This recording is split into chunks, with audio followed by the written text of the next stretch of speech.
What up, what up? Turn that down just a tad. Hello, hello. Oh, I got a couple ghost orbs in here today. That's fitting. Alright, let's make that smaller. Hello, everybody. Well, happy Sunday. Alright.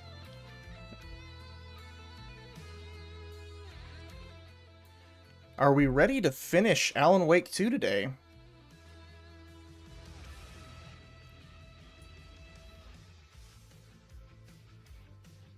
Just getting some final stuff done. Didn't want you guys to look at that awesome graphic for too long. That awesome, professionally made graphic. Oh, and you might notice, doors open today. So if the doggos want to wander in, they can come in today. There's one now. Looky there. Hey, big boy. Hey, big boy. I would love to fix my camera where it angles down a little bit more. But if I do, it shows the top of the monitor it's behind. There's a nice big black line across the screen when I do. Hey, boy. Your breath stinks, bro. That smells terrible.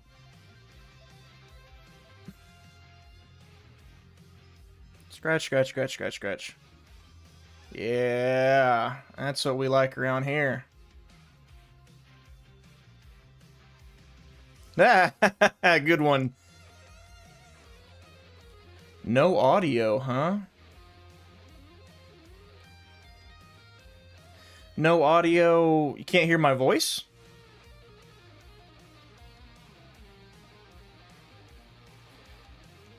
Nice joke, Dwayne.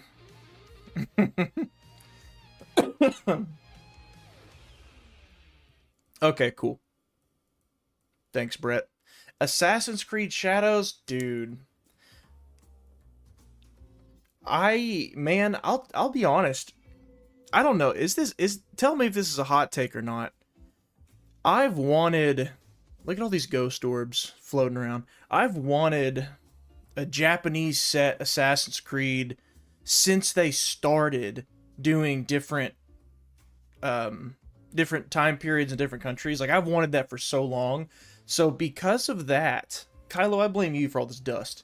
Because of that, I'm slightly intrigued. But if the game had come out 10 years ago, I would be hyped for it. But we've had a lot of Ubisoft in the last 10 years, fellas. The last 10 years has not been kind. Ubisoft has not been kind the last 10 years. So, you know, it's kind of one of those just we'll wait and see type things. And as far as the Yasuke stuff, it's Yasuke, right? Yasuke stuff goes. Ooh, oh baby. It's the finale.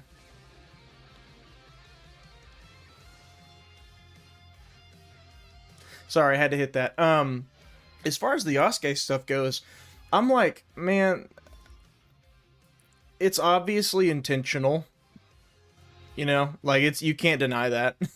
They could have, here, let me, that one wants to sit right in front of the lens.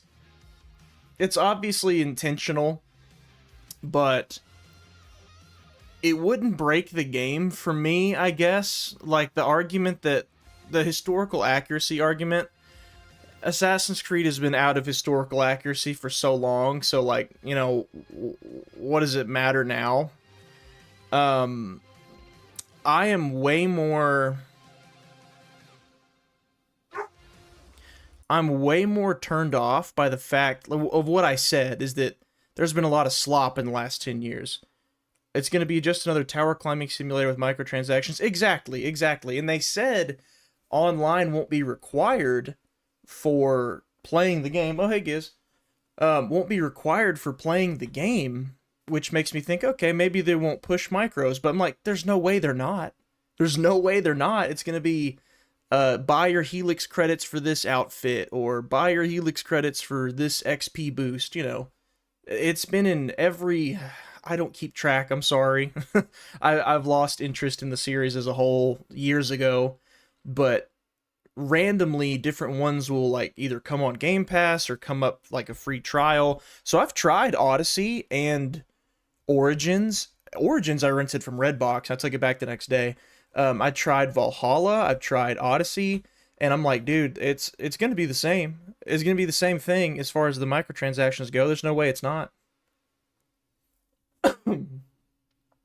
Packs from past games. Well, yes, they will have that probably, but I will say one cool thing that more companies should do is it's called, is it Uplay? It's Ubisoft Club. That's what it is. Ubisoft Club, where you basically rack up achievements and you can spend those points on things for free stuff in game. Like, that's actually a really cool idea. I think that's really cool. That's something that they do that more companies should. And so every Assassin's Creed game I've played recently has had the option to download past games outfits for free, like no money required whatsoever. And so I've done that. Even as far back as Unity. They had it in Unity 10 years ago. So like, that's cool. I'll give them that. I wish Yosuke could get a historically accurate portrayal for once. They made him the star of his own mecha anime. I knew he was in an anime. I didn't know it was Look it up if you don't believe me. I believe you. I believe you. Yeah, I do. If I had to summarize my take on Yasuke, it would be, I find it odd that they had a free pass to just give everyone a male Japanese lead and a female Japanese lead so that everyone, in theory, would be happy. Because that's what they did with Odyssey, where you had the brother and the sister. Then you did it in Valhalla, where it was a male and female version of the same character. And I can't wrap my head around why they didn't do that here. I like the idea of there being two different characters. I do. I like the idea that they both have a different play style. I think that's cool. But I do find it so weird that they had a chance for the first Japanese Assassin's Creed lead both sides, because again, they've been doing both genders for the last however many games, and they chose not to do it. It's bizarre. Hey, Eclipse. Yeah, it's very bizarre to me. And I get it, I get it. It's, stereotypes are not cool at all, but go look at a picture of the team behind. Let me see if I can find it. I'm going to show it to y'all. Right on time for our Alan Wake 2 stream, right? Super relevant. Let me see if I can find it. Hey, Giz, where are you? Hey, buddy. I always look the wrong way first when I see them on camera. Hey, buddy. Sweet old Gizmo. I don't know what you're crying about. Yeah. Let's see. It was a Facebook post by Ubisoft. Facebook post, not necessarily talented. It's actually extremely funny. Let me see if I can find it. It was a Facebook post showing the difference between like 10 years ago and now. And the now picture was almost entirely women in the photo, which, whatever, make of that what you will. But the caption on it, oh my God, it made me laugh out loud, actually laugh out loud when I read it. I don't know if I may not be able to find it. What it straight up said was, we're always looking for diverse talent, not necessarily the most talented. We believe that the best ideas come from diverse minds. So straight up, they said, they called their own people not the most talented, but they got hired because they were diverse. Like, they straight up said it, like the quiet part out loud. The thing that is supposed to be the argument against diversity hires is what they straight up said is what they're doing on purpose.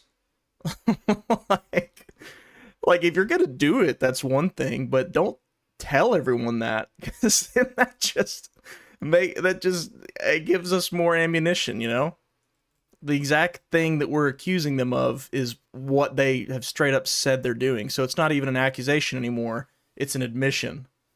I can't find it. I won't waste y'all's time, but it's real. Go look it up. It's not. They said not necessarily the most talented, but we believe the most diverse minds is where it comes from. It's like what? Uh, Backlash from the gender option on one character rather than individual characters. I think maybe, but they've done it for the last few games, so I figure that that's more commonplace now. It gets people talking about it, right, instead of talking about their crappy business practices. Yeah, it does.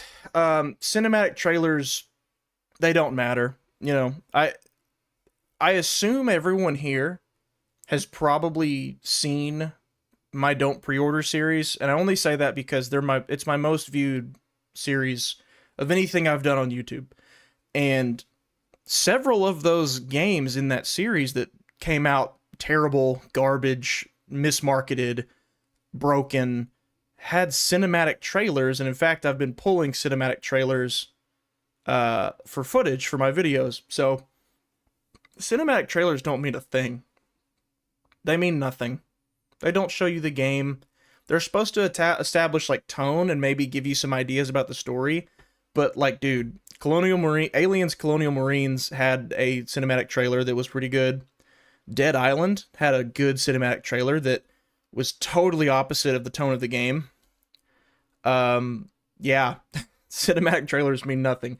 So for them to only have out a cinematic trailer for us to see and then say, hey, pre-order for 130. And then they said they're very happy with their pre-orders so far. I'm like, dude, who's doing that?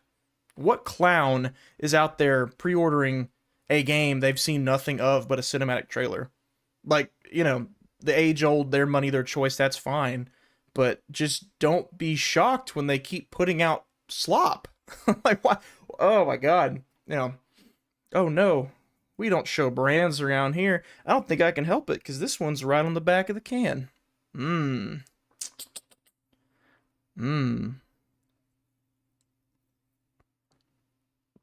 Oh, well. I turned down my sound barrier thing, whatever it's called, because in my recordings and stuff, as I'm making videos, it keeps cutting out the first part of a word. So y'all may actually start hearing me creak around on the chair and move some stuff, which I wanted to avoid, but I can't seem to get it just right, so sorry. The only diversity Ubisoft excels at is in how many options they give players to give them more money. Right. For a single-player offline game, it's actually kind of impressive how many ways they think of to throw in microtransactions to a single-player offline game. Hey, business is gonna business, you know? I'm not a hater of business. I'm a hater of shady business practices, and I'm a hater of defenders of shady business practices.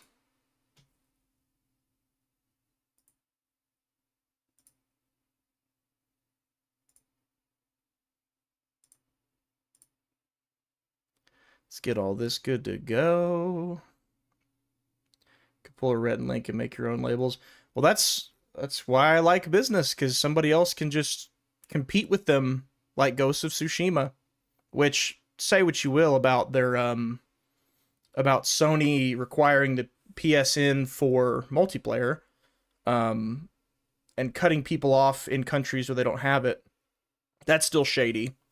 But if you don't want to support microtransactions and Ubisoft toxic culture and everything that they're terrible about and get called out for every couple of years, go play Ghost of Tsushima. That is the that's probably the Assassin's Creed game that people were hoping for. It's actually why I stopped playing Ghost of Tsushima, because it felt too much like Assassin's Creed. But now that I'm like, well, it's what I wanted, maybe I'll go back and give it another try. It was good. I didn't dislike it. I mean, it was good. I just didn't stick with it.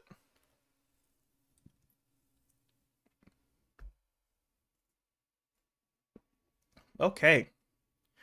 Boys and girls, have I got some meat for you today? You heard me right. We are starting off today's stream with a bang. It is the second, probably second best part of the game, in my opinion, which we're starting with today. And then we've got through to the end. And narratively speaking, I'm here for you. I'm here for you.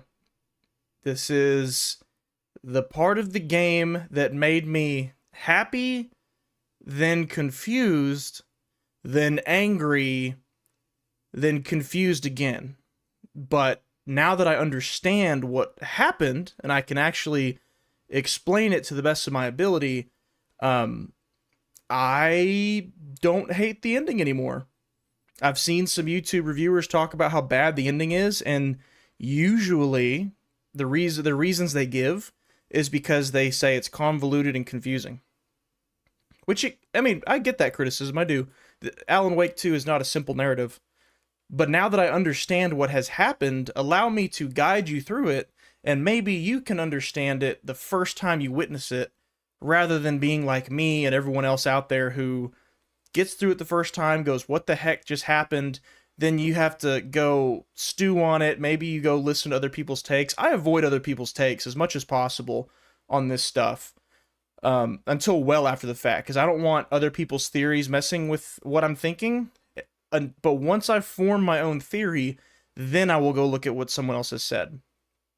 So there's a couple things I'm going to walk you guys through that I've seen people's theories on, and I'll tell you when that is. There's one theory in particular about the ending that I don't know if I buy.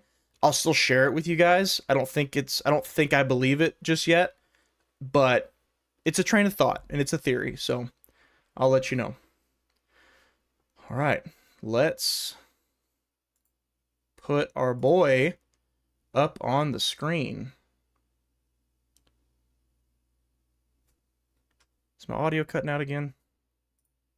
No, we're good. Okay. We want to do transition. And then for our camera, I keep forgetting to do this. I mean to adjust the camera. Oh wait, I still can. We're good. We're good. Yeah. We Gucci. There we go. Well, actually, you know what? Let's just do that. There we are.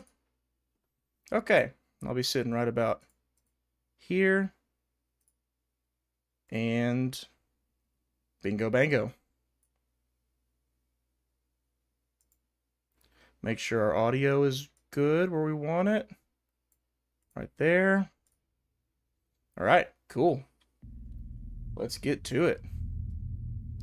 Since this is a stream and a recap video that's going to be called, like, explaining the ending, it might get more views than the other ones. So if you're new to this stream, like you haven't watched anything before, don't do that. None of this is going to make any sense if you skip the entire first, 3/4 of the game and 80% of the game and jump to the end. So strongly encourage, go check out the other streams, go check out the video recaps I have if you don't want to sit through the whole stream. That will make this make a lot more sense, and it's just more enjoyable that way. Okay, where were we? We were right here. It's still so funny to me how much more time I took to play this my first time than I am now. I explored everything. Every crevice of Alan Wake's body. I mean, gotcha. Every nook and cranny, every crevice of every map I explored. Had plenty of gear and equipment. Okay. So to give a slight little recap, Alan was revealed to be Mr. Scratch, and our characters are... Give me that flashlight. Our characters are pretty sure that Scratch was Alan the whole time. And if I didn't make it clear enough from the... It'll be easier on you to ride with us. We'll have waterfront parking. I like the sound of that. If I didn't make it clear in the last stream, I don't buy that. I do not believe that Scratch was Alan the entire time, because he never would have told them about the clicker and how it's useful to stop him. That wouldn't make sense. So Alan broke out. Mr. Scratch as Alan broke out. And we have determined, all right, so the clicker amplifies art into reality. We can't change Alan Wake's story. We know that. But we can definitively bring Alan out of the dark place because he appears to still be trapped there. And all we need is some art. So who are we going to call for some art, boys and girls? I said it last stream, but now we're about to see it. Here we go. Tor, I need the old gods of Asgard. Yeah, we do. I need a very special song. Hell yeah! The tour bus is already loaded, and we said our goodbyes. Ready to hit the road, just like the old times, baby. You saw this coming, huh? They knew about it. Of course. I need a song about Alan Wake. About bringing him out of the dark place. Yep. A lake of darkness, bringing him into the light. It's dark because it's not letting me use my flashlight right now. Give it a minute. I love how she's like, Still got it. hey, I need a song. And they're like, all right, bet. All right, bet. Here we come. So we're going to play a song to bring Alan out of the dark place and use the clicker because we still have it. We have the clicker. It's empty. Huh? What's empty? There's nothing there. Just darkness. Uh-oh. Is this guy getting taken over? Wait a minute. This was the guy in the jail cell. Who I said looked like my creepy teacher. There's nothing there. Just darkness. You talking about prison? Alright, I'm out of here. To Cauldron Lake we go. Yeah, we're going to Cauldron Lake. We're going to have the old gods play a song about bringing Alan out. We're going to use the clicker, and we're going to see if it works. Pick up, pick up. And now she's calling Logan. Pick up. David. David! It's me. Remember, before the story, Saga and David are happily married. But now... You need to listen. You left me. You took my daughter away from me. Then you let her drown, perhaps? dead because of you. And I don't ever want to hear your voice again. That's rough. Stop calling me. David! Jesus Christ. So now, Saga has lost her daughter and her husband. Worse. It's spreading. I'm running out of time. Because Alan the Dirtbag Wake wrote it into his story. To give her motivation. We still have yet to see Alan actually write that. By the way. We still have another Alan segment in the Dark Place. I don't know if we see him write that, but we've never heard him confirm that he did that. Alright, to the lakeshore we go. And we want to go... I'm gonna guess it wants us to go... here. So let's do that.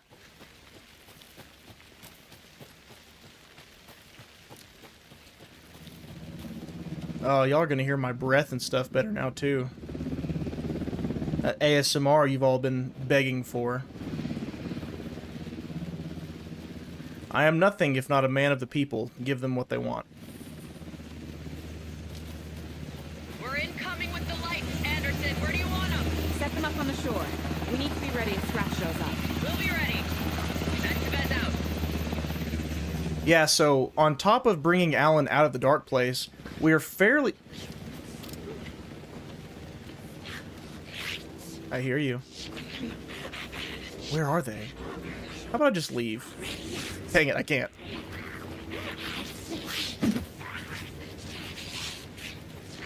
Where are they? There you are. Hello. Yeah, so on...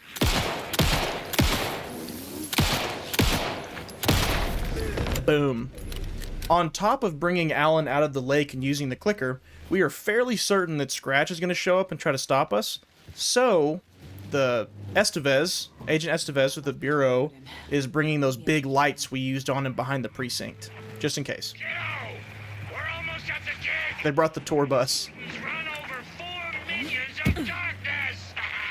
The bus is our hammer. There they go. I need you to meet me at the shore. Is the song ready? Almost. Odin's got a killer chorus. Come save your soul. Bro, tree, tree. What tree? There's no tree in the song. Who the fuck put the tree in the middle of the road? We're not on a road. Drive carefully, Grandpa. I love the sound design in this game, because as we heard them talking about hitting a tree, in the background you could hear a tree falling, and them hit it. That's awesome.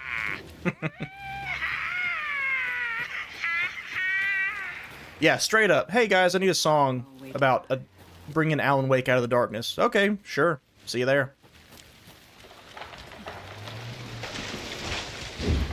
I feel a sneeze coming. It's gonna rear its ugly head at some point.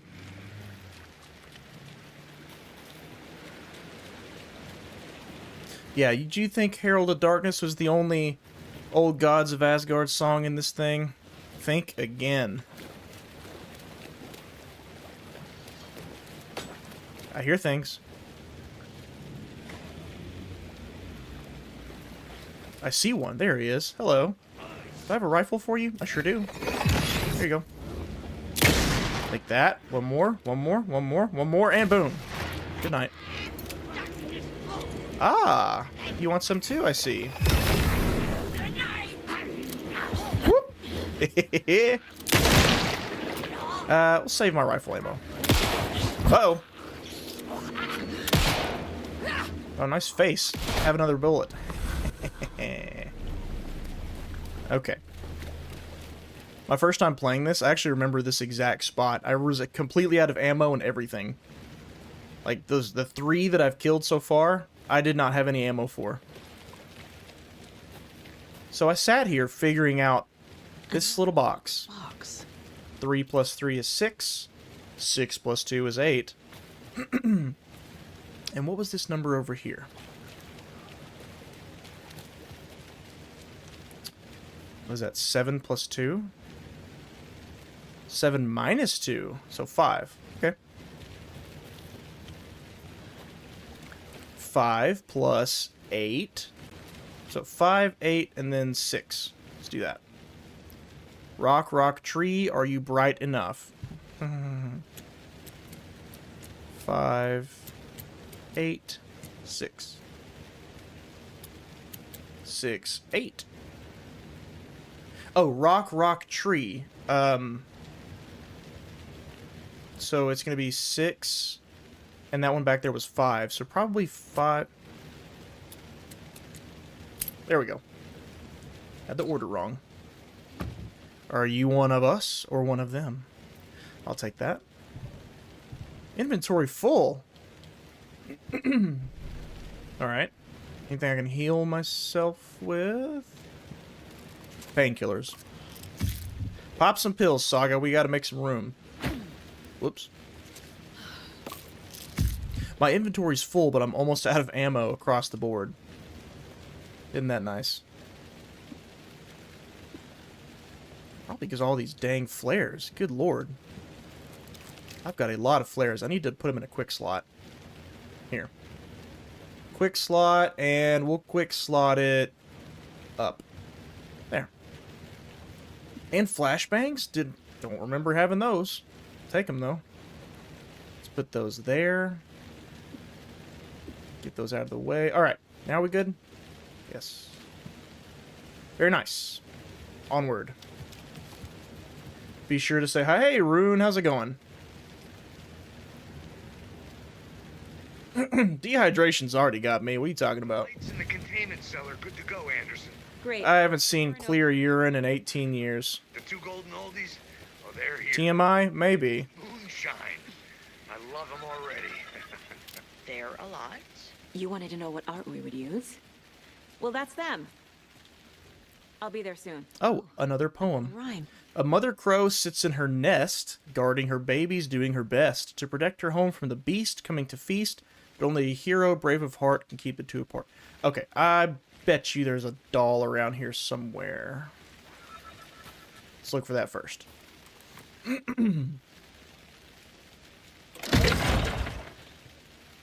And let there be light.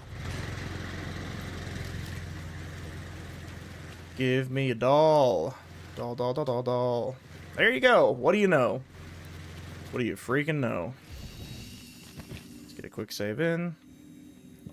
Shoebox? Yeah, I'm going to put a flare in here. I got too many. And I'm going to bring these out. Thank you. Very good. And... yeah... let's put away a rocket flare. Because, spoiler alert, the part we're going to is going to have plenty of ammunition, so I'm not too worried about all that right now. Something needs to be reloaded. What is this? Shotgun ammo. Oh, well, I'll be darned. Here. I never put my pump action that I got in a quick slide. It's still the double barrel. There we go. Okay. Quick save again. What is this?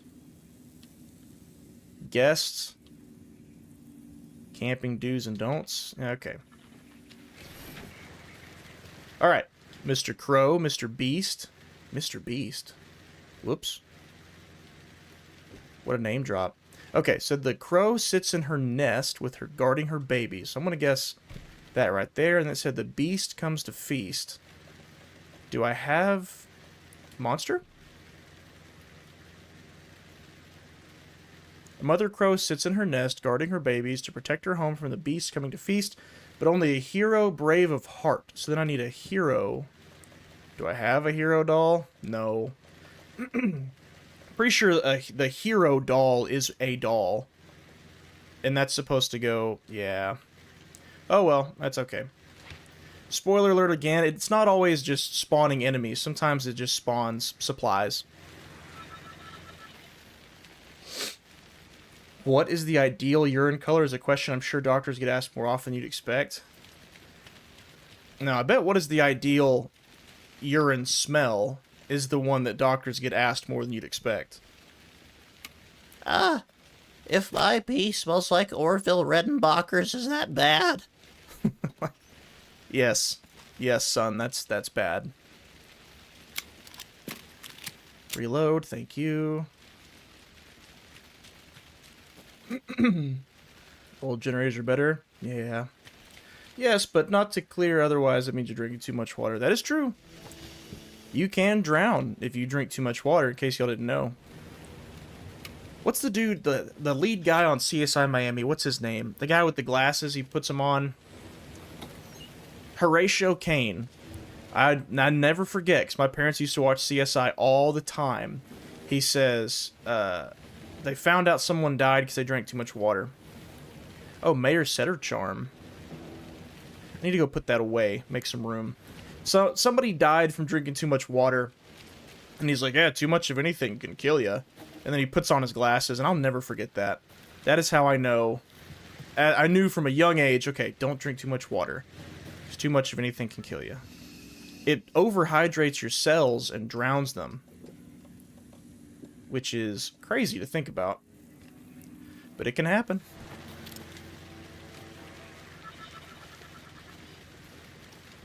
I bet it wasn't this groundhog's day.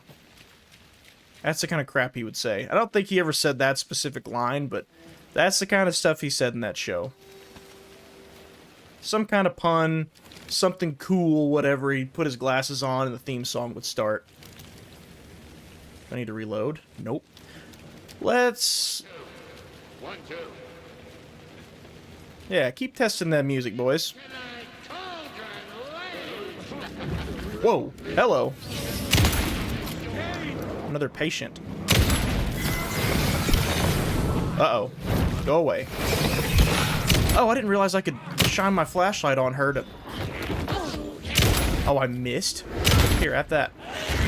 I could shine... Have you ever had a dream? I didn't know I could shine my flashlight on the puddle when it's moving towards you to make her show herself. Hello. Oh, come on. Come on. Here, I got some more. Come on. Come on. Nice tree clip. And I missed. Oh, no. Alright.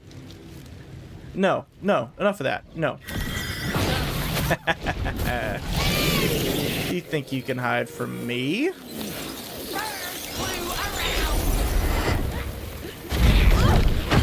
That little shockwave catches me off guard every single time. Get down on the ground. My God. Well then. Glad I brought this. And the boys are just down there having the time of their life, and Saga's over here fighting. Just fighting for survival. Well. Another one of those rhymes. Another one? One bird for light, two for darkness. No, I need more dolls. I can tell you that right now. Do I? Maybe I don't. I mean... give it a shot, I guess. One bird for light. So, crow. Makes sense. Oh, that's it? Oh, look, there's a crow. Just spawned in. And it dropped something for me. What'd you give me? What is it? A charm. Oh, of course, another charm. What is it? Attack, stagger enemies more often? Not bad. I'm going to keep increased maximum health. Chance to stun enemy flashlight adds 1 charge. Let's do that. Let's turn on the stagger. Get rid of the stun flashlight. Yeah. I don't have any more batteries.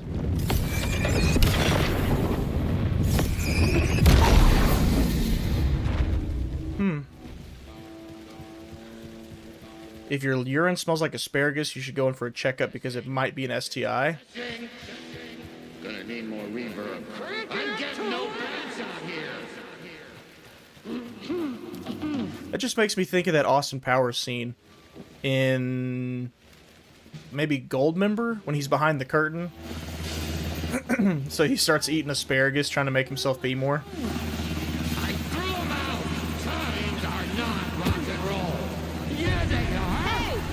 I'm here! This is it. Let's get ready! I'm about it. We've set up a control center up here overlooking the area. Shoebox, very helpful. I can drop more gear down for you if you're running low. Yeah, I'll use the lights to hit the Taken when they come. Light them up for you. gear will not be a problem. Bad news is we were in a hurry. The power Take that, supply take is that, take that. spotty. Your partner here will try to keep it running. I'm not a damn mechanic. I wish your tech guy was here, Kieran. Yeah. This song is unironically in my snowboarding playlist because I think the opening to it absolutely slaps. Well, I'm picking up stuff. Give me a minute. Make sure everything's reloaded. So we got our power boxes, we got supplies, we got our music set up. This is the summoning. We're ready to rock and roll. Heard you the first time. I heard you the first time. Yep, there's some more ammo. What is it for? Shotgun. Yeah, it's about to be a fight. Fight, jam out. You can't ask for more. You really can't. Just like old times, right, bro? Is it woke to say UAP instead of UFO? I don't even know what UAP stands for. I did hear that that's a new thing, but I have no idea. Loves collecting dolls? Sure do. Appreciate it. All about those dolls. Webkins are tight. When do you have to kill a man in a lizard costume with a makeshift grenade launcher? We're ready when you are. Excuse me. Dark Ocean Summoning, that's it. That's it. What color are the power boxes? The power boxes, there's one up there. I think that's all they brought. But it's green, meaning it's on. Okay, here we go. Y'all ready? We'll play this at maximum volume. This is the background on my Xbox right now. Let's do it. Grandpa, you signal me when the song is done, and I'll use the clicker to Am I bring stuck Wes here? back. Yes, I am. Hit it! All right, here we go. Hello, Cauldron Lake. Great to see so many federal agents here tonight. Prepare to experience a soul-searing, mind-frying act of black magic and sorcery. The opening slaps so hard. I love it. Goes out to our favorite tortured writer. Let these sweet tunes guide you out of the darkness. It's called Dark Ocean Summoning. Here we go.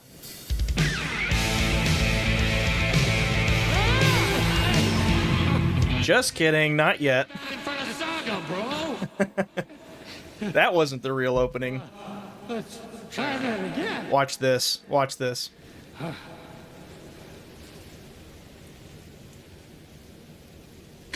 Come on, Poets of the Fall.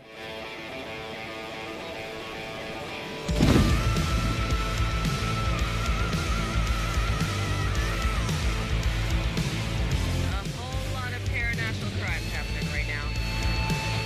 It's fucking awesome. I want a t-shirt. Show's drawing a crowd.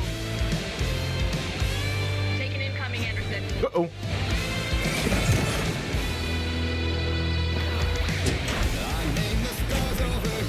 They're here. Where are they?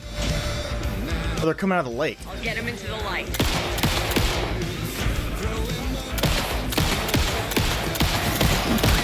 Oh my god. It's a lot less cash money if I die. Hey, that means we get to hear the opening again? Dead guitar player is back. He is not present with us physically, but he is being projected from the dark place for some reason. Don't think about that part too hard. A whole lot of paranational crime. Alright, I'm ready now. It's fucking awesome. Get my shotgun out. Show's drawing a crowd. Bring it on. Take an incoming, Anderson. There they are.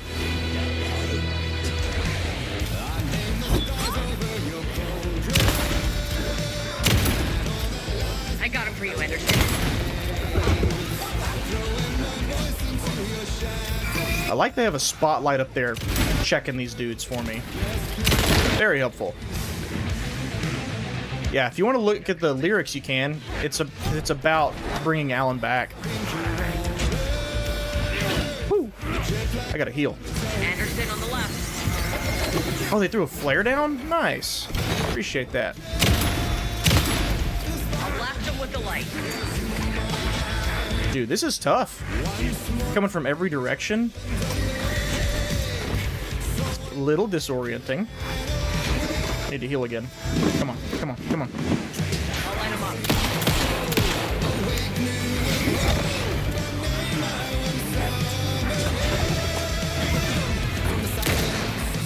No way. Hit it! Thank you. God.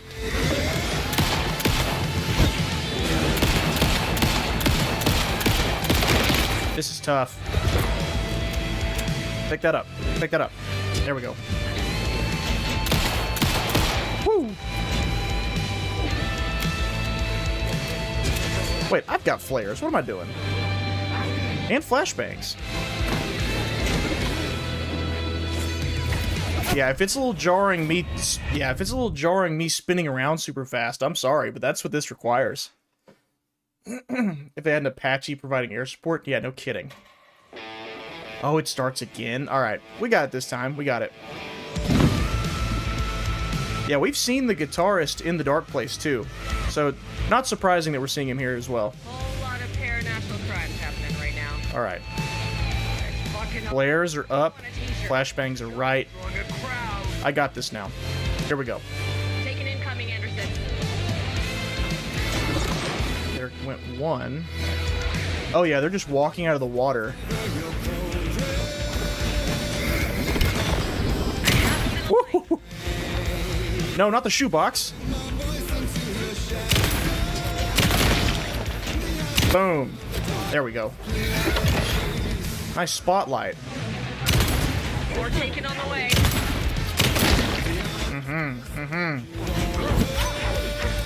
Oh, woo! Anderson on the left. Reload, reload, reload. Anderson, trouble on the way. Get dodged. Once more, the ocean's a lake. I like that reference to the end of the first one. We're taking on the way. Alright, we're gonna go. Hit that red dot. Hit it. There we go.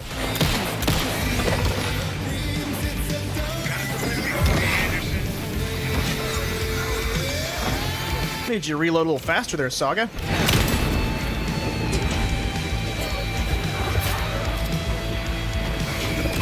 Oh, they threw this crate down? I'll take that. Yeah. Thank you.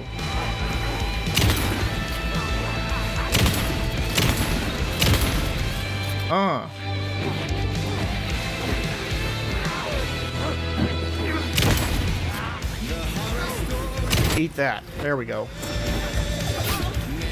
They are all over the place, dog. Reload the... Come on. Again? I got it for you, Anderson. Yeah, please. Get them for me. There we go. Hey, she came through. She said she'd do it. Appreciate that. Much obliged. Come on, come on. There we go. Those ones do not want to die, man. They just don't.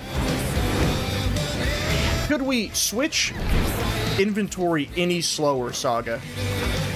Oh, this is bad. Wait a minute. Woo. There. There. Now, take a minute. Reload. Breathe. Come. She won't pull it out. Pull it out. Throw it. Throw it. She won't do it. Must be bugged or something. Left him with the light. I'm trying to throw the gas can down, and she won't pull it out. All right. Well then, forget it. Have a flashbang instead. Left him in the light.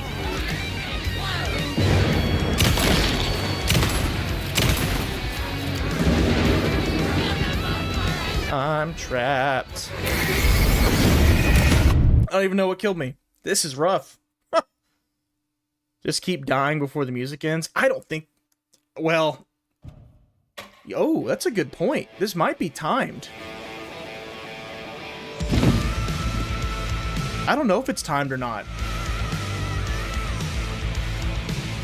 Okay. Whole lot of paranormal Yeah, why... right now. Okay, so now it's pulling it out. What the heck? This thing is it's a bomb. You shoot it, it explodes, and I needed it several times, and it would not do it for some reason. Couldn't tell you why.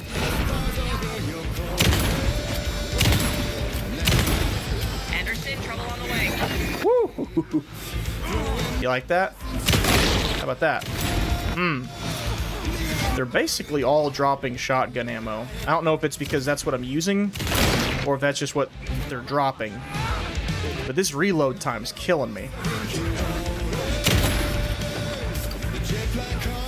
Alright. Look out on the right. I'm gonna make a conscious effort not to look around too much I'll get him into the so that we don't get disoriented.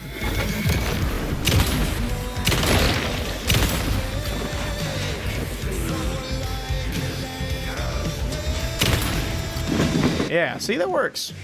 Anderson. Hello.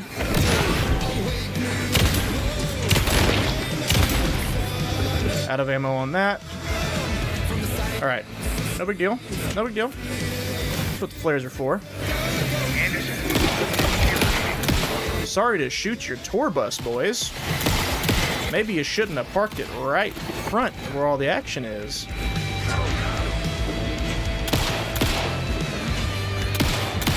That one should be close. Come on. I miss Alan's revolver. That thing's powerful, and Saga's pistol is just not.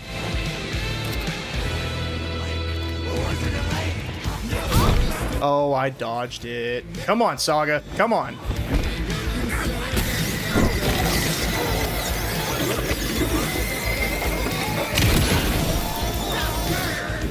Can I heal before he kills me? Nope. Oh, God. What an exciting stream this is.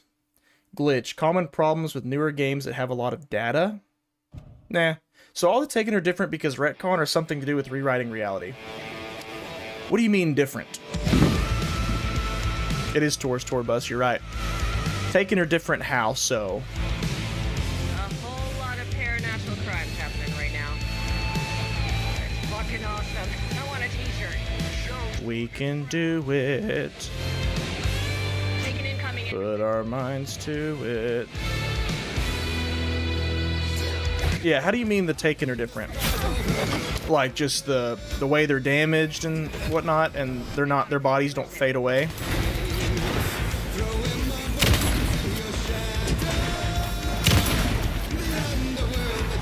Let's go ahead and reload. Ooh, maybe if I just hang out right next to where they're spawning from. That's pretty cool that they're all just coming out of the water. Anderson on the left. Because, I mean, this is where they've been coming from for the last 10 years or so. That's where the dark place is. Taking on the way.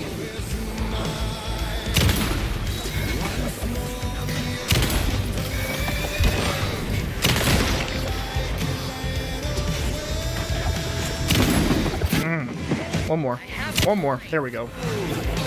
We'll have one more rifle round.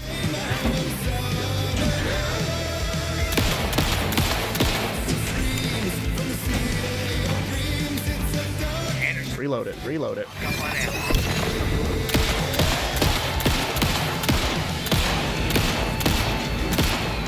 I gotta chill out with the trigger finger.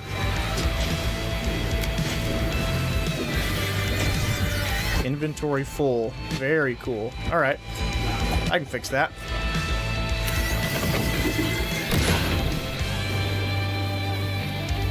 Alright, well, never mind. I can't. That's fine. Down. Actually, yes I can, because I got shotgun shells I can reload. Keep going. Ah, it's one of those. Hello, boom.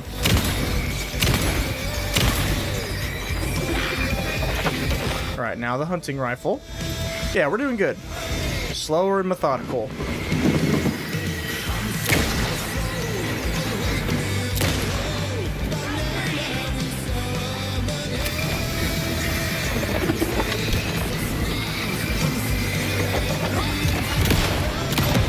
Yeah, there it is. Yeah, there's so many of these guys. This is crazy. Where? Where's the gear? I will gladly take it. Oh, in this exact same spot. Alright. Yeah, give me that. Heads up. Heads up of what? Well, I've got a lot of med kits I need to start using.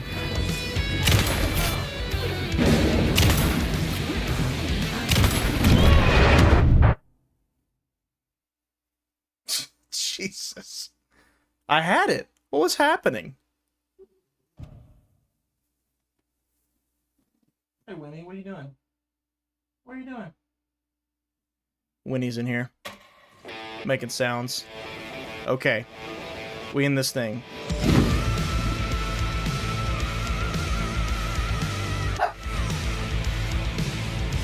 whole lot of paranormal crimes happening right now. It's fucking awesome. I want a t-shirt.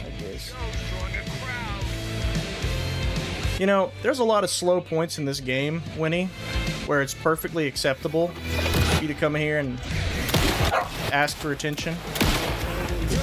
This is not one of those. I'll blast him with the light. Well, let's stop talking about it and let's do it. How about that? Yeah, there we go. Thank you.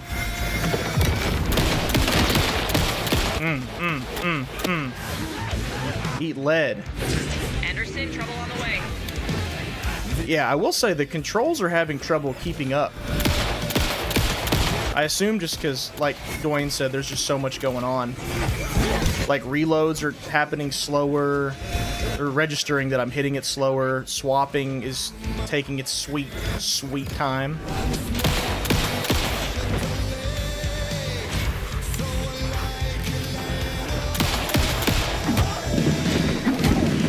Did those both hit me somehow? This dude won't go down. Reload, Saga. God.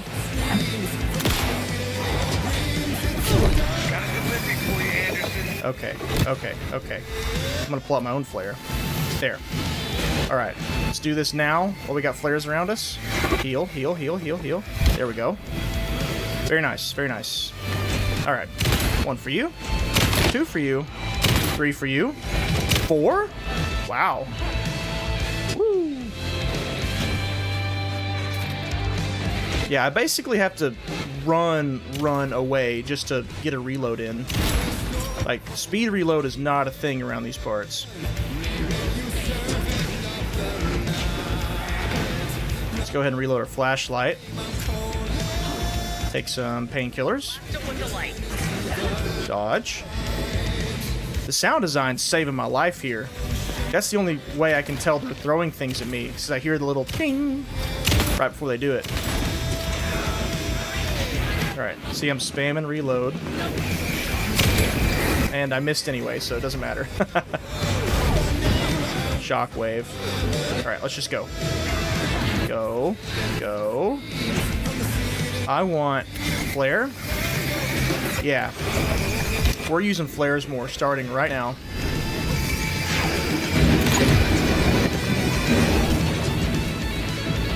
All this ammo, yeah. Now we're talking. Frank Breaker is Sarah's dad, not Jack Reacher Sheriff. Here, give me a second, and I'll give that a more proper read that it deserves. Oh, I did not see that dude. Okay, painkillers, go. All right, swap to flares. There we go. Pop shotgun.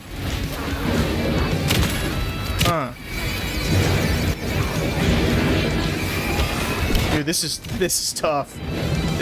They're everywhere. Keep going, keep going. Ah, ammo, thank you, thank you.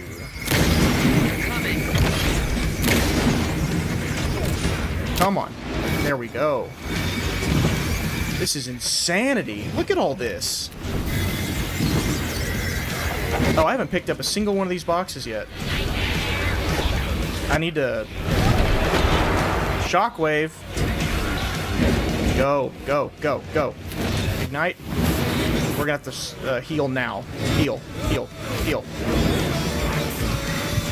We're gonna heal again. Look at all these dudes.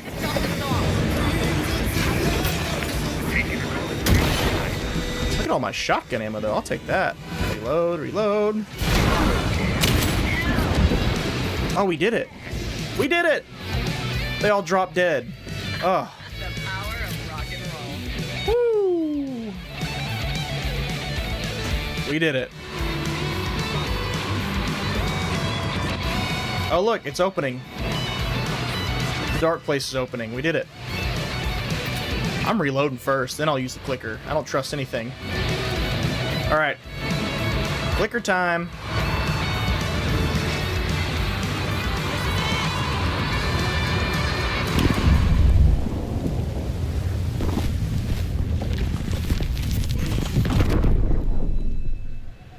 Alright, where's Alan? Where is he?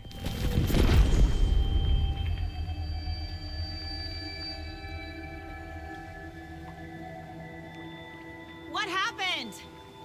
Why didn't it work? I did everything right. Art to bring him back? Clicker to make it real? So where the fuck is he?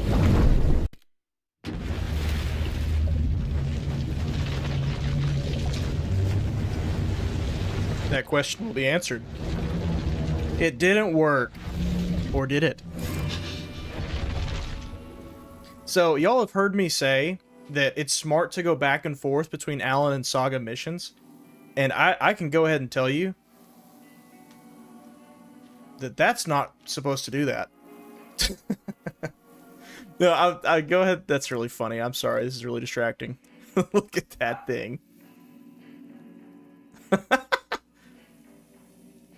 A gear shift with an invisible driver or something more sinister, you decide. Anyway, this is the point in the game where if you haven't touched Alan's campaign, it takes you to the beginning of his campaign and makes you play all the way through it to right now. And I mean, I can't imagine what that would do for pacing. So I think we're headed back to Parliament Hotel again. Yeah. Parliament Tower. Finding Alice. So we're going to see exactly what happened. Why did Alan not pop up out of the lake? He should have. We did everything right. Is this it? Yes, this is it. Meme or shorts? Probably a nice little short. Maybe. We'll see. I got a lot of Alan Wake 2 shorts already. There's been a lot of good moments.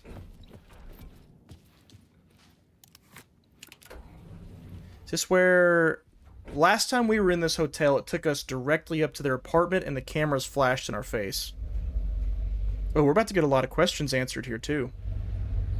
What happened to Alice? How is she being haunted? Go to hell! There it is. And that was Alice's voice, too. Okay. Winnie, sounds like she actually wanted to go out, so let me go let her out real quick. Give me 1 second.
Sorry about that. Oh, let me get the camera.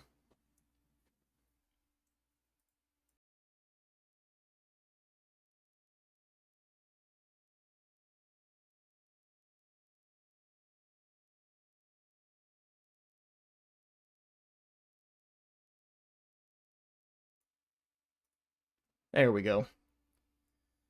Yeah, guess what? She didn't need to go outside to go potty. She just wanted to go sit in the sun.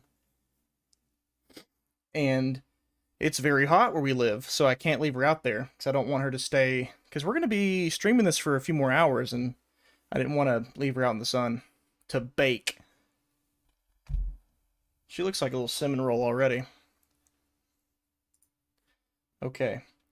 Yeah, we're gonna have a lot of questions answered here. Here we go. Yeah, poor Alice, for real. Her husband goes missing. She doesn't know why. Then she starts getting tormented by basically hauntings of what she assumes is him. We know is Mr. Scratch. And she has no explanation why.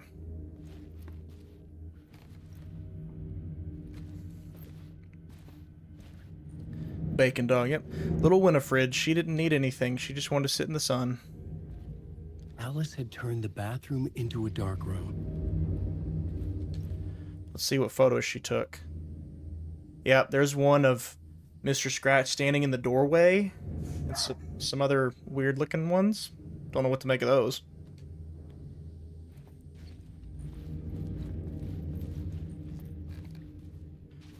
And again, we're not physically in their apartment. The dark place is projecting their apartment into this area that Alan is in, where we can see visions of what's been happening on the outside. Computer? Barry Wheeler. Have y'all wondered what Barry's been up to besides being Tor and Odin's agent? It's this. Greetings from Hollywood. Whoa, that's really blurry. Oh, God. Is that just an effect of the computer? Oh, because it's like an old computer. Oh, well, I don't like it. Fish out of water in Hollywood. Ah, that hurts. Okay, so the short version is after Alan went missing, Hollywood started turning his Alex Casey books into movies. And Barry was there as overseer of the transition from book to film. So he moved to LA to oversee that. Barry Wheeler joined a cult. You're going to think I've been replaced by an evil double, but I've joined a cult and I love it. Joked about it being a cult, kind of. He joined something called Blessed Wellness Retreat. Working with the Andersons. I've lost a ton of weight. You wouldn't recognize me. If Barry shows up in Alan Wake 3, mark my words, he will be thinner. Because the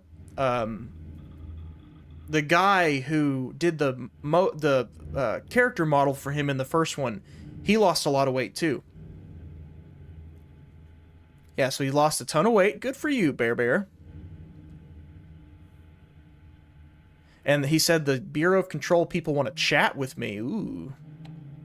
He's checking in. Alice is not returning contact to him.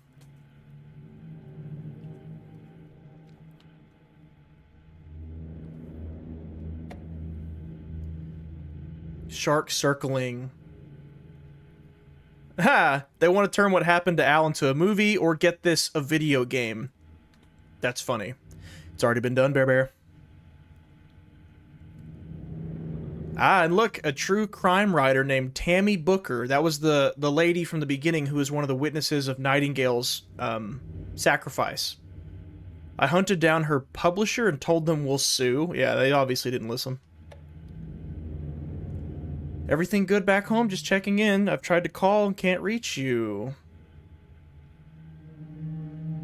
If you want me to help with anything business related to your exhibition, just say the word. Your pal Barry. This is a character moment for Barry, because remember, him and Alice didn't get along in the first one. He said several times they never got along.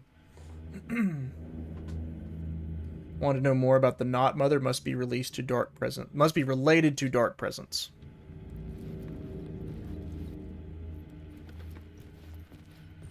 All right, Alice. Here's her exhibition. Months after Ellen died, I didn't leave the apartment. I was flattened by the confusion, the shock. Part 1, The Depths. Love is Weakness. Trigger when viewer close, intimate. Oh, this is her exhibition. This is what we're looking at right now. I could barely get out of bed. Barry Wheeler started visiting. He even cooked me meals. What a guy. I couldn't stand the guy when I first met him, but he's a better friend than I gave him credit for. Of course he is. He still checks in. Even after he moved out west. Yes, this is The Dark Place by Alice Wake. Correct.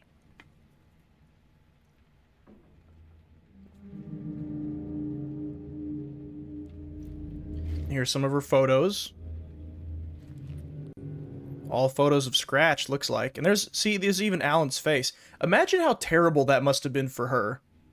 To see an evil or dark version of her missing husband following her. And look, this picture's not in her apartment. This is out in public. Yeah. That'd drive you insane. Absolutely insane. Alice's work had consumed the apartment. Her whole life. Yeah, this was the living room. Not anymore.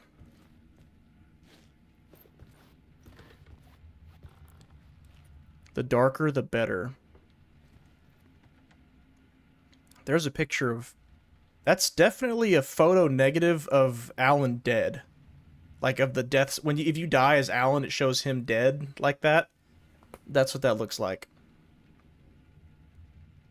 Oh, there's more of them. Yep, there it is. That's what I'm talking about right there. How'd she get these photos, dog? I mean, what happens in the dark place is not confined to the dark place. Wait, so what's the right way? Is that where I need to go, or is this where I need to go? There's two of them. I'm gonna guess the game wants me to go there. So let's check this one out first. Ah, yes, part 2, the comeback. Weakness is clarity. One morning, I saw a deer soar past my bedroom window. It was a balloon of some cartoon animal. And I looked out at the street below, and I saw a little girl crying. Like losing that balloon had just ended her whole world. It was the perfect image of the horror of caring. And that's when I got myself out of bed. And I picked up my camera. That's what depression looks like. She's starting to convince herself that caring is bad and love is weakness. That step 1 said love is weakness. Step 2, weakness is clarity. Yeah, that's like steps, a descent into madness. This would suck to see as Alan too, because he couldn't be there to help her. What's this? The search. Clarity is purpose. Something I needed to see, to show. The more shadows I photographed and filmed, the more I felt like I was on the verge of a breakthrough. I submerged myself in it. I only went out at night. My search became obsessive, but I still had no idea what I was looking for.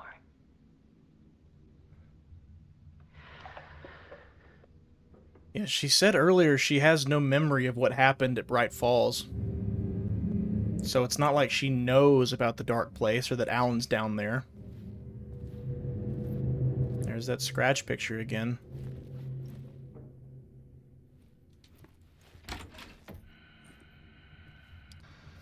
Part 4, the realization. Purpose is strength? Hidden behind ours.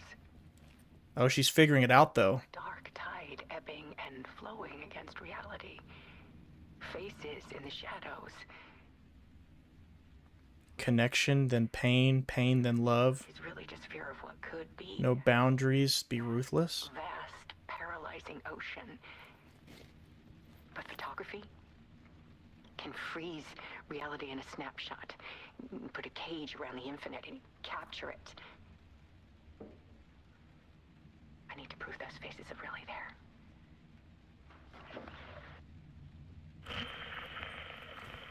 Oh, we're going in. The Dark Place, the art of Alice Wake. Okay.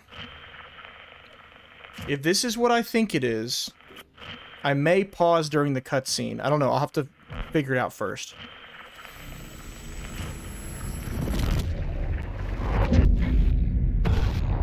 So that's the picture she's been getting of Scratch, which transitions to Alan now entering the writer's room again in the dark place. Again, reflections of things.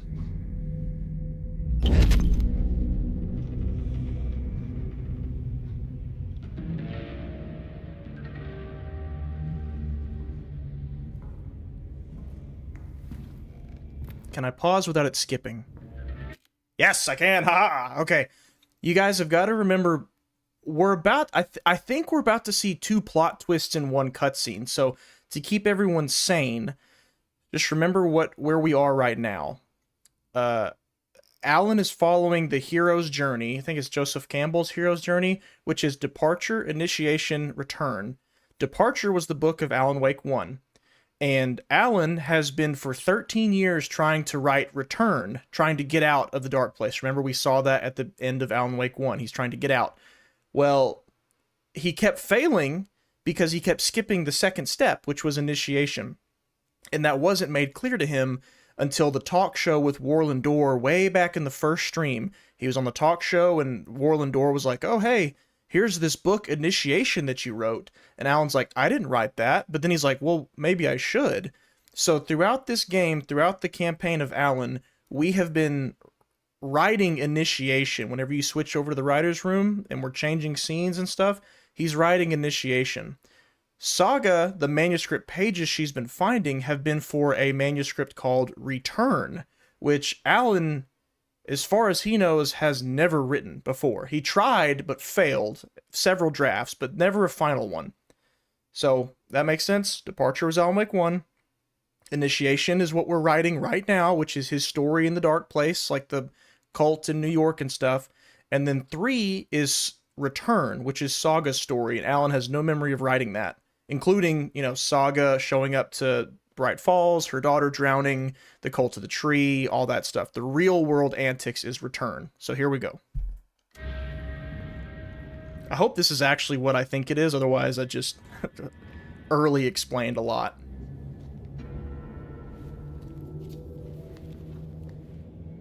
The full manuscript of a novel. There it is. Return. A horror story about the dark presence escaping from the dark place, taking over Bright Falls. I couldn't remember writing it. I had not written it. I would never write this. I knew who had. Scratch. Right. A monster with my face. If this story came true, Scratch would get out, people would die. Destroying the manuscript, it wouldn't stop it from happening. I would have to fix it, edit it. I could not change the genre of the story. I'd have to work with it. Are you seeing what's happening right now?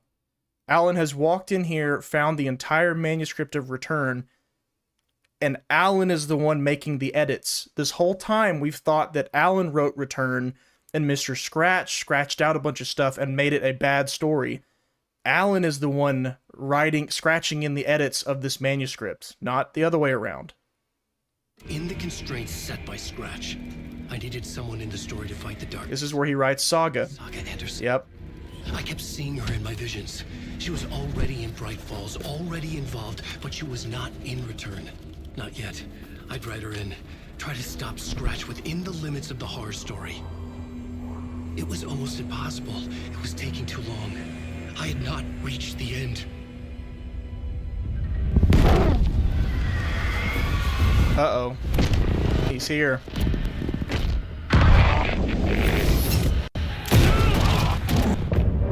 And our Alan is dead.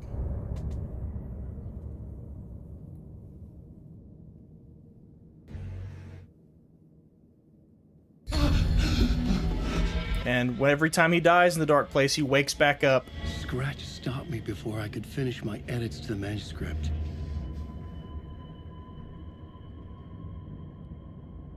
The memory of my edits was already fading. Terrible things would happen if the manuscript came true. Scratch was there, at Parliament Tower, undoing my work. He could use the story to escape. He could go after Alice. Dwayne said, what? Okay.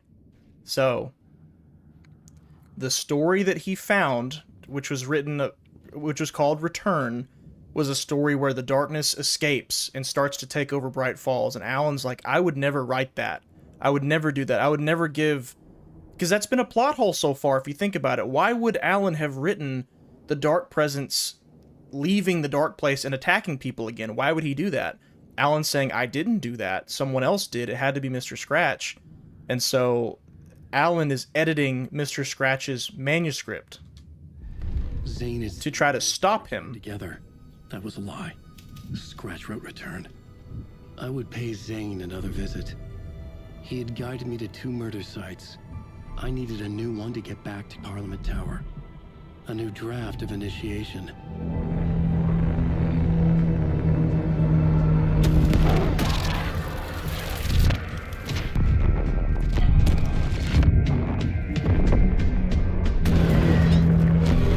So now Alan's writing yet another draft of initiation. Book number 2. Yeah, he wakes up and touches his forehead.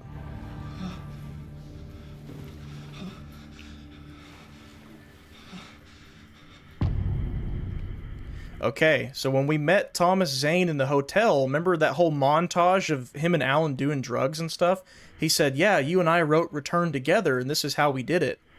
Alan is now realizing that wasn't me, it was Scratch. Thomas Zane helped Scratch write Return. So now we're going to go talk to him and see what that was all about.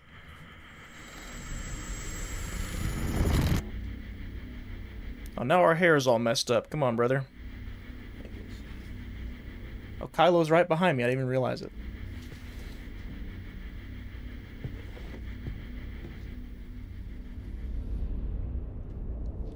We still don't know who Mr. Door is, by the way. We can assume he's not normal.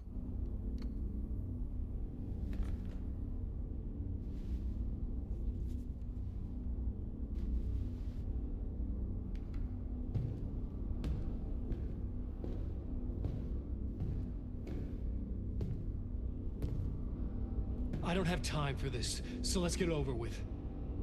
Tell me, was this all fake? A show? No one said otherwise, Mr. Wake. It was to indulge you, but we can stop pretending now. Masks come off. Oh, I wouldn't go that far. I don't even think you know who's under your mask, but you know how to make things difficult for yourself. All these rules, endless, convoluted loops you insist on going through. You are so lucky, you know. There are so many people helping you. Armies of people. Yourself. Your wife. Alice. I need to get to her. She's in danger. She is. Because of you. And so is someone important to me, someone you pulled into this. You keep opening doors. Peeking in. Reaching through to get what you want, and that puts you in my path. I don't know what you're talking about. I have to go now. Maybe you will make it through this time. This time. It's gone on long enough. This and our Night Springs, it was a nice distraction. It's time someone gave me a straight answer here. The next time we meet, the circumstances will be very different. And you would do well to return the favor by playing your part. Or stay out of my way, Mr. Wake.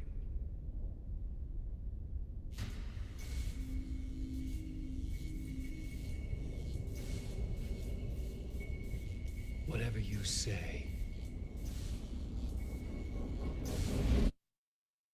Okay. Multiple things to pick apart there. Door, Zane, the masks were finally coming off. Was it a sign I was closer to escaping? I had no time to waste.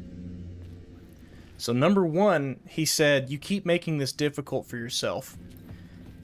And one interpretation of that is the idea that all these rules about narratives and what stories do and don't have to do to work in the dark place isn't necessary, and Alan is just doing that because he's a little too big-headed of a writer.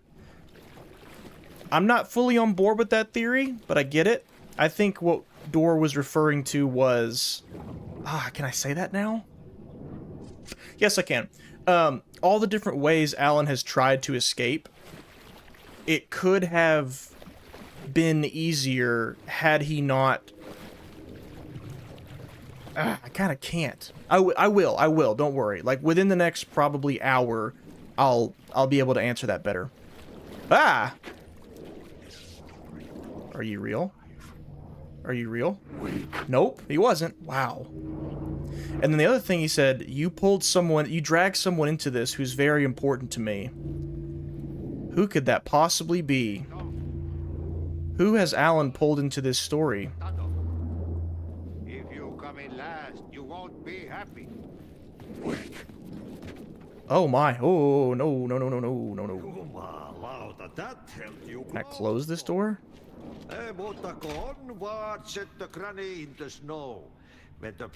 So yeah, who could that be? Who might he be talking about? This doesn't go any further, so I'll go ahead and say it now. I and probably everyone else is 99% sure that Warlin Door is Saga Anderson's father. Yes, Dwayne. Because she doesn't know who her dad is. We know he's black. That's all we got. We know he's black. And who else could he be talking about? So, yeah, pretty sure Warlin is Saga's dad. Panic is biggest. The help is also near. And he just disappeared too, probably because he went in the dark place. Door didn't seem happy to see me this time. Hearing the master is the root of wisdom. But don't let the game get you. Oh, the third thing, he said you have armies of people helping you. We'll probably get into that a little bit later too, but the tip of that iceberg is that there's a lot of people helping Alan out in different ways. Casey, Estevez, Saga, you name it. The deeper part of that iceberg is it could be a meta reference to the fact that there's a lot of people playing this video game. So take that as you will. Down. So that's the second. A video game was mentioned earlier in this same chapter. Put him in your in Barry's emails. Like you have put me. Sehän olisi. Films. What films? I'm a fan. I haven't made any films, Ati. Tom Zane did. Tom the poet. Yeah, Tom the Poet. That's made by Thomas Zane, not Alan Wake. Is the most famous. It's an And is it true what I hear? That it's coming back to cinemas soon? Is there a bottom to this rumor? I need to get back to my apartment. Can you help me? Well, planned is half done. You asked me to make sure you won't forget mikä se valokuva oli? The light pictures. Photo. The photos you artist wife took. They are waiting in the shoebox in the basement. Okay. What you leave behind, you find in front of you. Okay. Thanks, Adi. Okay, so at some point in time, Alan apparently told Ati, or maybe Thomas Zane did, I don't know, told Ati, hey, don't let Alan forget about these photos in the basement in a shoebox. They were taken by his wife. So that's what he's telling Alan, hey, don't forget, go get those. That wasn't there before, was it? So we're going to go to the basement and find them. These were stairs right here, now there's not. Is it because I have to do this? Is that the answer? It is! Wow, okay. Let's do it again. Find Alice's photos in a shoebox. Wait, was that an echo I just heard? Sounded like one. No, never mind.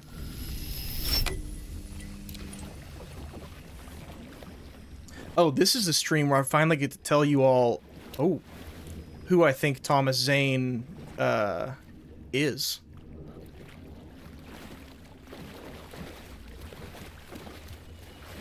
Been waiting on that since we were playing Alan Wake 1.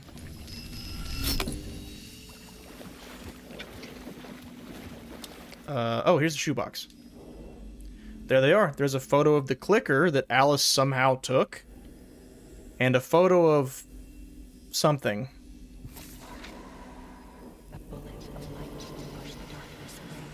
These were Alice's A photos. bullet of light? I recognized the style. One showed the clicker sinking into darkness. The other showed a light in the shape of a bullet. They were important, even if I didn't know what to do with them yet.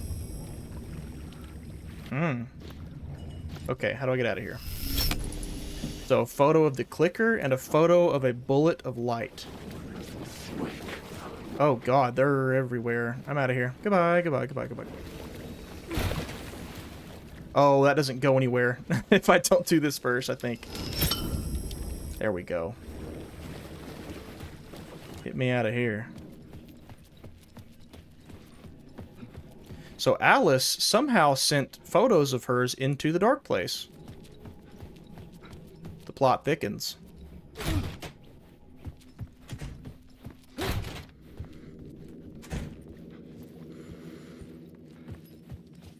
Oh yeah, here we go.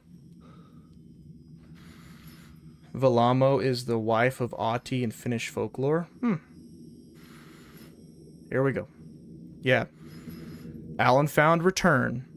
He didn't remember writing it. He's like, I could never write this, so he edited it. Okay? He edited it to add Saga Anderson in and try to stop the darkness.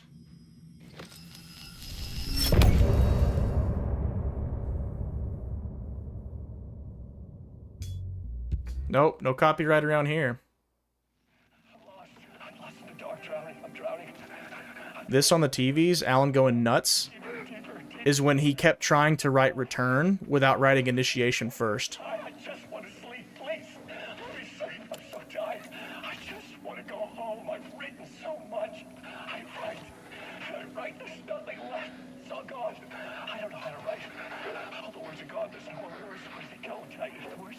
I don't recognize these words. Where are the words moving? He's eating paper. Yeah, he's going nuts. Cuckoo bananas, brother. Have I said this before? I've read this somewhere. Where am I? Who am I? Alanwake. Alanwake? That's a strange name, eh? It sounds like Alan was just in a place of madness and not getting any closer to getting out until Door intervened. Ram these words down your throat. Make you choke on these words. I know the words. Secret words that you can't take. Because Door was the one who gave him the idea of the astral projection. The words. Was it? This isn't your story. It never was. Gave him the idea of initiation. The story will eat you alive. The darkness is coming. The darkness inside. Yeah, alright, we're leaving. You're in my story. Get out of my story. You are a character in my story. You can't stop the story. This story will go. Lost his mind. Let's do a manual save. Just in case.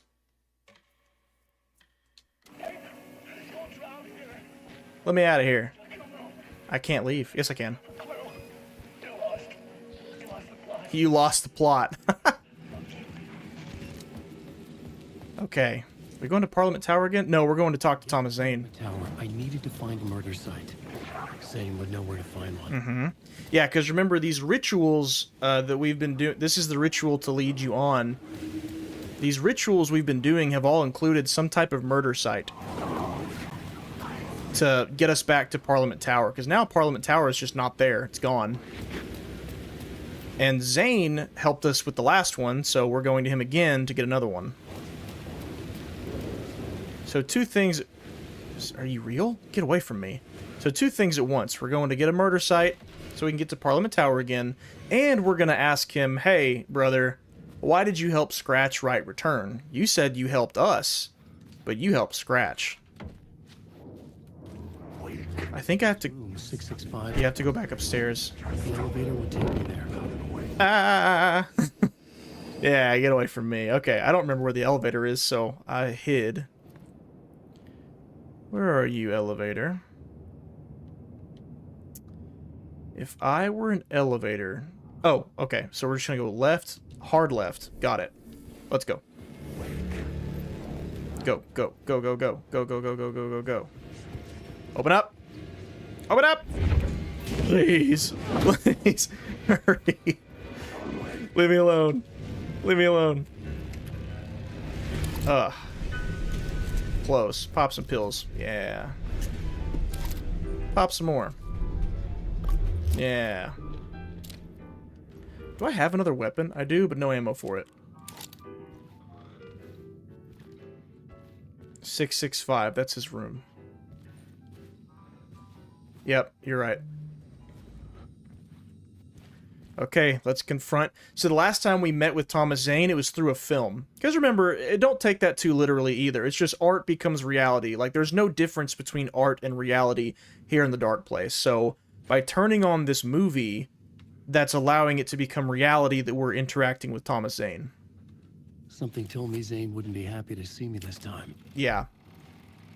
Think of it as sort of like he's walking through a door into the movie.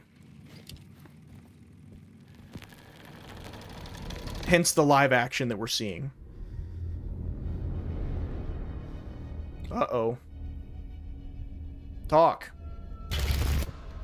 Oh, he wasted no time. In control now. The second you try anything, I will shoot you in the head. Scratch wrote return, not me. You're a fucking liar. You'd given up. You stopped writing. Oh, you're admitting it. Said it was too dangerous, that we didn't deserve to get out. And then he showed up. Scratch. He promised to write.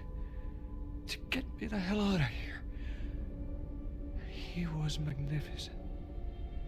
A visionary. I mean, it was art. So he admits it. Then, when he finished, he took a return and left me behind. Big sad. Still here, and so is he. I know I fucked up. But you can still catch him before he gets out, before he gets to your wife. And when you get to him, don't hesitate. Kill the bastard for what he did to us. There's a murder site in my cinema where my film Nightless Night is playing. Uten ooh.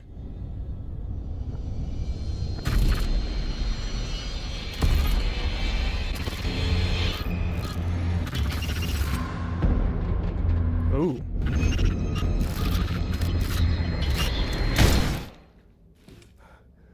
Thomas Zane is dead.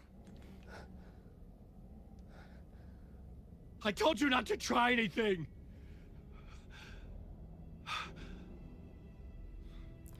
He was manipulating the movie to reverse their positions, where Thomas Zane was the one holding him captive instead of Alan holding him. So he shot him, killed him. Now, you could leave the room right now and go on about your merry way, but I didn't when I first played it, just because I wanted to see, and I'm glad I did, because check this out. This is not a still image that we're looking at.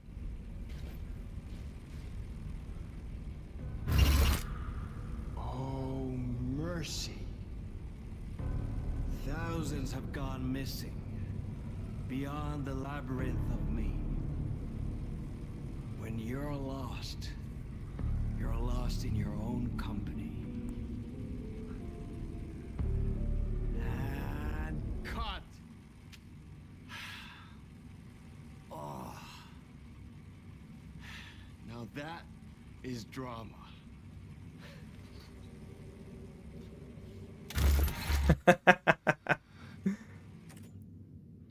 What the fuck? I had a million questions about Zane. Alan's saying what we're all thinking. Yeah, what the heck did I just watch?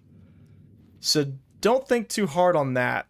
Every time Alan has died in the Dark Place, or anytime we have died as Alan, he wakes back up again somewhere else. So it's I had to find the movie theater Poet Cinema. questionable if you can even die in the Dark Place for real. Created the film in tandem with Return to escape the Dark Place. You alright, Winnie? Yeah, all three dogs are in here with me, and one of them just coughed. So yeah, we shot Thomas Zane in the head, and he woke back up. That's all. That's all it is.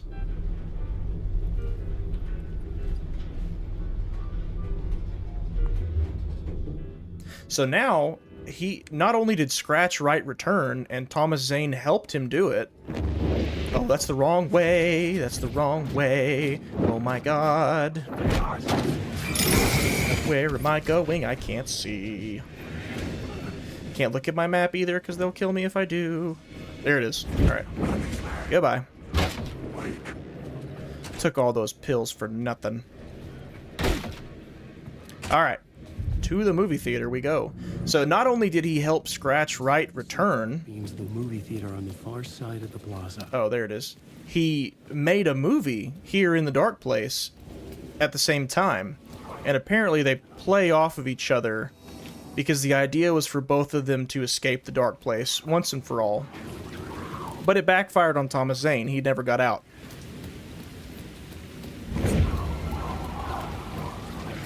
Are any of these guys real? I hear him chasing me. I know some of them are. Yep, they are. Goodbye. Oh, is that guy real? I think he is. Leave me alone. There's so many of them, dude. I'm just running. I don't have the ammo to fight all these guys. Even if 3 of them are real, I don't have the ammo. If I were a movie theater, I'd be over here. But how do I get inside? There it is. Hurry, go, go, go.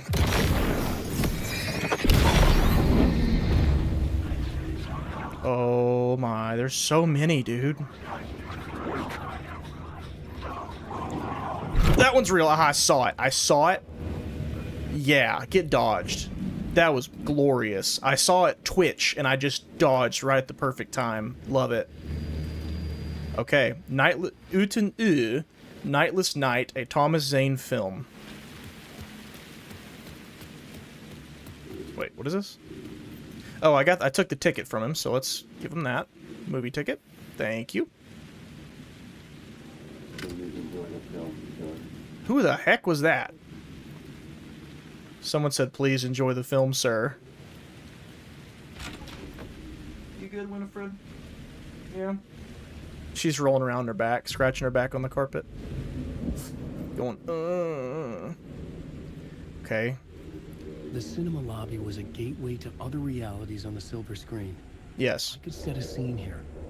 So keep in mind, Alan had no idea that movies were being made of his books.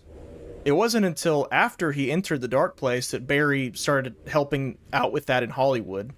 So the Dark Place isn't all just stuff Alan comes up with. There's bits of reality in here too. Can I do that? Before I change the scene, I'm going to first open up this bad dad.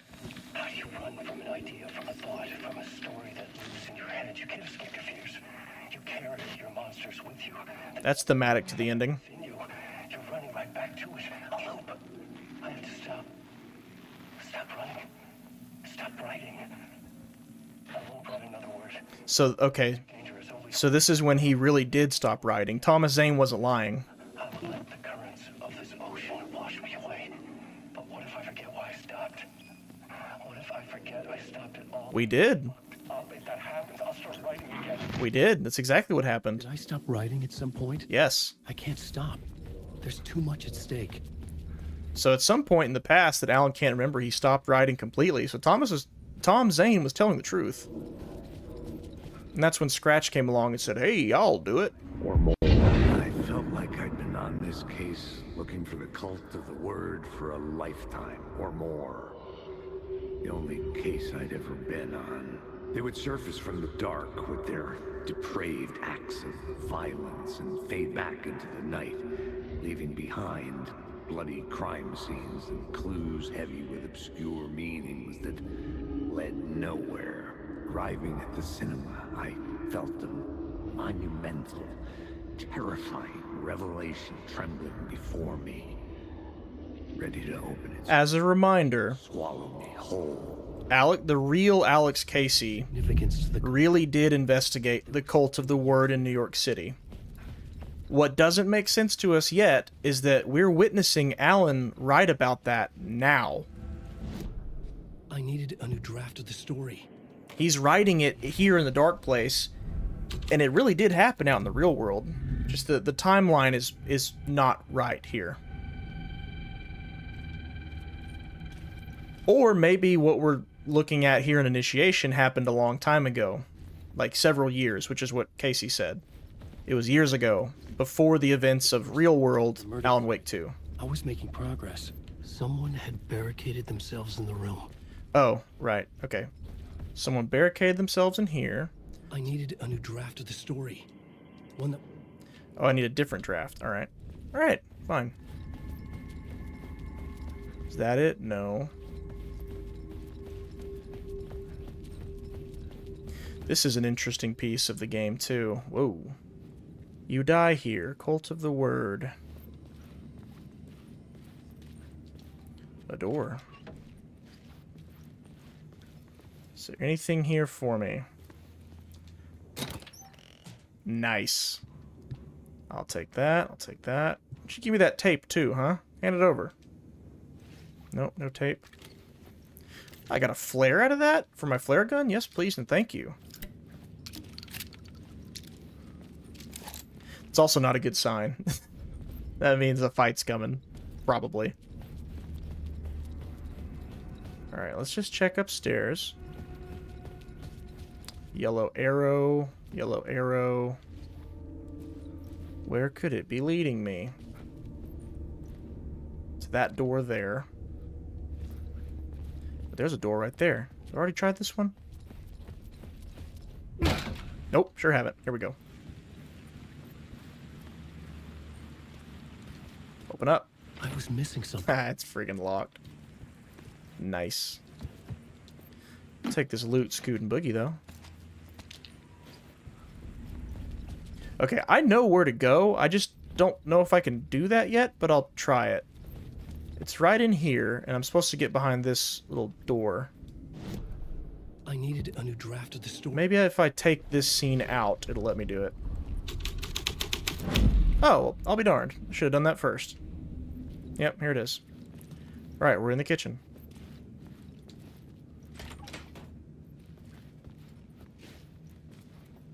Oh, I think my wife might be home. Let me see. If she is, then the doggos are gonna leave. She's got some yummy, delicious food for me, I believe. Nope, she's not home. Then what are y'all freaking out about? Nothing. Bunch of nothing. But she will show up at some point. When she does, I'm gonna let the dogs out. We're playing this to the end, by the way. Even if it reaches 5 o'clock and we're not done, I'm going all the way through to the end. Well, let's try changing the scene again. To the story. There we go. This is the dressing room or something. Break room. Ah, an echo. Cool. And a map?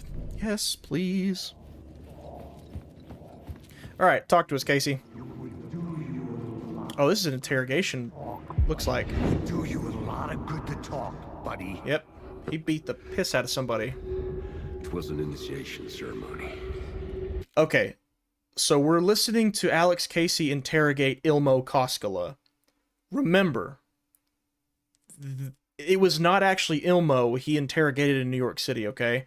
The dark place fills in holes sometimes. So Alex Casey did interrogate the leader of the cult in New York City, the Cult of the Word, but it was not Ilmo that we are aware of. It'd be really weird if it were, because Ilmo is the leader of the cult in Bright Falls. So don't let that trip you up either. It's just, Ilmo is here just as a stand-in for who Alex Casey was really talking to. Same as like with the cops before in the Bookers. Probably the Bookers. And so we made our new members believe. 2 of New York's finest. Yellow paint, right? Performed endless favors to earn their place among us. We had something special waiting for them. And something very special for you, Alex Casey. Who's your leader? Alan Wake? Scratch? Zane? Give me a name! You will meet him soon enough. There was no end to the corruption. New York's genre. So I'd use New York's finest. So now Alan is writing in the story. One that would get me ahead of Scratch. Now Alan is writing in that the cops were involved in the cult. Which again, reflection, we know in the real world, in not New York, in Bright Falls, Mulligan and Thornton were involved with the cult of the tree. So just kind of layers on top of each other that are a little bit off, but reflect each other in some way. And there's the symbol for it. Ah, here we go. Okay, let me give us a... Oh, I didn't open this. What we got? Ammo? Heck yeah. Alright, give us a manual save. Thank you. Into the theater we go. We still don't know who died yet. We don't know who the ritual murder is, but we'll find out.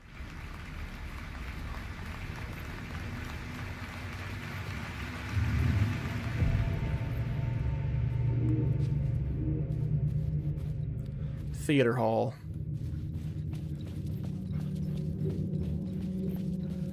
I hear an echo. I hear it. It's gotta be... Is it in here? Ah! Good God. Turn it back on. Turn it back on.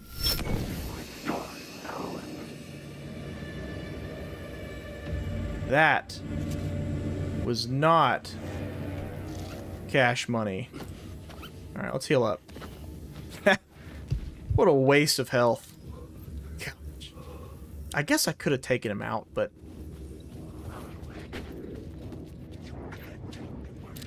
Is it you? Is it you I'm hearing? I thought it was an echo? Sure is. You had me tricked. What the?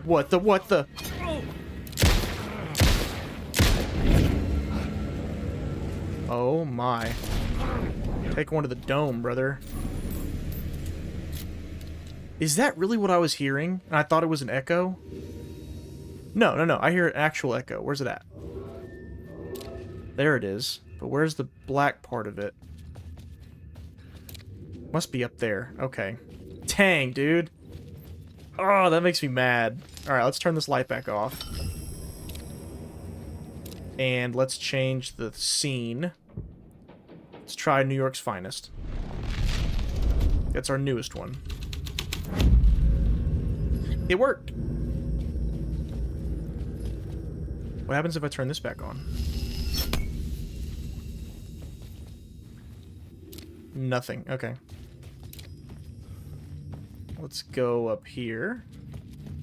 It's like that echo has to be seen from upstairs. The cops had gotten their 15 minutes of fame with the cult, and it had been a scream. Okay. They were the murder victims. Here's our victims. I had to find a way into the projection booth somehow. So our two victims are two police officers who were members of the cult, which reflects when Saga Anderson had to fight Mulligan and Thornton, who were it was a boss battle, remember? They got taken by the darkness, and it was revealed that they were members of the cult. Y'all probably sick of me saying it, but it reflects each other. It's like poetry, it rhymes. Alright, so now we gotta find our way in. So New York's Finest opened that up for us. Is there anything down here when I do that? Yes, there is. There's a set. Anything I can do? Doesn't look like it. Let's try Cult of the Word.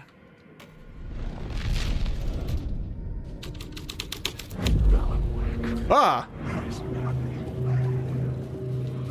To the light, to the light, to the light. Something's about to play, but there's dudes in there. I don't want to fight them. Oh, nothing's gonna play. Okay. Wait, echo, right here. Aha! Talk to us, Casey. It's you, following your master into La La Land. A sad bunch of clowns in funny masks and hoods, pretending to be a secret society. Maybe it is you.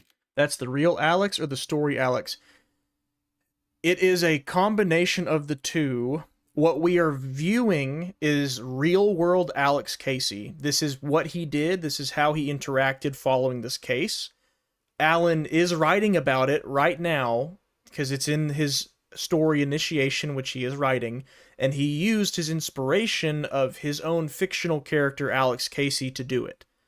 So, it is a book Casey inspired, but real Casey that we are witnessing, if that answers your question. Playing a role, Mr. Casey.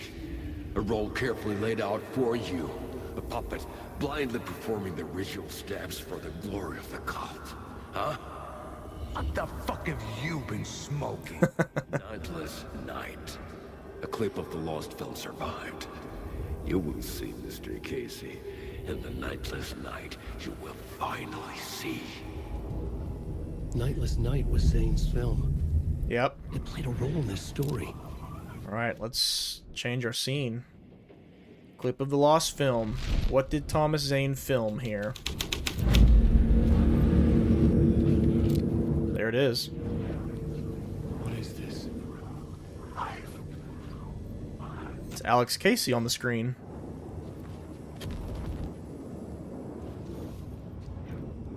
Can I go in here without getting murdered? Oh my. Yep, I'm stepping back in here. Did you hear how many of them just got triggered at once? Zane's lamp on the screen had no light. Zane. Transfer the light in my lamp. I have to go all the way up to the screen. Alright. Here, I got something for you boys. Yeah. Yeah. You wanna hide from me now, huh? You wanna hide? You like that? Here, I got another one for you. Huh. Woo! Hello. Here, come on. Ah. There's another one. Light him up. That's one down. Or two down, technically. Boom. Is that everyone? Is there anyone else? Okay. Alright, so we gotta put our light into Zane's lamp in the movie. Apparently his movie stars Alex Casey. Which, don't think too much into that either. It's just, everything that's in the dark place is kind of fair game to be shown in different ways. Oh, there's our echo. Heck yeah. Give me that.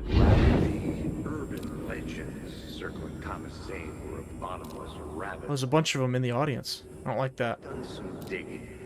To film freaks, he was a mythic auteur. That one's walking towards me. Cinema. A rising star coming to America from Finland. Don't turn that corner. Created. Are you real? He's not! Oh my god! Mirroring the vanishing of They take that was a bluff. They take that far. by himself. Wow. The biggest mystery was around his lost film, an early work made in Finland. Wow. Nightless Night, rumored to have mystic properties. Some claimed it was a snuff film, that the ritual murder in the film was an actual murder. Okay.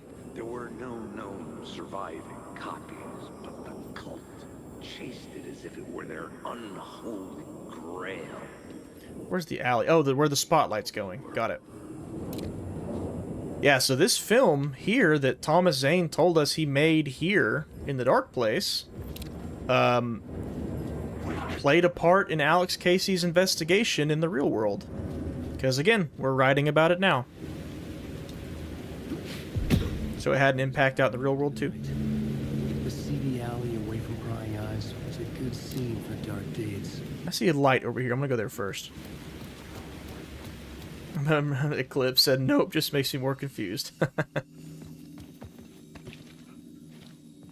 If you were to summarize just about everything in this game that's confusing, all it is, to make it simple, you don't have to get deep into the iceberg on everything. To make it simple, it's just, there are different versions of the same thing that has occurred that are all just slightly different from one another.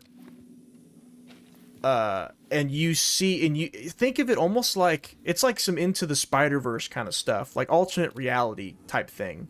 That's what the Dark Place does to things. Now, as to what's real and what's not, depends on, you know, Sometimes that's up to interpretation, but really it just comes down to there's multiple variants of the same occurrence. Let's try New York's Finest. Overlapping. Yeah, exactly. They have some shared qualities.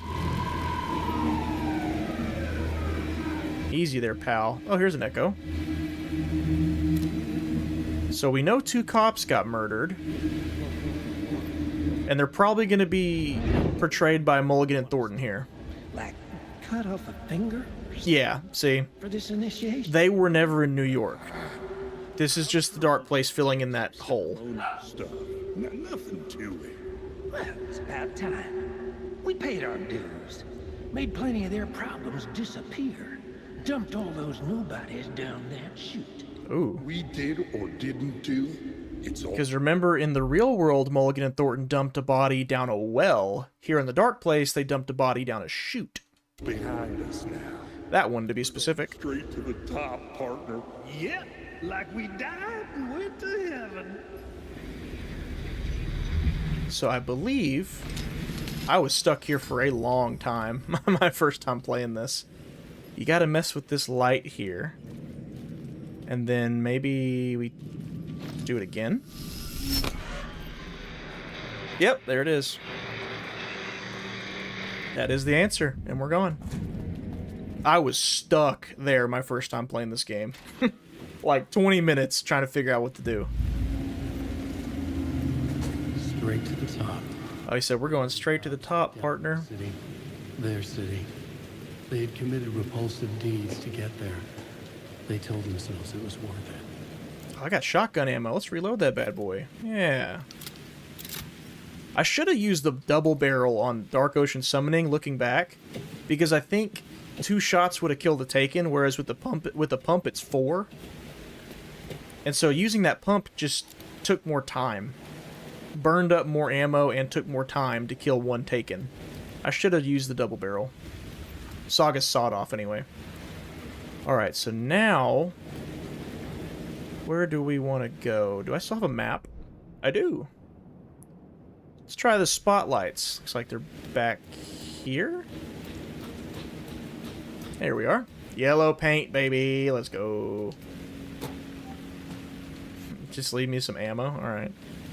I'll take it, I guess. Wait, there's nothing else over here? Ooh, yes. Give me that. Words of Stuff.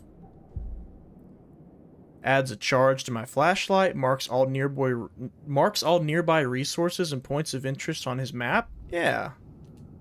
That'll be helpful. Take that. So is the dark place something Alan made, or is it like another universe? It's another universe. It's another reality. Dark Place is where it's been around for way longer than Alan's been alive. And it is a place where things that are works of art, like fiction, like writing, like paintings, songs, whatever, the Dark Place has the power to make those things real. And if you're stuck in the Dark Place, then everything you see is a mixture of what's real, what's not. It operates on dream logic. It kind of just shoves it all together. Tim Breaker, I hear you. Is it door locked? Come on. Let me in there, buddy. So Alan is writing he's writing a manuscript here in the Dark Place, and its effects are bleeding out into the real world. So he's writing about 2 cops that join a cult in New York here, but then in the real world there's 2 cops that joined a cult in Bright Falls, I think Washington, which has been the game we've been seeing so far. I guess technically Return is part of that too, because Initiation is... So Initiation is what this Alan right here is writing. He's sitting here, he's writing Initiation, and the plot board over here is what he's using to make the story. This Alan is like an astral projection that this one has sent out to complete the story. Like he's living through it right now. This Alan here is Alan number 2. while Alan number 1 writes the story. Alan number 2 is living through the story as Alan number 1 writes. Good question. Maybe it's a bit of both. Tim, that's the one I thought was Sarah's dad. Oh, right. No, he says that he's Sarah's cousin. Yeah. Is this where I'm supposed to go? Maybe I just changed the plot. Let's try Cult of the Word.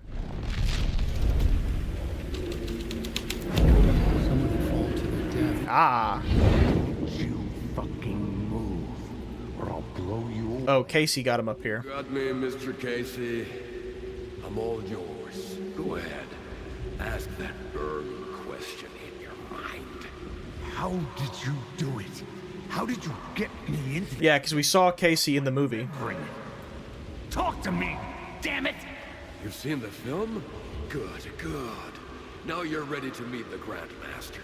He's waiting for you in the projection booth where everything will be revealed. Where he will... Oh, this part's great. Onto this one. And now, Mr. Casey, I've played my part to the end. Oh, he jumps. No! Splat. Bastard! Why did you jump? Projection booth. Was that where I'd find the... This part's nuts. What we're about to go to right now. The Grandmaster, and there's a whole bunch of nothing. Alright. Back to the projection booth that we've been trying to get into this whole time. Wait, now that I changed the scene, will Tim's room be open, I wonder? Let's go find out. I hear things. Open up, Tim. Not gonna open up, huh? Alright. I hear you. Alright, I'm gonna run for it. Go. Go. I forgot which way is the right way. Oh my god. Go. I think this is it. Woo. Yeah. Not wasting ammo on you clowns. Okay. Is this a dead end? No way. No way. Doesn't seem right. So there should be a door to my left, I think. Let's try changing the scene again.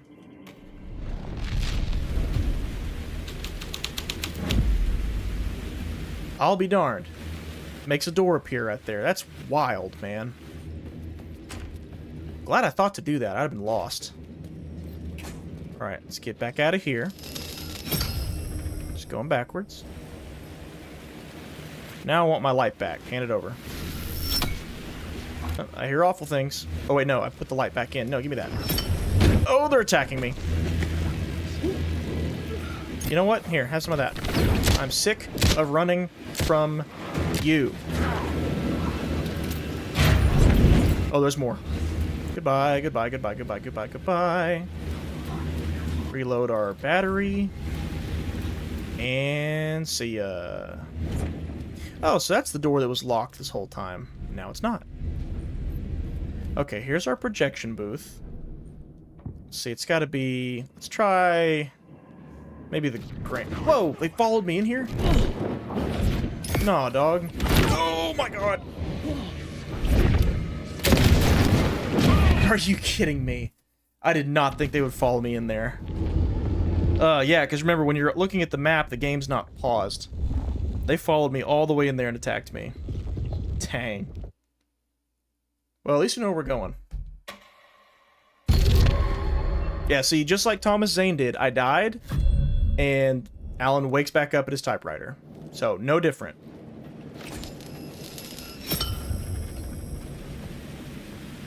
We're still gonna run. We're still gonna haul it. I want them coming through the door at me. I don't want to be out in their terms. Let's go. Let's go. Let's go. In fact, I'm gonna do this right here. Bring it on. Of course they're not coming. Oh gosh, dogs are barking. Crap, hold on. Wait, y'all can't even hear that when I'm not talking, can you?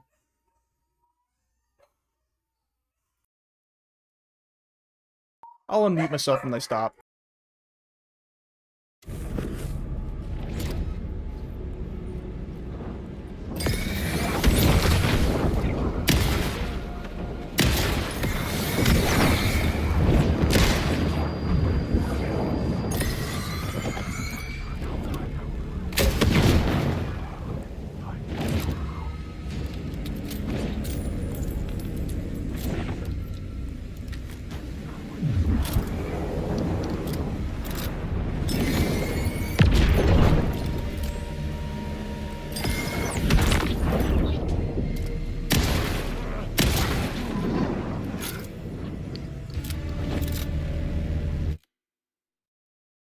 Okay, they stopped.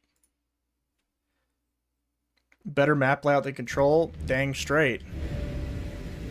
So Zane could still be in his own writing room. Yeah, I think that's basically what his hotel room is his own little creative space. Because he uses psychedelics and stuff to figure out... Plot element in a scene without being there was impossible. Oh, God! What timing? What timing? Oh my God.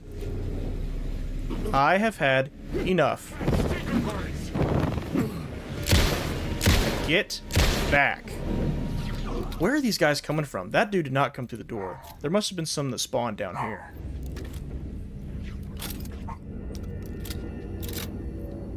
Oh yeah, there's more down there. I'll forget that. Why don't we do this now? Not that one.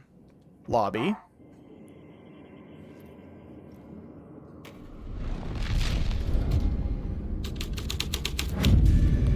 Is this it? No? Okay. Clip of the lost film, then. Is this it? No? Oh. Oh. Yeah, I'm an idiot. I'm not even in the right place. I gotta go back in the theater. Yep, that's my bad. The scene I have is right, I think. I'm just in the wrong spot. So let's go ahead and turn Grandmaster back on. And then go... Shit. Why? Why? Why'd you do that to me, game? And now we've just got to go here. Let's try the light. Nope. Turn it back on. Oh, what was that? Give me that back. When I turned the light off, there was some loot there. Open up. Yeah. Alright, turn it back on. Someone's coming for me, Lucky Charms, too. I hear him. Alright, let's change it back to the cops, because we know that will open the upstairs for me. And then once we do that, we'll go upstairs to the projection booth. This door right here. Can I change the scene from this hallway? Perhaps not.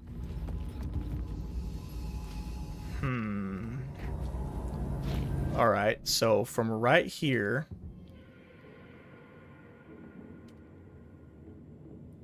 Grandmaster. But that... This thread would create something terrible in the scene. But it's what the story needed. Oh, that's creepy. I don't like that. I don't have to go up there, do I? I don't wanna. What happens if I turn the light off? Let's turn it back on. I bet you I gotta go up there to the screen again. Let's do it. Y'all don't scare me. Y'all don't scare me.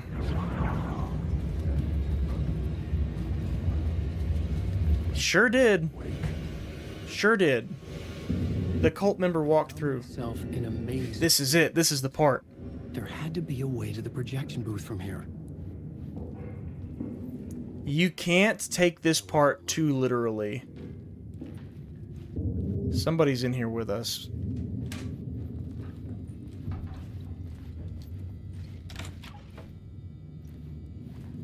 I'm here, you son of a bitch. Show yourself. The Grand Master, my ass. You're a clown in a mask. Okay, so we're on Alex Casey's trail. He's trying to figure out who the Grandmaster is.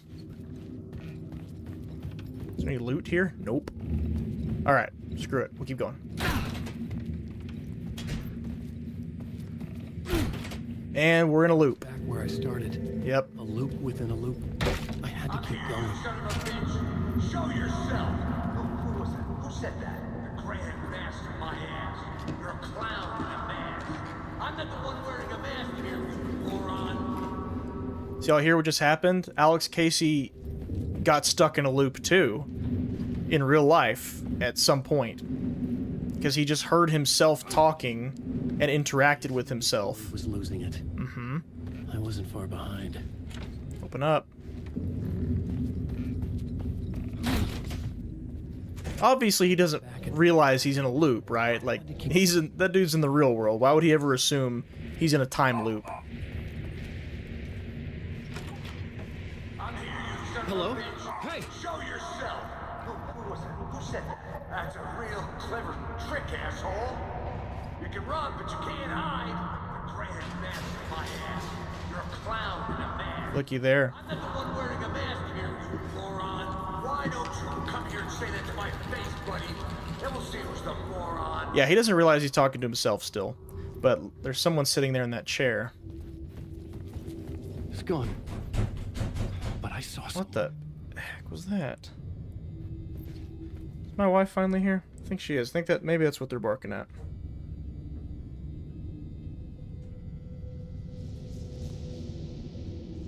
Sure is. Okay, cool. Open up. Well, the door was knocking, so I thought that's where we needed to go. Through the loop we go. Yeah, loops are normal. Remember, like, Saga's been trapped in loops in the overlaps. And now Alan is in a loop, witnessing Alex Casey be in a loop. And we're getting glimpses of what happened to Alan prior to the events of Alan Wake 2, where he was going goo goo gaga.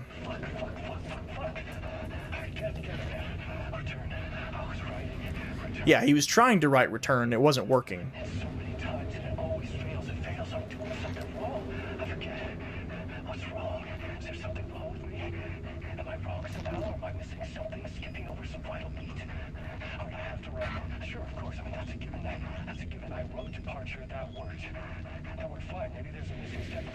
Yes, it's initiation.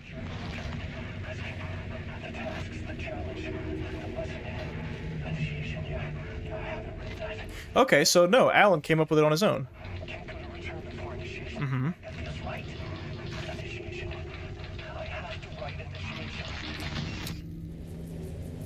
Yeah. But, I mean, to be fair, he forgot about all of this, and Door seems to have reminded him. And yes, Uten is Nightless Night in Finnish. Yes, correct. So good to know. Okay, so Alan did come up with that on his own. Let's try going backwards. How about that? What happens if we go backwards? Open up. Nothing. Okay. How about we try this door again? Nope, still locked. Alright. Oh, I must have missed this door. I was back at the beginning again. I had to keep going. Find a way to the other side. Show yourself! Who said that? That's a real clever trick. Who do we have here? You can run, but I'll get you! I'll get all you fuckers! Who's this? Who's there? Look, you got the wrong guy. I'm not Alex Casey. I only play him in the movies. He's just a fictional character. What's going on here? You don't have to kill me. This is Sam Lake.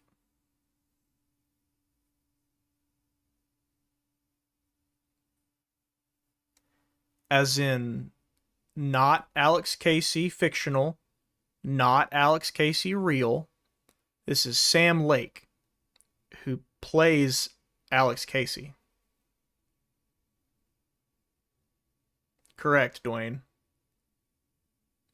And we know Sam Lake exists both in the real world Alan Wake and in the Dark Place, because Sam Lake was on the Harry Garrett show at the end of the first Alan Wake on the talk show. Never said anything, but there was like, yeah, special guest Sam Lake.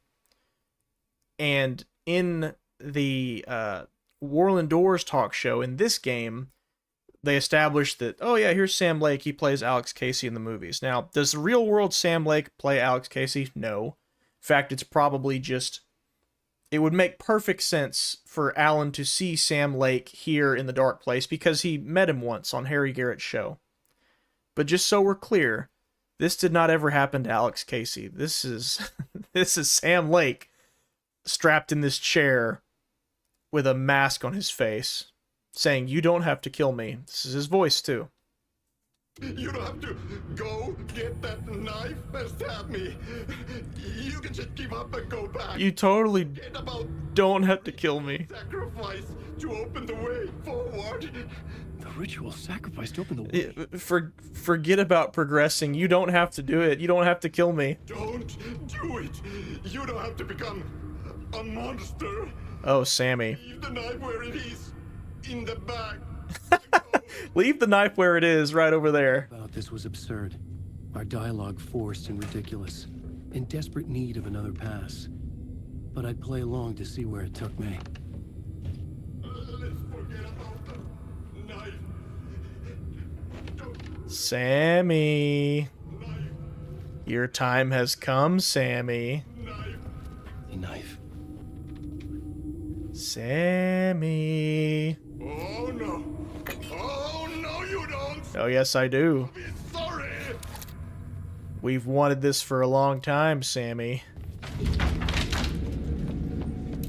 Where'd you go? Get back here. What the fuck? Get back here. Let me sacrifice you. Where are you, Sam Lake? Whoa. Back in Coffee World. Okay. Close. So an overlap. There must have been another Saga conversation I forgot about. Where are you, Sam Lake? You can't hide. Come on, Alex Casey. You've done well. You've played your role perfectly. Oh, here's the Grandmaster. Out of your mouth is a damn lie. The only place any of this makes any sense is in your... And yes, he was dancing in Herald of Darkness, correct. As a fictional character in a story, you've fulfilled your purpose. You brought the writer of the story here. You can go now, Casey. No, I'm not going anywhere before I get some answers. How was I in that movie? Why does all this feel so familiar? What? Who the fuck are you? Who the fuck am I? No! Welcome to you. Whoa. Wake. What the hell? This is the ritual to lead you on. We're just one step away from your final destination. Yeah, they're addressing Alan directly now. Here's an unanswered mystery for you. If Casey was fictional, and you assumed his role as a detective, are you now fictional too? Whose story are you living, Mr. Wake? The visions are getting under my skin. Coming too close for comfort. Not a separate layer, but mingling with my own reality. It's been doing that the whole time. Don't let this go crazy in your brain. What we're seeing is no different than what we've been seeing this whole time. Is that what he's experiencing in the Dark Place is also reminiscent of what happened in the real world. Now it's just we're at the point where Alan is starting to put that together, and it's directly addressing him. It's basically like crossing through the barrier. So someone in real New York was like, "Hello, Mr. Alan Wake," like knowing that Alan was watching. That's all that's happening here. Nothing different from what we've seen before. He's just now realizing this.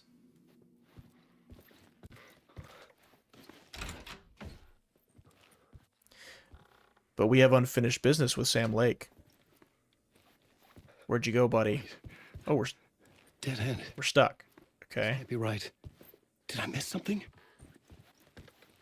Can I go back out? Yes, I can. Was this where we just were? No, this is different. Sammy. Yep, we're coming up on the overlap. I guess Saga must have talked to Alan at Coffee World. Yeah, here is our murder site. The mask was the key. Yep, there's the moose mask that she put on the float. And 2 dead cops.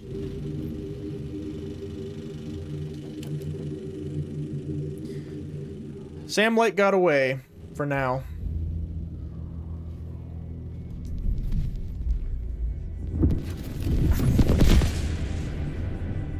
This is how I could help her.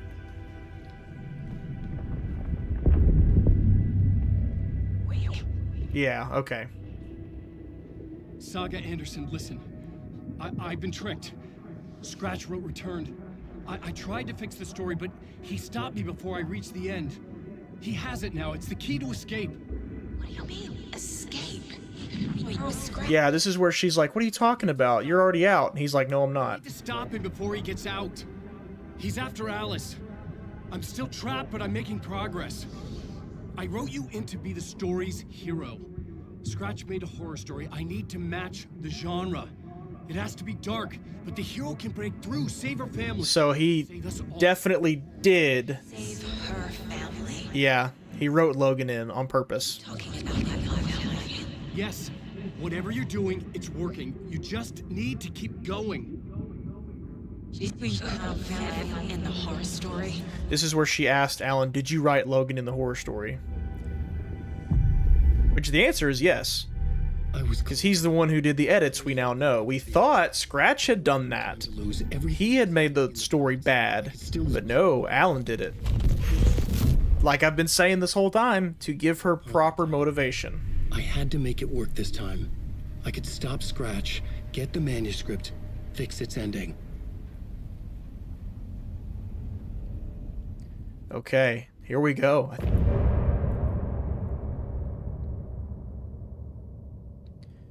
You ain't gonna get me, Mr. Copyright. Now, get to Parliament Tower for the final time. This better take me right back outside. Oh, no, it's gonna take me down to the theater, and I gotta go out the lobby. Okay, that's fine. That's fine. Oh. Oh. Boys, I've been debating Means to an End Saga. Stop being a negative Nancy. Right, yeah, as long as she succeeds, there's nothing to worry about. Okay, so what I'm going to do is I'm going to go grab my food and bring it back in here. And I'm going to subject you guys to... I'll just let you see it. I'll just show you.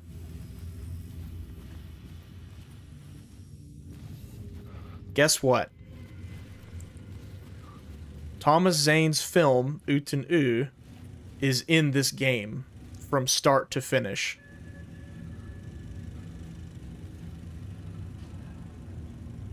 And it is playing right now. Do you have to watch it? No. But here it is. Alex Casey is the detective. Barbara Jagger is the writer's widow.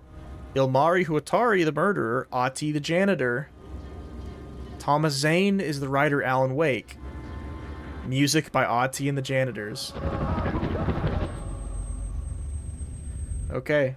I'm gonna go grab my food. I'm gonna leave this here for you. I'll be right back.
Onko täällä ketään?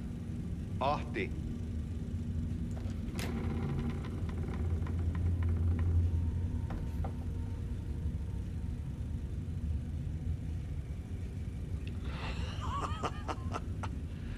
Sanovat, se joka varjoon tyytyy, valon ihmeestä paitsi jää.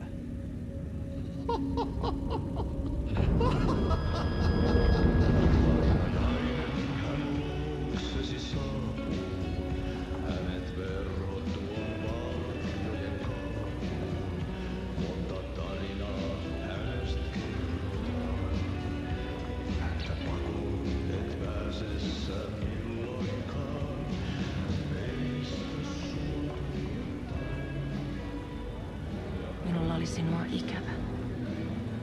Olit Veikon kanssa. Siksi lähdin. Hän on poissa. Ollut jo kauan. Kun nyt lähden, lähde kanssani.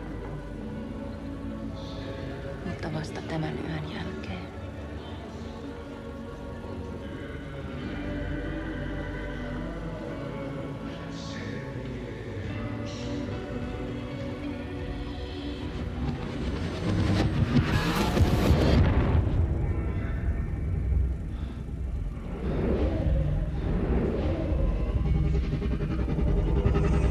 Mä kun vähän puukolla tökkäsin sitä.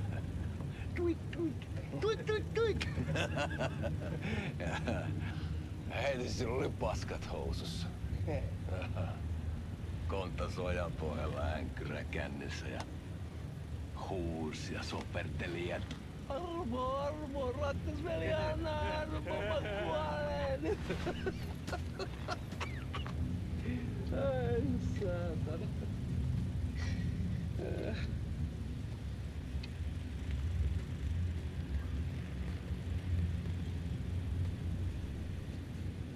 Kato. Tuhlaajapojan paluu. Ja häntä koipien välissä. Tuliko hakemaan anteeksiantoa? Uutiset mistään paluusta ovat ennenaikaisia. Tulin vain käymään.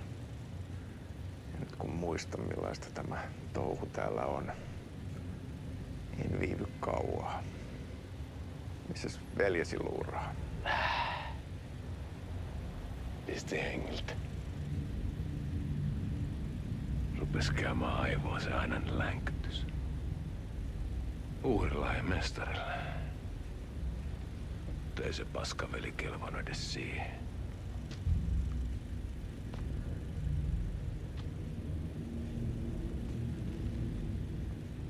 Sä olit mestarin valittu. Vaikka mä koskaan ymmärtänyt, että miksi.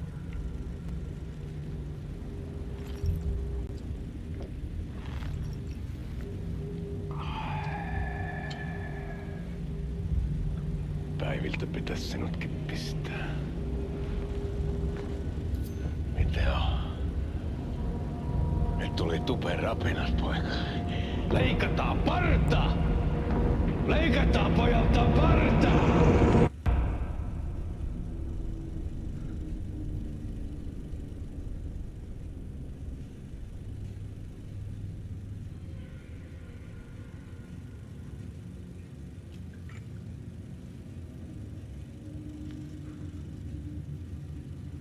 Miksi palasit, kun kerran lähdit? En aikonut. Mutta nyt löydän itseni täältä. Nyt on kai kirottu. Kirjoitettu sadistisen kirjailijan tarina. Kierrän kehää. Maa on syklinen laulu. Mites siellä valtion kontrollivirastossa menee? Väärä virasto. En ole siellä töissä.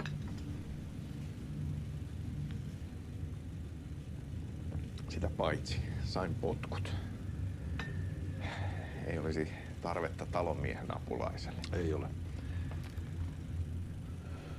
Tämän tilan isäntä katosi yön selkää vuosia sitten. Sen jälkeen kun sinä lähdit. Merkit on ilmassa, että multakin loppuu hommat pian. Siksi kyselen virastosta. Ehkä saan sieltä töitä.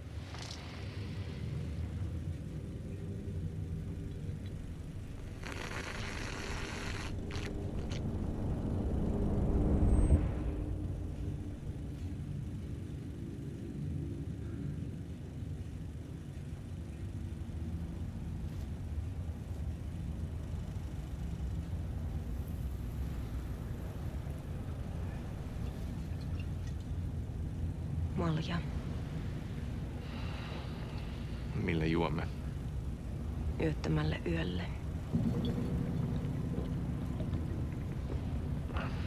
Palasit luoksemme lasina.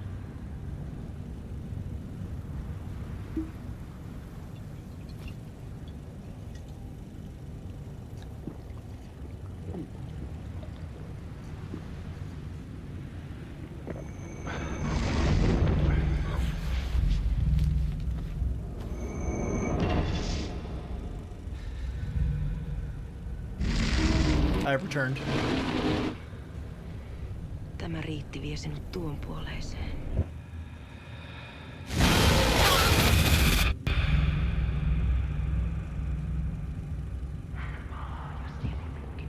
Yeah, originally this was going to be a feature-length film, like an hour and a half, and they trimmed it down substantially. And also, don't look at Jotun Yo, Uten as literal. Think of it as thematic. Thematically, we see a lot of things that reflect in this short film that are happening in the game. There he is meeting Thomas Zane, who is apparently played by Alan Wake. So yeah, don't think of everything we're seeing here as literal. It's thematic. Sanotaan, että Aleen kurkotti liian pitkälle yön syövereihin. Eikä löytänyt sieltä enää pois. Shirtless Ahti was not on my bingo card. Kannattaa varaa sitä Aleenin mustaa leskeä. Taisit olla vähän heikkona häneen. Pelkäsin häntä. Me pojat oltiin aina vähän toivottomia naisten kanssa.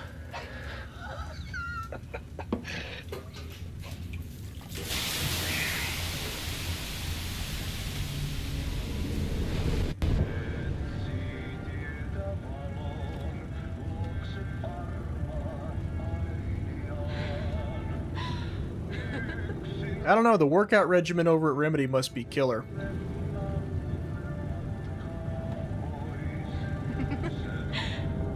Required gym hours to stay employed, I guess.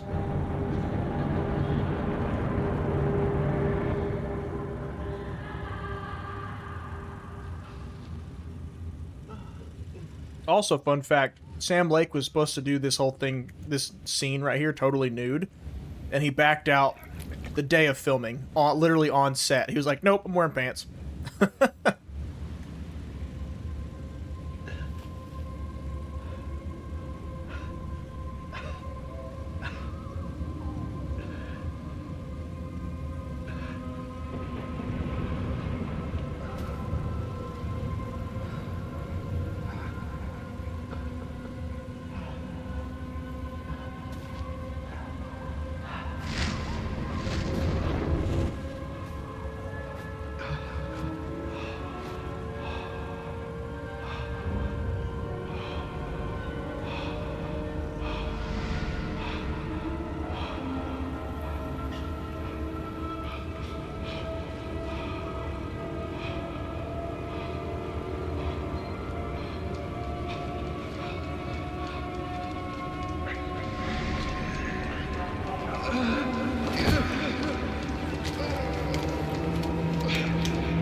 YouTube, this is not real. It's all fake.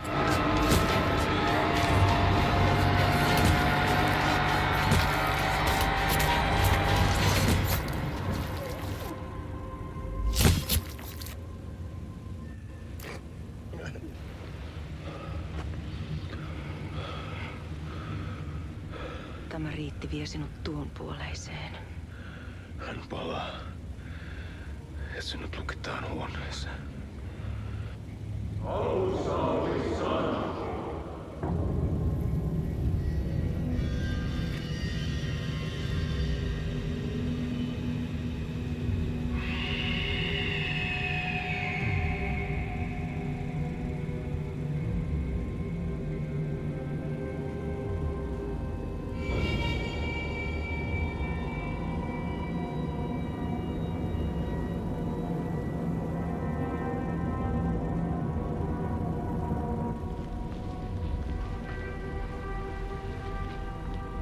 Vihdoinkin.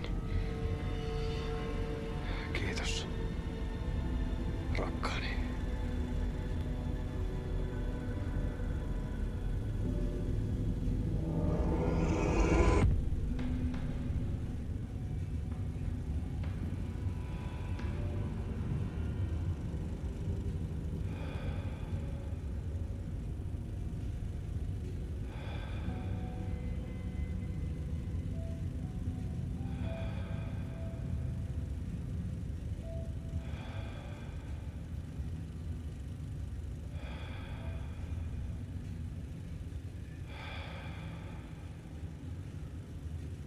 En kierrä kehää. Tämä on spiraali.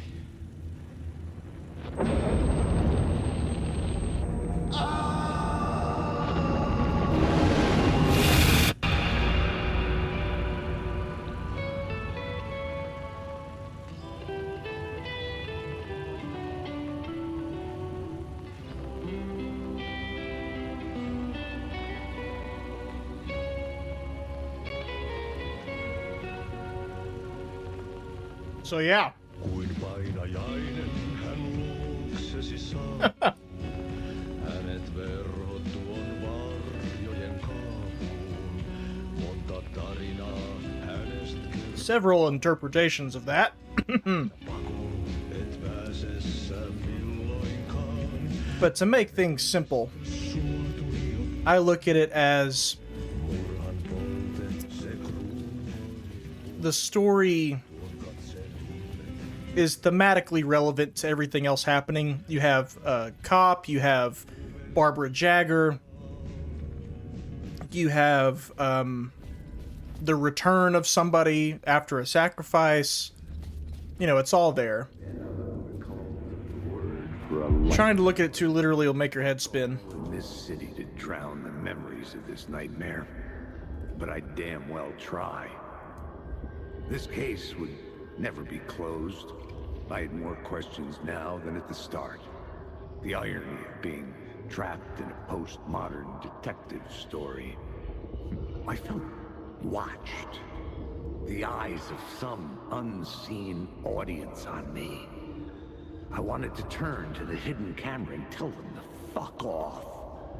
But I didn't know where to look to break the fourth wall. Look at me. There would always be a Look at us. Case for Casey. A million stories in this dark city. The night opened up to welcome me. I walked into her arms. Roll credits.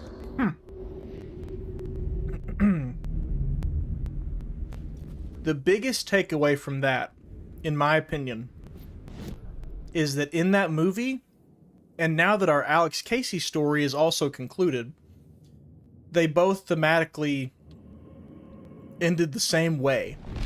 In that the character played by Sam Lake was following leads and ritual murders of a cult, only to find out that he is not the main character of the story.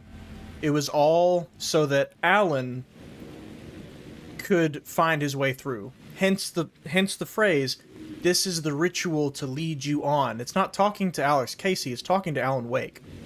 This is the ritual to lead you on. Your friends will meet him when you're gone. And all of these rituals have been what have led Alan out of here.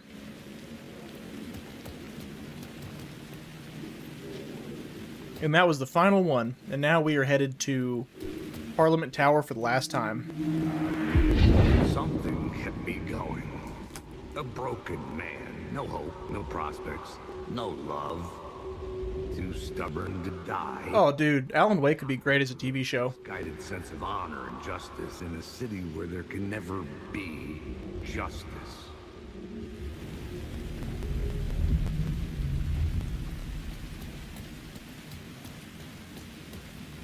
Try to eat chips on stream challenge, impossible. Try to eat chips quietly on stream challenge, impossible.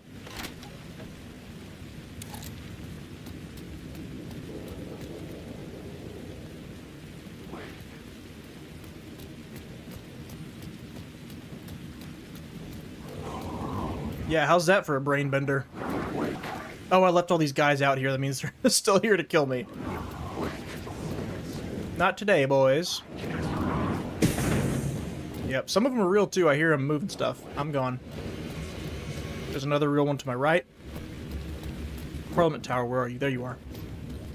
Did I ever comment on this statue of Alice Wake before? Because there it is. The phone was ringing again. Oh, we gotta go to the phone? My sister wasn't Zane this time. Oh, well, you know what? Let me go show you guys one quick thing. We're not in final draft mode, so we won't get to see the whole thing. But just a little glimpse. While we run from this mob of ghost people. They still after me? Yes, they are. Haha! Goodbye.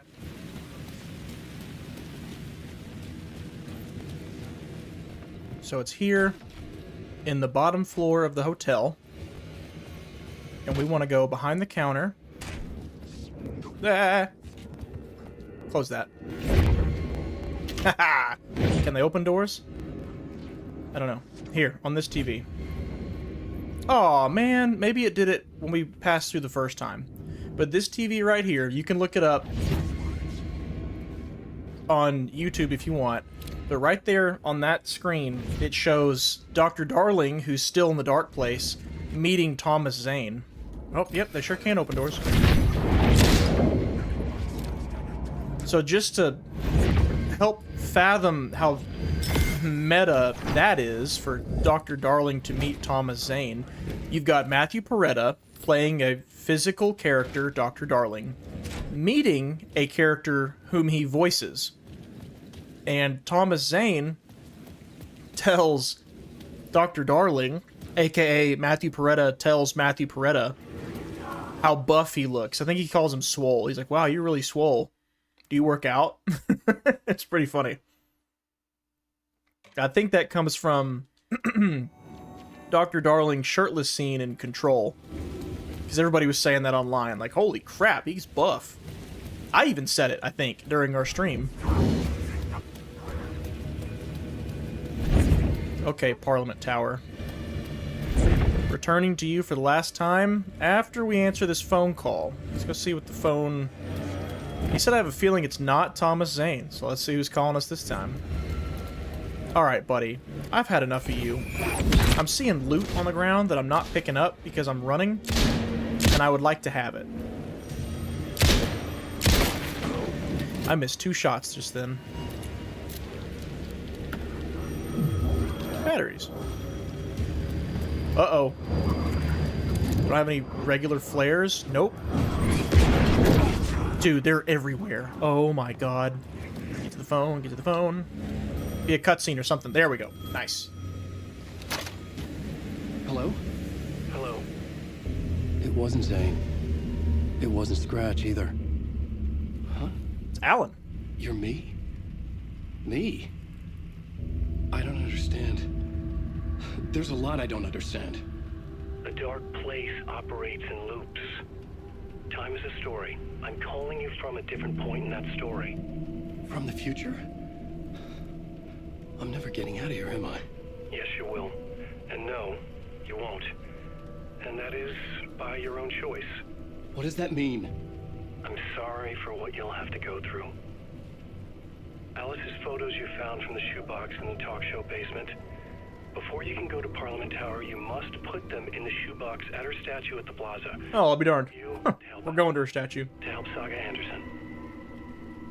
I'm my own Deus Ex Machina? Really?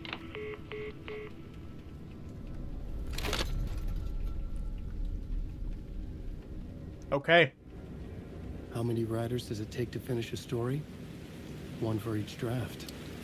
It's the same writer, but in a different point in time. I follow the steps he laid out for me. Alice's photos from the talk show building basement.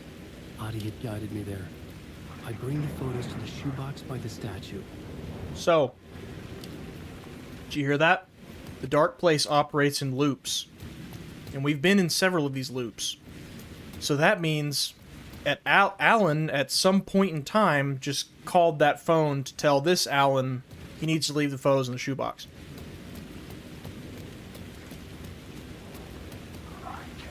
So let's do that. Because time does not work linearly in the dark place.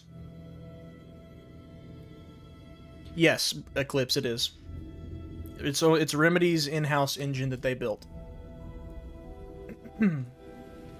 Same engine as Control, they just upgraded it. It's pretty dang good, isn't it?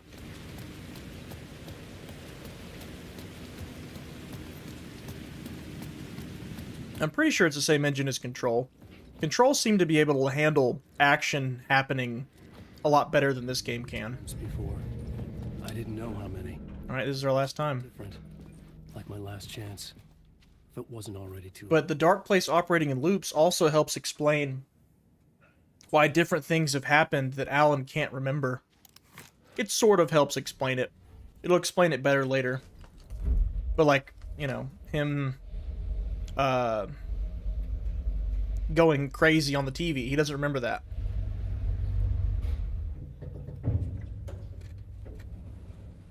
Or Alan dying and then waking back up in the writer's room.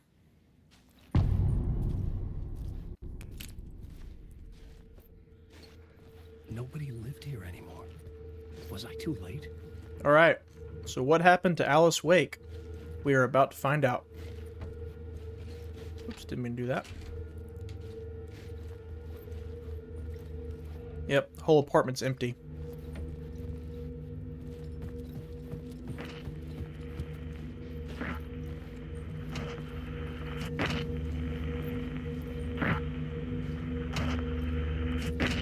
Is that the right thing? Let me double check, make sure.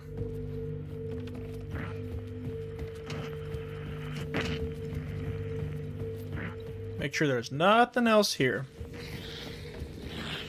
Whoa. Scratch was in there, writing his horror story. There was... Oh, you hear that? That's him typing. I needed to get inside. Yeah. Scratch is in there typing, writing, I guess writing Return, or adding on to it or something. Because we already saw that he wrote Return, and Alan, edited it with a pen. Now we hear him in there typing. Oh yeah, this is right.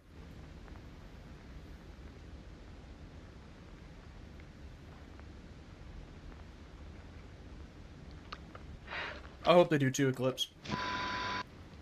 So, here's what happened to Alice Wake. It won't end.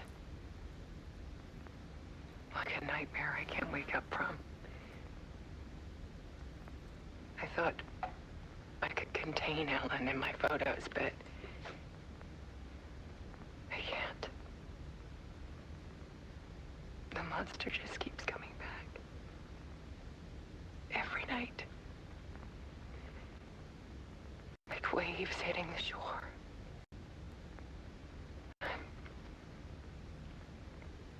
I'm so tired.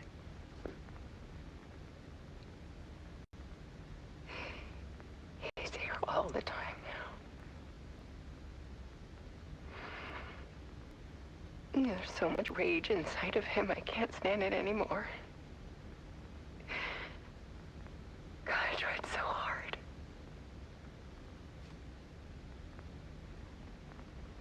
I can't.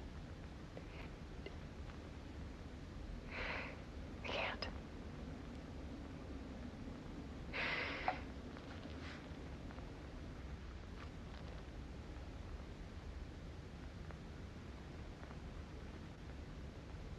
I have made a decision.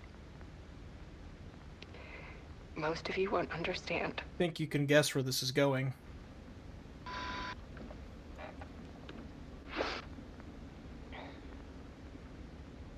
People call me an artist. But I don't care about any of that. No, he did not, Dwayne. I just wanted to show the world what I see. He was temporarily subdued. I can't keep going like I have been.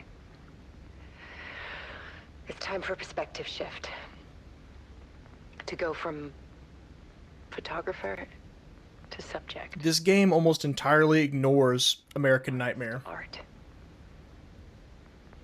Or at least writes it off as, oh, that was just Dark Place shenanigans.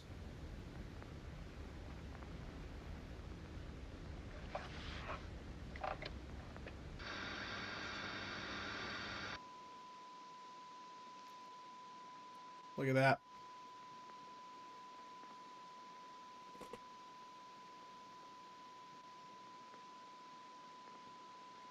What follows are her final photographs.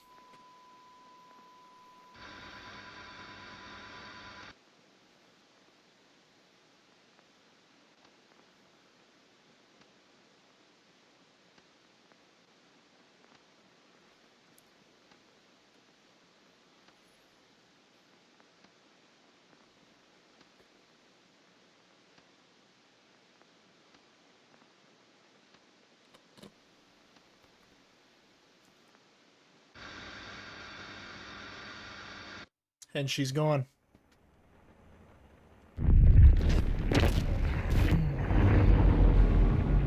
Alice was dead. Scratch tore. Okay. Now, here we go. Alan just learned that his wife has ended it all, and he is now entering the room where Scratch is typing, making his horror story. So he's going to confront him. Tortured her until she couldn't stand it anymore. Until she broke. And all that time, she thought it was me. Scratch was still here. He hadn't escaped the dark place yet. He was scratching my edits out of return. Pay attention.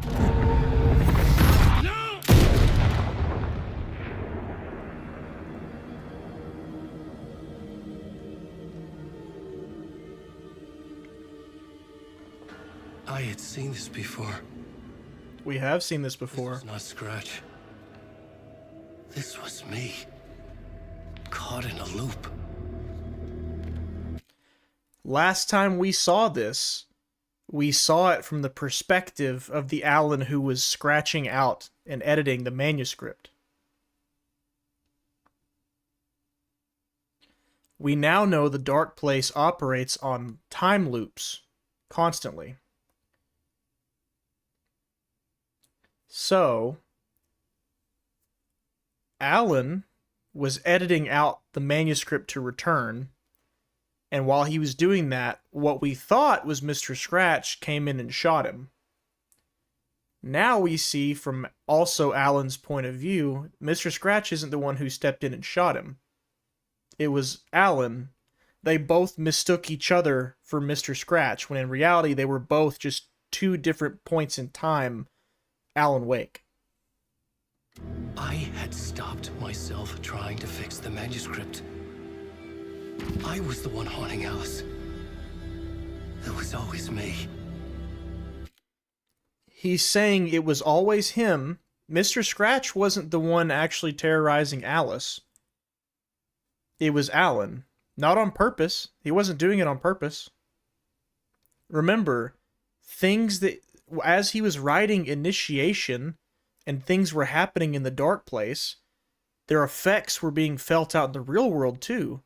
The Cult of the Word, Alex Casey, the burning train car, all the New York ritual murders.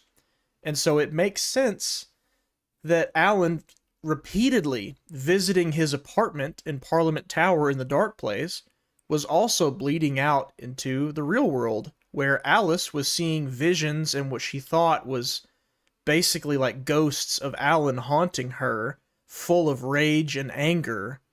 Well, he's full of rage and anger because he thought Scratch had pushed Alice to end her own life. So it was remnants of Alan stuck in these loops in the Dark Place, bleeding out into her life, causing her to go insane. Hence the pictures at the elevator and stuff like that. So did he get out of the Dark Place to haunt Alice? No. Scratch has never left the Dark Place until this game. All the years of Alice being tormented by Scratch, it wasn't ever actually him. It was Alan accidentally haunting her as he was writing Initiation. I killed her.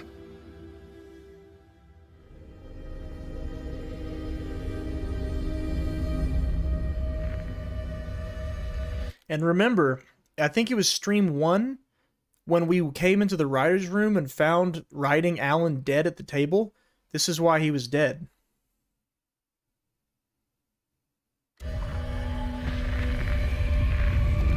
Correct, Dwayne.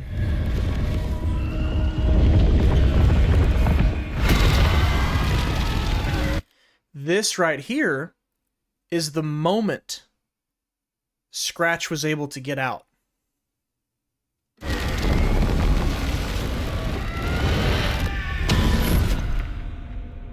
This is the ritual to lead you on. Your friends will meet him when you're gone. And there he goes. He disappears. He did everything correctly.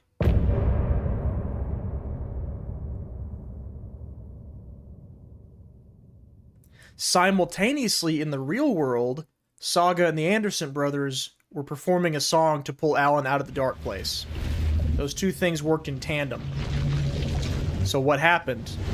The Dark Presence just infected Alan right before he left the Dark Place. We did bring Wake back from the Dark Place with the song and the clicker.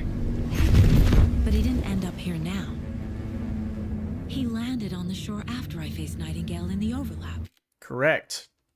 So when Alan finally came out of the Dark Place and was laying on the shore of the lake, back in the beginning of the game, the Dark Presence was inside of him. Not controlling him, just laying dormant in him. There was this whole idea of, oh, it was Mr. Scratch the whole time.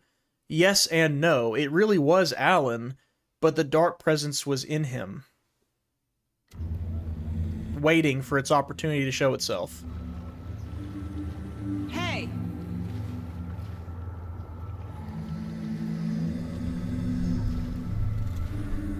Are you okay? No! It's my fault! He got out with my face! Scratch! That night I found Wake here. He appeared because of this. The summoning. That was Wake. Yes. Scratch wasn't pretending to be Wake. Correct. They're the same person. Yes. Here! Scratch! Watch out, Anderson! Estevez, Scratch is Wake with the Dark Presence inside him. He wants the clicker. Change of plan. I'll lure him to the cell. When we're inside, lock it and blast it with all you got. Okay. This is what I meant when I said they kind of just write off American Nightmare. Because what they're now telling us is Scratch. Think of it like a Jekyll and Hyde situation, where when the Dark Presence takes over Alan's body, it's Scratch. When it's lying dormant, chilling, it's Alan. And the reason why Scratch is a double, and we were able to see Scratch right away when Alan went into the Dark Place in the first game, is because all of this operates on loops. It's not, in the Dark Place, it's not linear time. So, Alan wasn't looking necessarily at a doppelganger of himself. he was looking at another point in time Alan Wake that had the dark presence inside of him. That makes sense. It's a lot to take in, I know.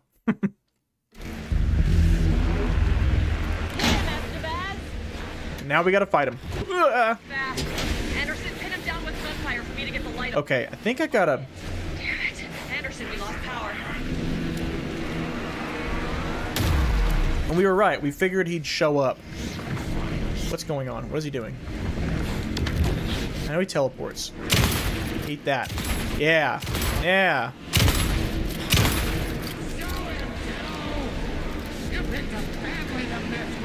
Oh, gosh. Grab him now. Okay, gotta go. Now that he's stunned, gotta push the light. Get away. He's coming.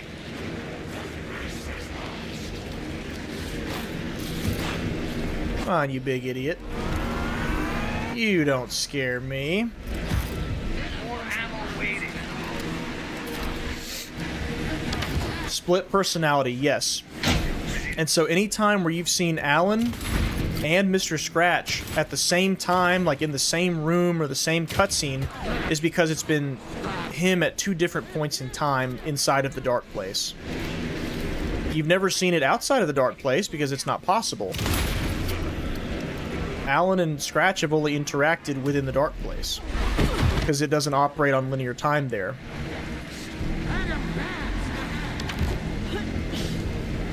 Gotta hit him again. There we go. Come on, one more. Now.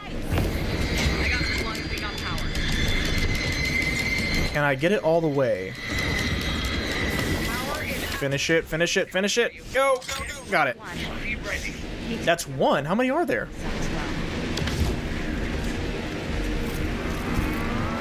Uh-oh. Oh, come on.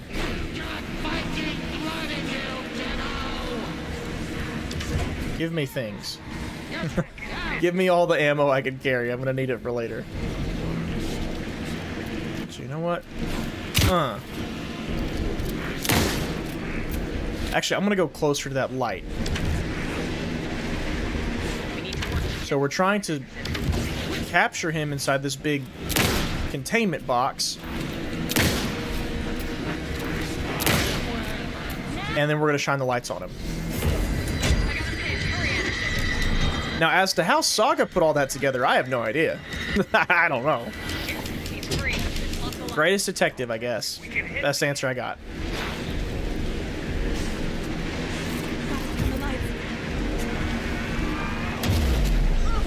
Oh my god. I gotta get better at dodging those.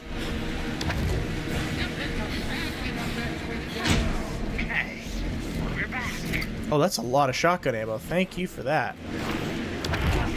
Woo! Come on. There we go. I gotta get closer to the light.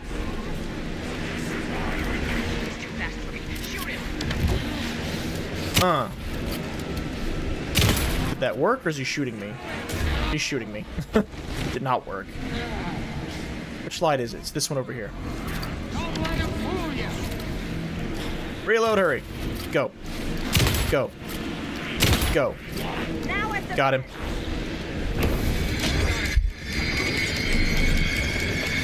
Yeah. Yeah. Alright, now we gotta trap him in there. Let's try something goofy, shall we? Oh, we just gotta run in? Is that it? Is that the answer? There we go.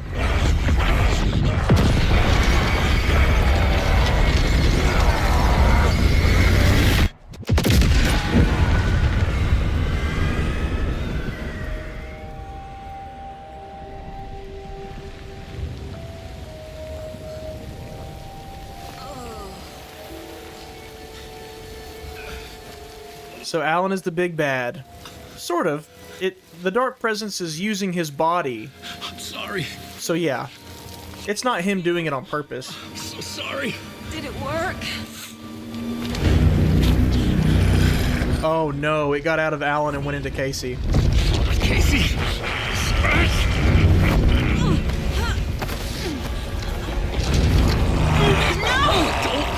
Oh, it took the clicker.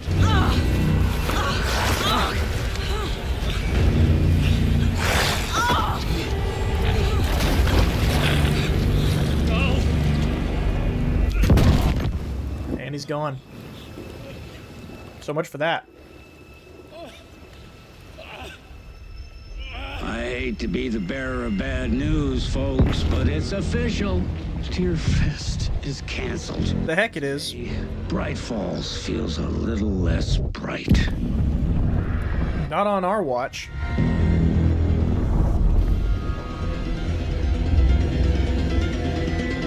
Oh, that's like Alice's photo.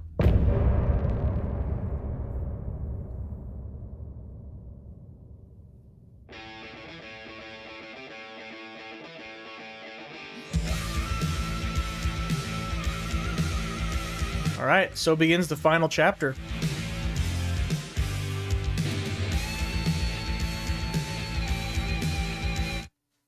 Let's do it. And look! Oh, there they go. Anderson brothers. Tom, we need to get to our next gig. We're doing this for you and our lovely saga. You take care of things on this side. Don't screw it up, Tom! I'd seen it all play out. They're going into the dark place. Horror movie I've been forced to watch. The Dark Presence held all the cards now. So, Saga got thrown in there too, by the way. So now Saga, Tor, and Odin are all in the dark place. And Casey is now Mr. Scratch. Which, the first time I played this, I was like, oh, I wonder where Tor and Odin are going. I wonder what they're doing. Easy answer. They went in there to jam. Because remember, dark place, time's not linear there. So, sure, they're going in there now, but then we see them playing Herald of Darkness. That's what they go in there to do. And probably because it was written that way in the return manuscript that they need to do that. And they're going along with it on purpose because the story doesn't control them. But they're probably aware of what it says. Welcome back, Wake. You are Wake now, right? With the shadow out of you?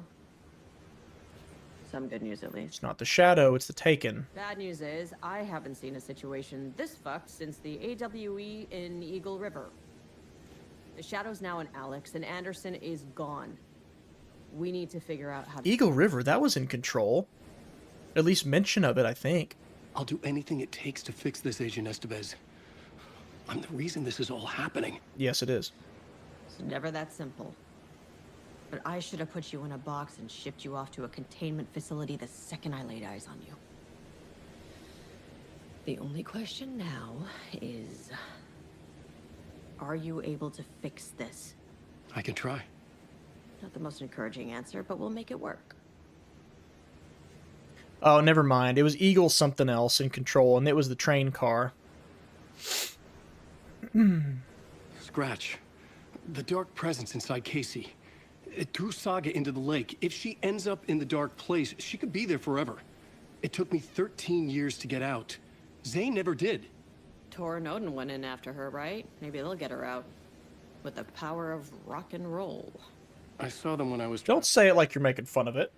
They performed in my musical. I'm immediately less optimistic about this. What's the situation? That's exactly right, Dwayne. An entity break a bureau containment unit like that. And now the dark presence is occupying Agent Casey? When it attacked him in the woods, it must have been preparing for this. And now he has the clicker. Scratch will go to Bright Falls and use the clicker to bring about the horrific ending he wrote for Return. But I can still fix this. How? Scratch must have the manuscript. If I can read the ending, I can rewrite it. I need to go after him.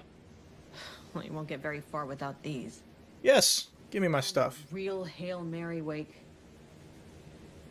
I wish I could help. This is Always down for some real-world Alan Wake gameplay. every kind of weapon we have available. We're out of the dark place. Death matters now. Life is good. I needed a car. The FBI vehicle would be at the parking lot.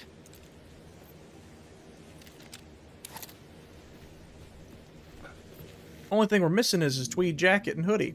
I was awake again, clear-headed for the first time in what felt like a lifetime. I was back exactly where I left. Yep. A dark forest outside Bright Falls. A gun in one hand, a flashlight in the other. Haunted by my own writing. Alice taken from me. I knew what I had to do. Stop the horror story from coming true. Stop the dark presence. What's extremely cool about this part is that it recognizes that it's super reminiscent of the first Alan Wake game. So the score, the soundtrack from this point to the end of it is scores from the first game. Or at least it sounds very close to it, if not the exact same scores. You'll see what I mean.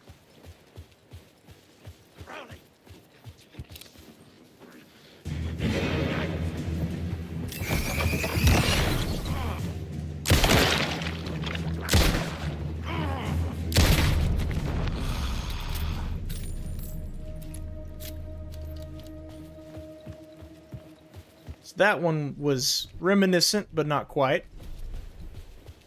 But the combat music definitely is here.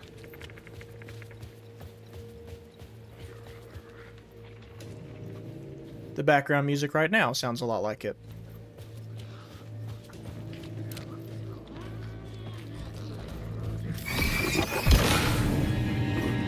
There it is. That sound effect and the song playing right now.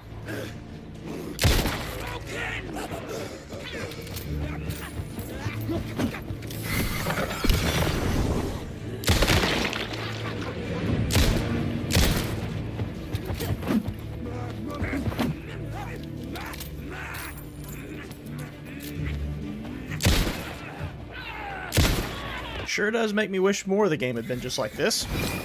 Woohoo! Dodged so hard you fell over. How does it make you feel? Ah, crap. I'm out of batteries. I think there's too many enemies to fight.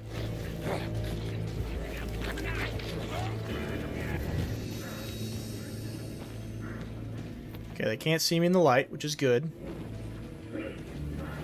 Maybe I can make a run for it. I've only got 2 shotgun shells, 3 revolver bullets, and 1 flare. Yeah, I don't have enough. I'm gonna have to go.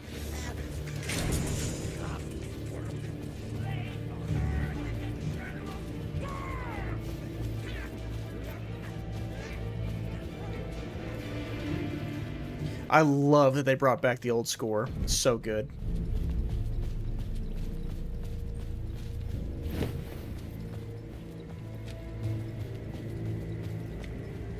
There's a box. Open up for me. Yeah, batteries. Okay. Reload.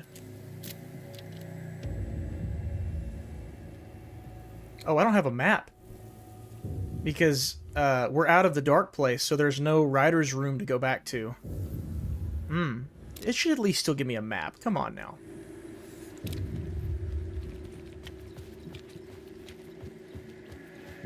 I think that's where we're headed, straight ahead.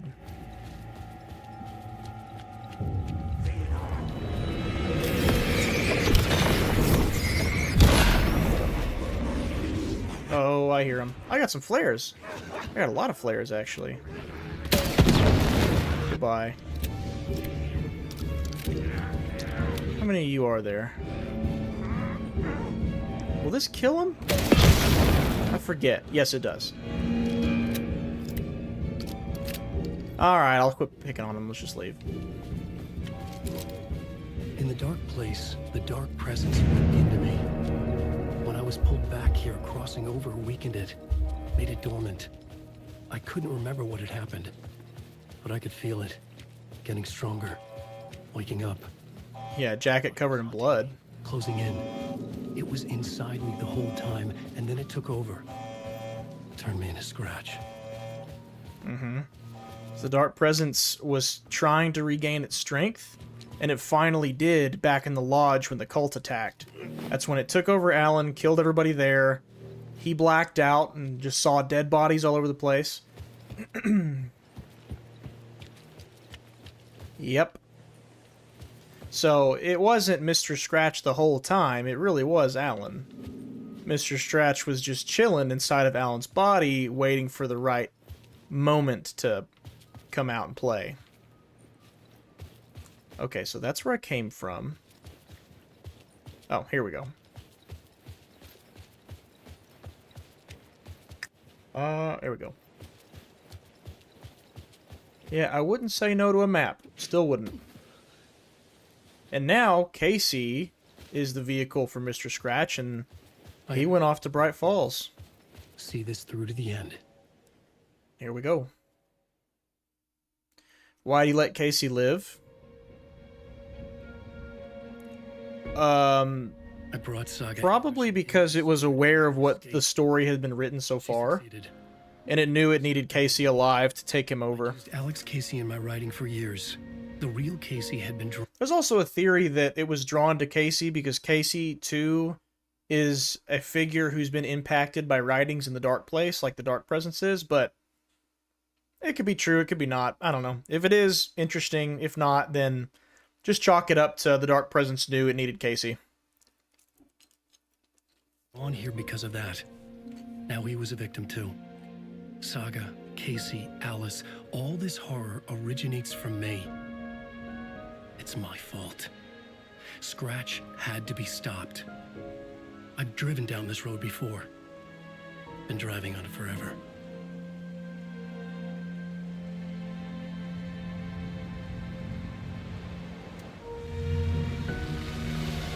If Scratch had brought the Dark Place here, this would take me back inside. Yeah, the Dark Place came with him, I guess. In 2010, I dived in, a leap of faith for Alice, with no idea that the cost would be a nightmare worse than death. It had taken me 13 years to get out. Now Alice was... And now he's willingly going back in. Because of me. Crazy. And I was going to make that leap again, this time knowing the cost all too well.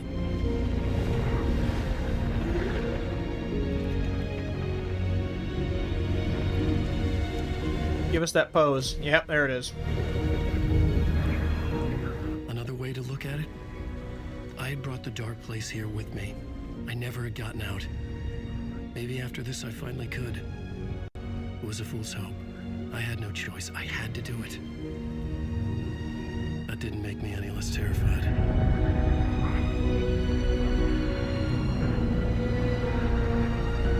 Fuck it.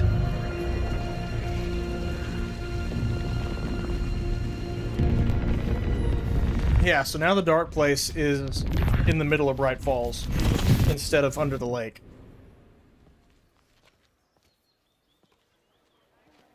And this is what it looks like now.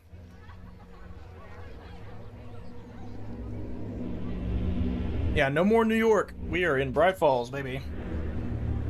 Wait, what's so wrong with this? Why is this a bad thing? This is not what I expected. Yeah, why is this bad? Eternal Deerfest is what I'm seeing. And I have no issue with that.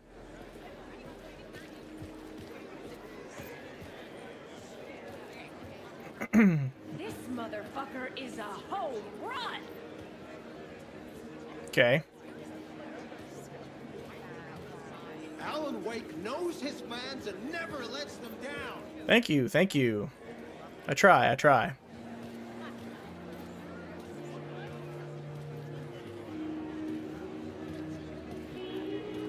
I do my best.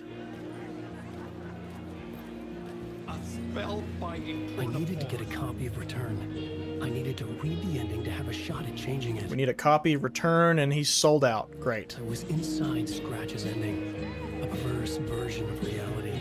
The townspeople brainwashed. Everyone and everything revolved around Return, as if it had just been published. It's pretty meta. She said it's a murder mystery that pulls the rug out and goes supernatural horror. That's what this game is.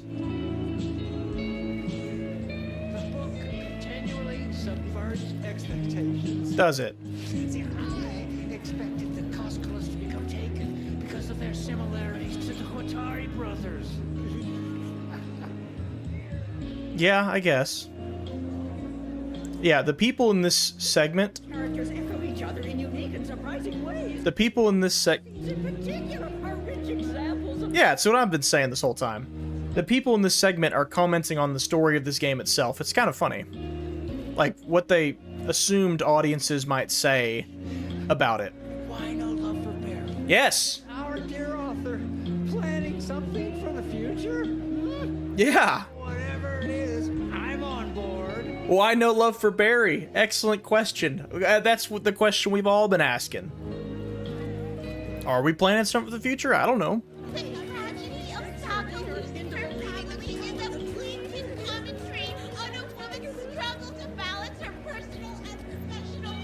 Who is saying that? That was constantly coming from my left. Jeez. Now here's the float. The Hotari brothers. Alright, return. Let's get a copy of you. The trilogy's exciting conclusion at Deerfest. Oh, Wake's return. A genre-bending mixture of fact and fiction. It does. Yeah, I guess we... Whoa. The ending in which Saga is left to die in the lake is modern horror at its finest. Oh, so I guess that's what the ending says, that Saga's left to die in the lake. Am I hearing that right? The music?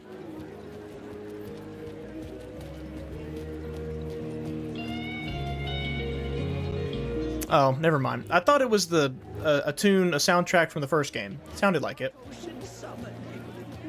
Legendary, that's right. Alan Wake Return, the much-anticipated sequel to Departure and Initiation. I guess technically we are at the end of a trilogy, because Departure was Alan Wake 1, Initiation was Alan's campaign, which is over now, and then Return is Saga's campaign, which we're coming up on the end of now. So there's only been 2 games, but I guess it technically is a trilogy. Alright, everybody's standing around watching. What are we watching? Watching... Who is that? Is that Ilmo? There's Ilmo. Well, how about that? Check it out. We got our cutout. Is it got a book on it? It sure does. A nice updated cutout. Let's do it. Give me that book. We gotta see what the ending says. I could see the round windows of the writer's room in the photo. That's where I had to go. To rewrite the ending of Return. It's a sick story. Uh-oh. Yep, time to go. Oh, there's people to my right. Oh, there's another guy to my right. They go out the same way.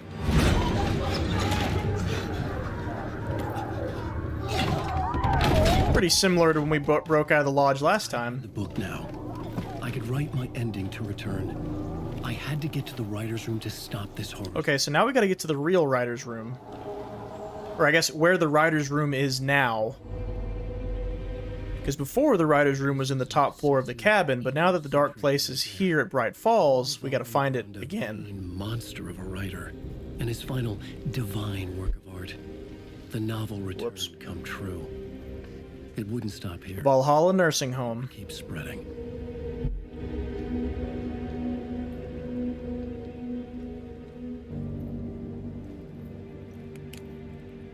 And every time we've entered the writer's room, it's been through a door with a spiral logo on it.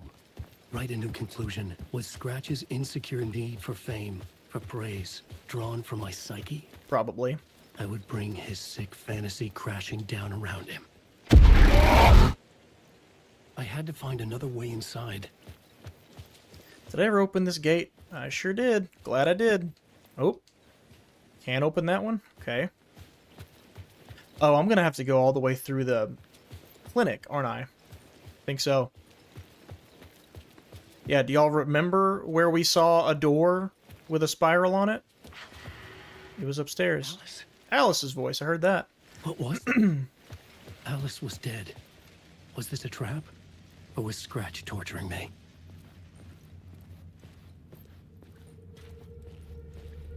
Yeah, we are in the dark place again, so bets are off once more.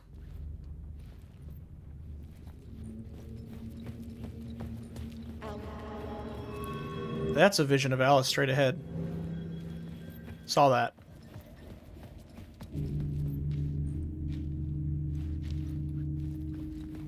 I don't have any guns. There she is again.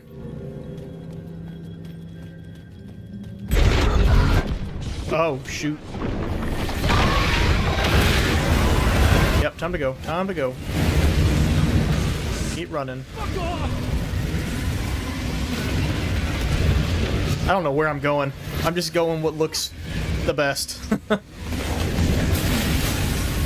fuck up!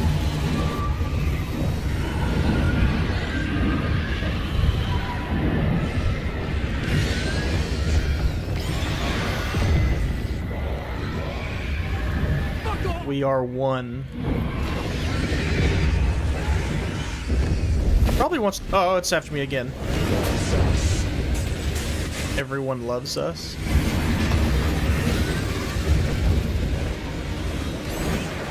It's Rose. A Rose and Alan reunion? You're safe in the light, Alan. For now. But he's very pushy.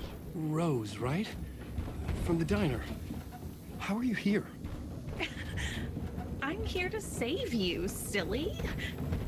I got your instructions. I found every hidden message you left for me. In the radio, in the wind, in the forums on my Alan Wake fan site. I don't know about all that. No, Rose, I haven't been leaving you any messages. Oh, I get it. Yes, Alan, only a crazy person would think you've been leaving them secret messages. Wink. But now you need to get your butt upstairs, Alan. Well, Shit won't right itself, no matter what William Shakespeare said. Right. Thank you, Rose. hey, maybe Do what I can. Alan was actually messaging her, just not this Alan, not yet. Maybe at a different point in time he does. Upstairs. The writer's room must be in the attic. That's where the windows were. Yep. All the way upstairs, right next to Audie's bedroom. That's where we're headed. There he is. Loop around and come together, Tom. I have put everything ready for the visitors. I'll come to wash the floor of your room next. All you need is water and billet. I think his room is open in Final Draft. And you find a manuscript page that, like, basically it says, like, he watches over Cauldron Lake in the water in his bucket, and, like, some weird, basically implying that he's extremely powerful. Water is the oldest bulb. Water finds its way. What water brings, it takes away. It can be clean or dirty. It can keep life or drown it. Ahti. I didn't expect to see you here, but it makes sense. Can you help me find my way? One last time. Now there's a devil in the fish trap. Don't be spooked by it so that shit won't start beating your underpants. Okay. I'll get the door. Last time we tried to open this door, he jump scared Saga because she couldn't open it. There you go. Now he's opening it for us. The matter is a stake. All right. Now comes the end of the ride. Thank you, Ahti. Let's go.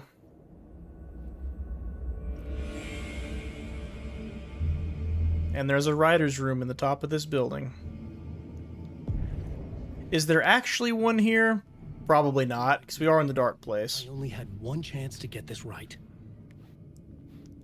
But at the very least, there's probably something that serves similarly to this room. I needed an ending that took everything already in return and extended it into a conclusion that would save us. Uh-huh. Only the perfect ending would work. Okay, so everything that already happens in Return, but we have to add on to it to make it a good ending. Return's ending was an eternal Deerfest that would keep spreading. Eternal Deerfest sounds great. Scratch would plunge the world into his nightmare. Oh. I had to stop that from happening. I had to write one more chapter for Return. A perfect ending that would save us all. I was the only one who could write it. Everything depended on this. On me. Yeah, Al, I know you've been writing for 13 years, but that door to stop me. Gonna need you to do it again. Plot thread tangled in my brain. It suddenly felt impossible. Something stirred in the room, coming to me. An idea.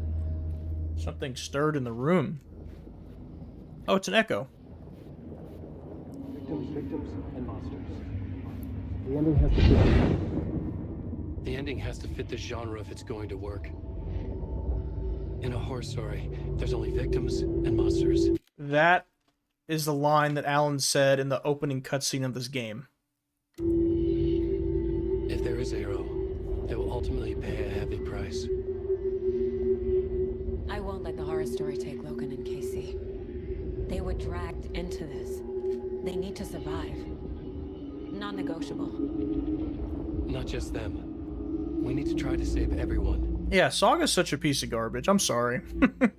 All she cares about are her... The ending will have to be dark. Are her immediate, like, network. She doesn't give a crap that the rest of the world is at stake, too. The more people we save, the greater the cost. And the hero must pay the price. The scales always need to balance. Alright, new plot element. Let's do it. Plot board. It's called Pay the Price. I don't like the sound of that.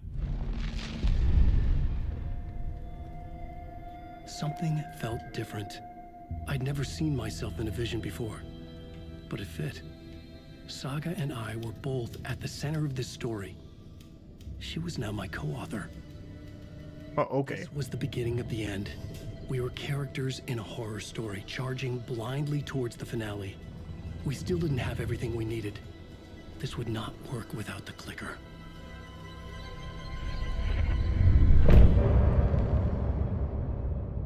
I said the final chapter, I meant like the end. Like this is technically the final chapter.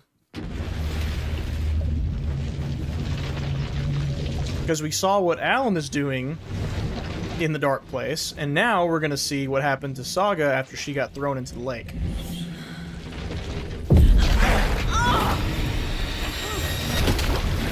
Go!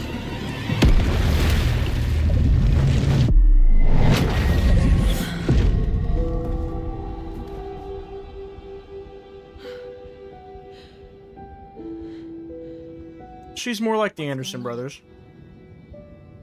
Am I in the field office? Mostly unaffected by the story, as far as her own actions. Please. Or at least aware of it. Aware of it for sure. Yeah, what better, you know, what better way to cap off Saga's campaign than to force us to come in here to her mind place and mess with the case board. I can't leave. Yeah, we're stuck in the mind place, too. By the way. Stuck here. My work is gone. Mm-hmm. The Dark Presence took over Casey. Stole the clicker from me. The last thing I remember is him throwing me into Cauldron Lake. I'm in the dark place. I'm lost. I don't know how to get out. I don't know what to do. That wasn't me. Was it? Oh, we're coming up on another part that a lot of people complained about, saying it was, woke. Failed who? How do I leave? You failed them. Find evidence? Alright, let's find some evidence. It's a part that I explained in my Alan Wake 2 video, but I'll touch on it again here as well. Okay, so I gotta find... Do I have a little flashlight? She's got one on her hip, but it won't let me mess with it. Love it. It's under profiling. Other Saga? Failed them. The board says I failed them. Who's them? True. I let everyone down. Logan, Casey, myself. This is my fault. My daughter is dead. My partner was taken over by a monster. I'm trapped in a dark place. Powerless. I'm not powerless. What is happening here? This isn't me.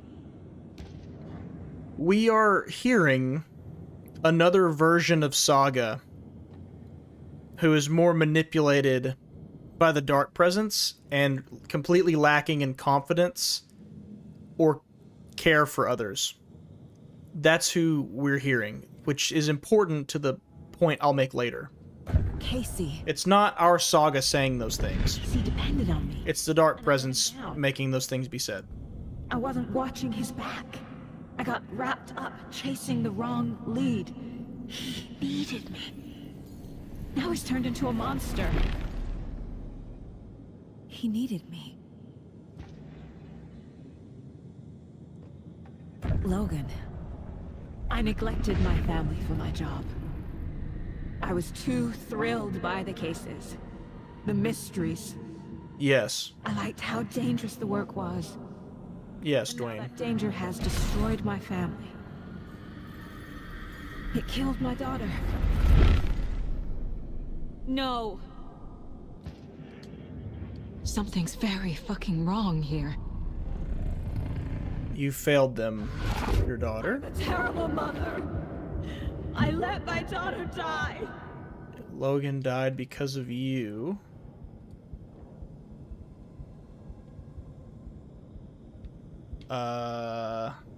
Okay. Failed yourself. I'm a failure. This is what I deserve. You failed your partner. Scratch took Casey, and it's my fucking fault. Gosh. Who at Remedy thought the Mind Place was fun? Genuinely, I would love to know. My life, my family is just part of a book. Another white asset deciding what I get to do, how I get to do it. There it is.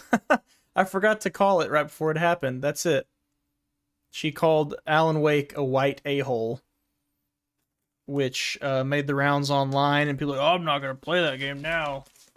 DEI or sweet baby, blah, blah, blah, blah, blah. It's like, well, that's not actually our character saying that. That's an evil entity trying to manipulate her to think against Alan, to turn against him. And Dark Presence...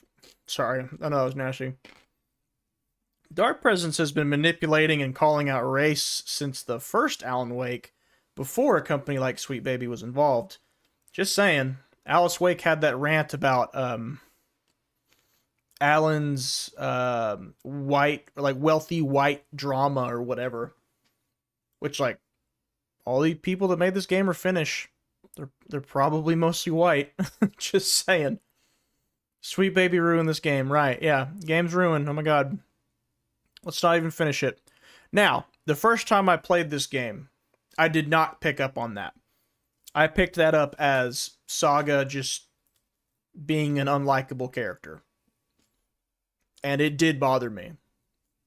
But upon reflection, and my second time playing it, that's when I realized that's not our main character saying that. That is the Dark Presence trying to manipulate her. So, you know, why does the Dark Presence even speak about race at all?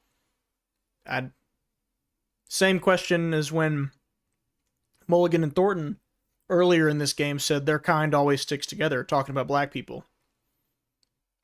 I mean, it made a comment about white people and black people, so I say fair game. Even playing field, if you ask me. Why does it get racial at all? I don't know. Probably shouldn't, doesn't really need to, but it did, and it called shots at whites and blacks, so whatever. It's over now, though. Literally, if you had looked down at your phone to check a text and then looked back up, you would have missed it completely.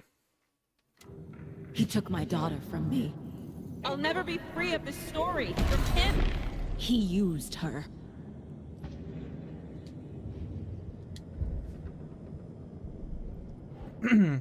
Okay.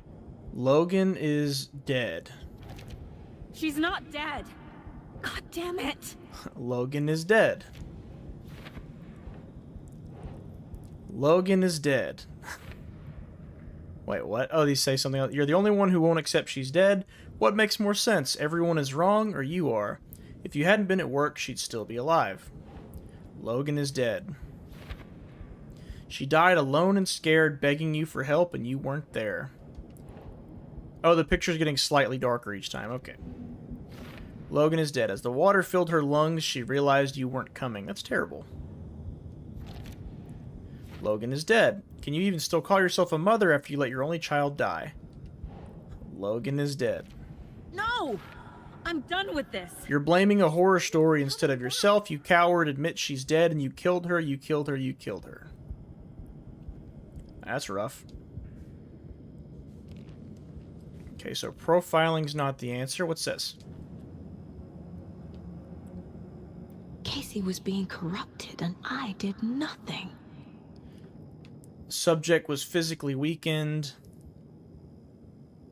Oh, right, because earlier in the jail we found that note from the Bureau of Control that mentioned Casey had been displaying some Taken-like symptoms, and Saga never mentioned it or said anything about it that I remember. And so now she's blaming herself, saying, you saw that, and you never did anything about it. You knew he had a chance of being corrupted, and you didn't help. So there's that. Scratch was Wake. How could I miss that? And then, blaming herself, there were so many hints. How did you miss this? Wake was Scratch. It was right under your nose. Wake was Scratch. So, yeah, the Dark Presence is trying to attack her sense of confidence in being a detective, a friend, and a mother, and everything. Everything imaginable. This room, is any of it even real? No, it never has been. Night Springs. Logan and David love that show. Their weekly ritual. Okay. I took Logan away from her father. What? This has all been a hallucination. You've lost your mind. Casey was injured because I left him behind. Wake was Scratch all along, and I had no idea. You were a terrible detective. Wait, what? I ignored the fact that the Dark Presence was affecting Casey. It feels like I'm trapped in a nightmare.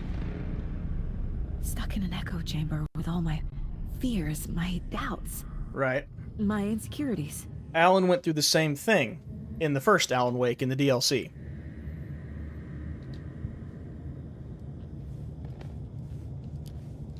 It was so obvious the Koskela brothers were behind the cult.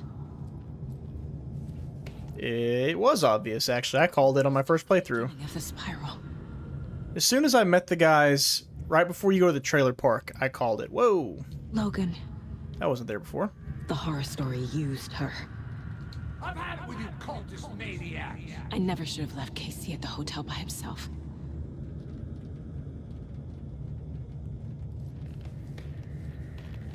Anything else? Too much time away from Logan's bed was definitely not here before.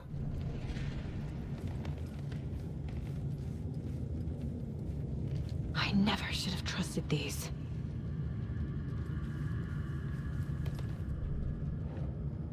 I used manuscript pages as a crutch instead of doing my job. Probably you're a terrible detective. What?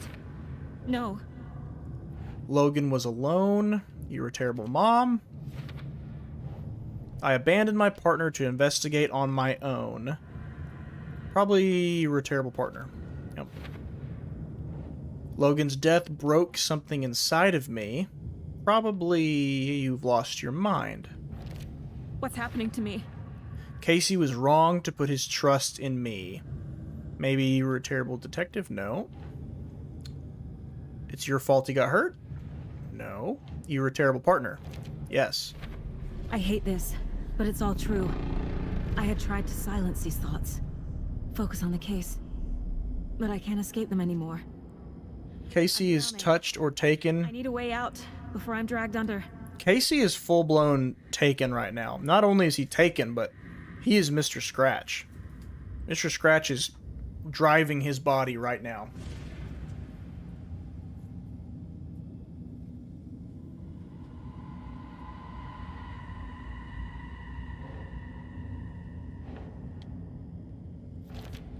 can't do this.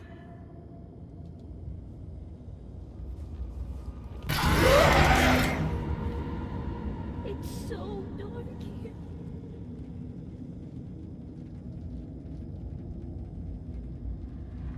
So, I missed it because I wasn't looking. But when you turn around right there, there's a Taken in your face. And I just missed it because I wasn't looking the right direction. No, I'm not reading anymore. My badge. Never should have taken this case. I think we would have played as Casey if SBI wasn't involved. Maybe. It's possible. Because Saga Anderson has been around since Quantum Break. Scratch was too much. So, I don't know. I honestly don't know. I couldn't tell you. Casey stay behind.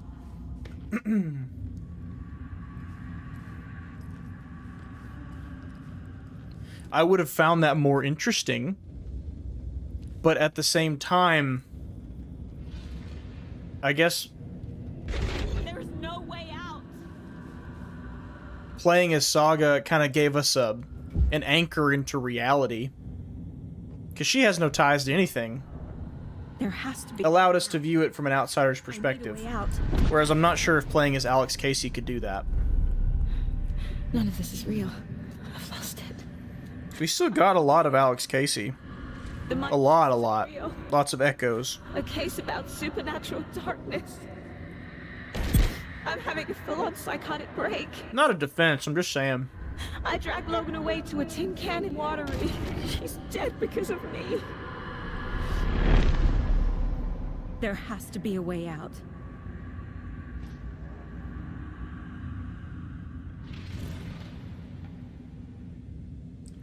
Yeah, only Aspic is taken are usually dead, but maybe Scratch stops that. It's possible. That's a good question. Which that lends back to the theory that Casey might be affected differently because he could be a creation of the Dark Place. Not a full-on creation, because like Alan said, you can't create something out of nothing.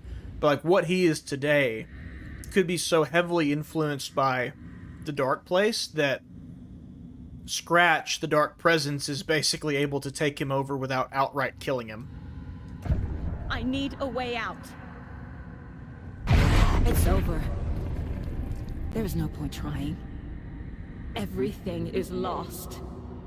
This is not a very good salad. No way to fix this. This is pretty bad. I'm not gonna lie. There's no way out. I'm stuck here forever. Just me and my past. My guilt. My mistakes. Boo-hoo. Poor Saga, so sad. I'm not getting anywhere. I'm stuck. I will say, though, But this is my mind place. this is the most characterization we've gotten out of her the entire What I game. need is here. It has to be. Like, all of her flaws are finally coming to the surface for the first time in this game. And that is so out of order the way it should be, but like we're seeing her lack of confidence, her self-doubt, all that stuff. The lights. No. No. Yeah, I can't see nothing. Focus, Saga. The answers I need are here somewhere. I just have to look. Oh, there's a flashlight. There we go. Yeah, her self-doubt, her self-confidence, it's all here on display, finally. But,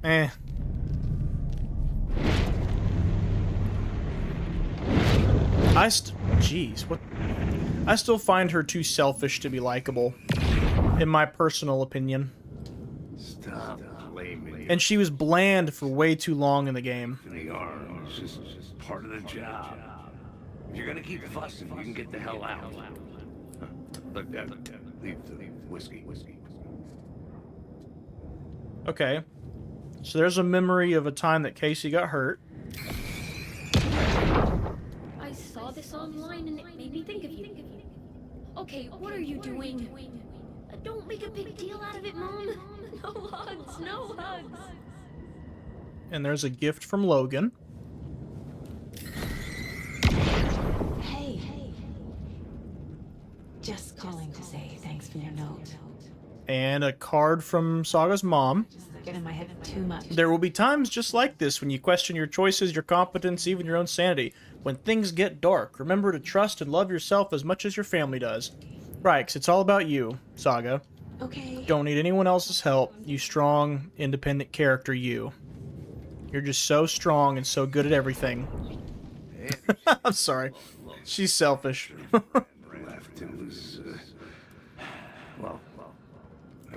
The first time I played this game, this whole segment put a really bad taste in my mouth for the ending. Family. It really meant a lot. Now I'd say I get it and it doesn't bother me. But the first time, yeah, I was bothered.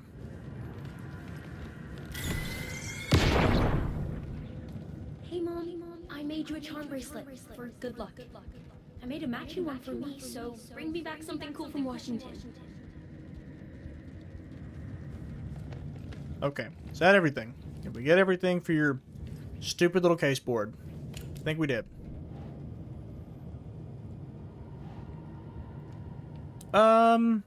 You were a terrible mom? No. How do I leave? I mean, okay, Logan died because of you? Anyone's plot device.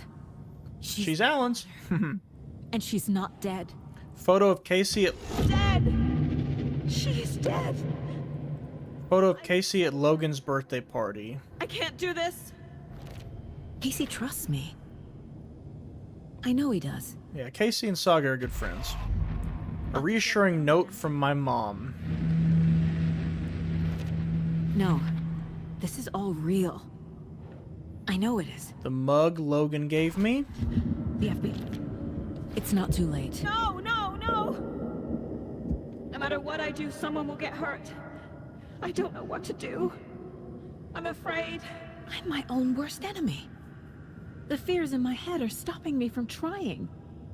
Yeah, see, that's good characterization. Honestly, it is. I can't do this. Just way too late in the game for us to be learning her flaws. Bottle of whiskey I gave Casey when he was in the hospital. Here. Our job is dangerous. Casey himself told me that. Hey, Krishna. It's no one's fault. Saga door, I guess. Shit! Alright. Is that everything? Nope, we're missing one. You were a terrible detective. Must be this right here. What is this? I am honored by this award. Certificate of Meritorious Achievement to Agent Saga Anderson. Shocker. She's dreaming about receiving an award for how good of an agent she is. real plot twist there.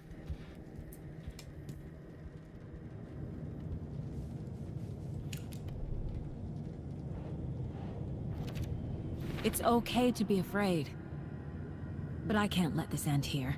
I can't. I just want it to stop. Giving up won't make this stop. Logan needs me. Casey needs me. God damn it. I am leaving. I'm so close. Alan Wake was stuck in here for 13 years, but I'm getting out of here right now. Because I am strong. I'll make more. But I can do better. And I can start by leaving this room. I'm afraid it will hurt. But nothing will hurt more than not trying to save them. It will hurt. But I will fight.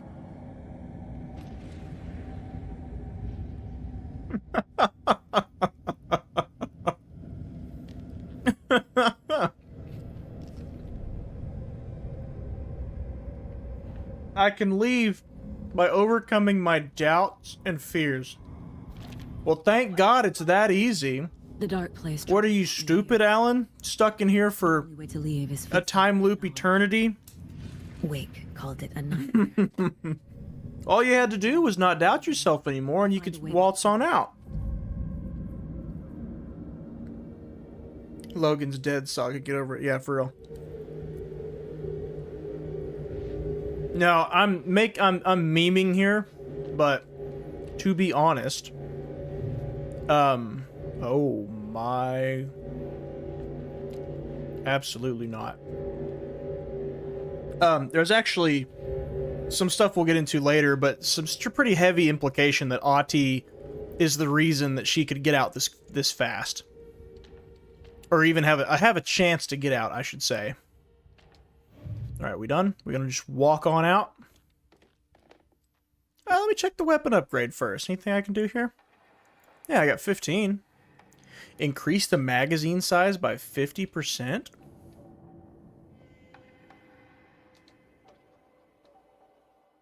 Let's do that. Saga had lost count of how many shots she'd fired, but she was sure it must have been more than she had in her magazine. And yet, she'd not run out of ammo. As if the magazine had grown to fit more bullets.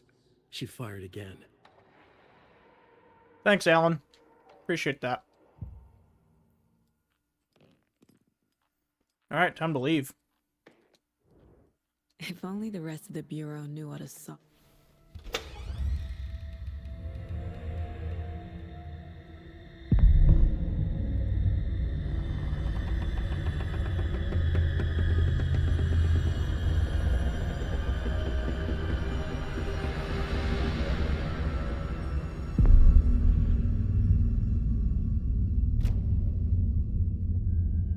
Saga, wake up. Who's that talking?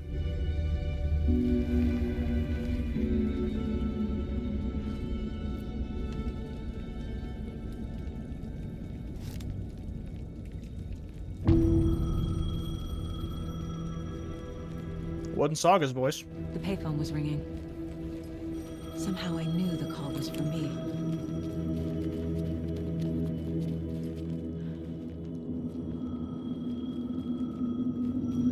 Yep. Now we're in the remnants of Alan's New York.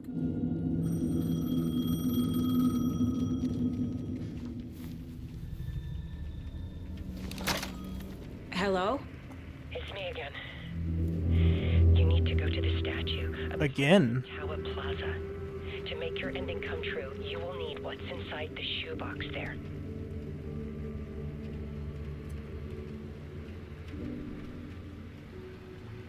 The ending?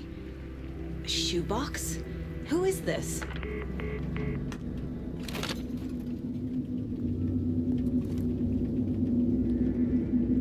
Who could that be? That's also reminiscent of the first time Alan answered the payphone in this game. Because Thomas Zane, who was his mystery caller, said, "Oh, hey, last time I talked to you, you were trying to get Alice. Did you ever find her?" Again, Dark Place works in loops, remember? Time loops. So if you replayed the game, the first time you talked to Thomas Zane on the call, he's referring to the last time you talked to him on the call. Or the last time you talked to him, which was in the hotel room. It's Tim. Agent Anderson. Is that really you? Sorry, this place likes to play tricks. Sheriff Breaker? He's still stuck in here. Poor guy. What happened to you? How did you end up in the Dark Place? I was brought here. Your dad ripped me in. Away from the morgue by a man named Orland Dorr. Been trying to piece it together for... well, it feels like a long time now. Who is this Dorr person? Who's that? Here. Somewhere. I've been seeing his face in my dreams for years. This whole thing is insane. But he is much more than he seems. He's connected to all of this. I need to get to Parliament Tower Plaza.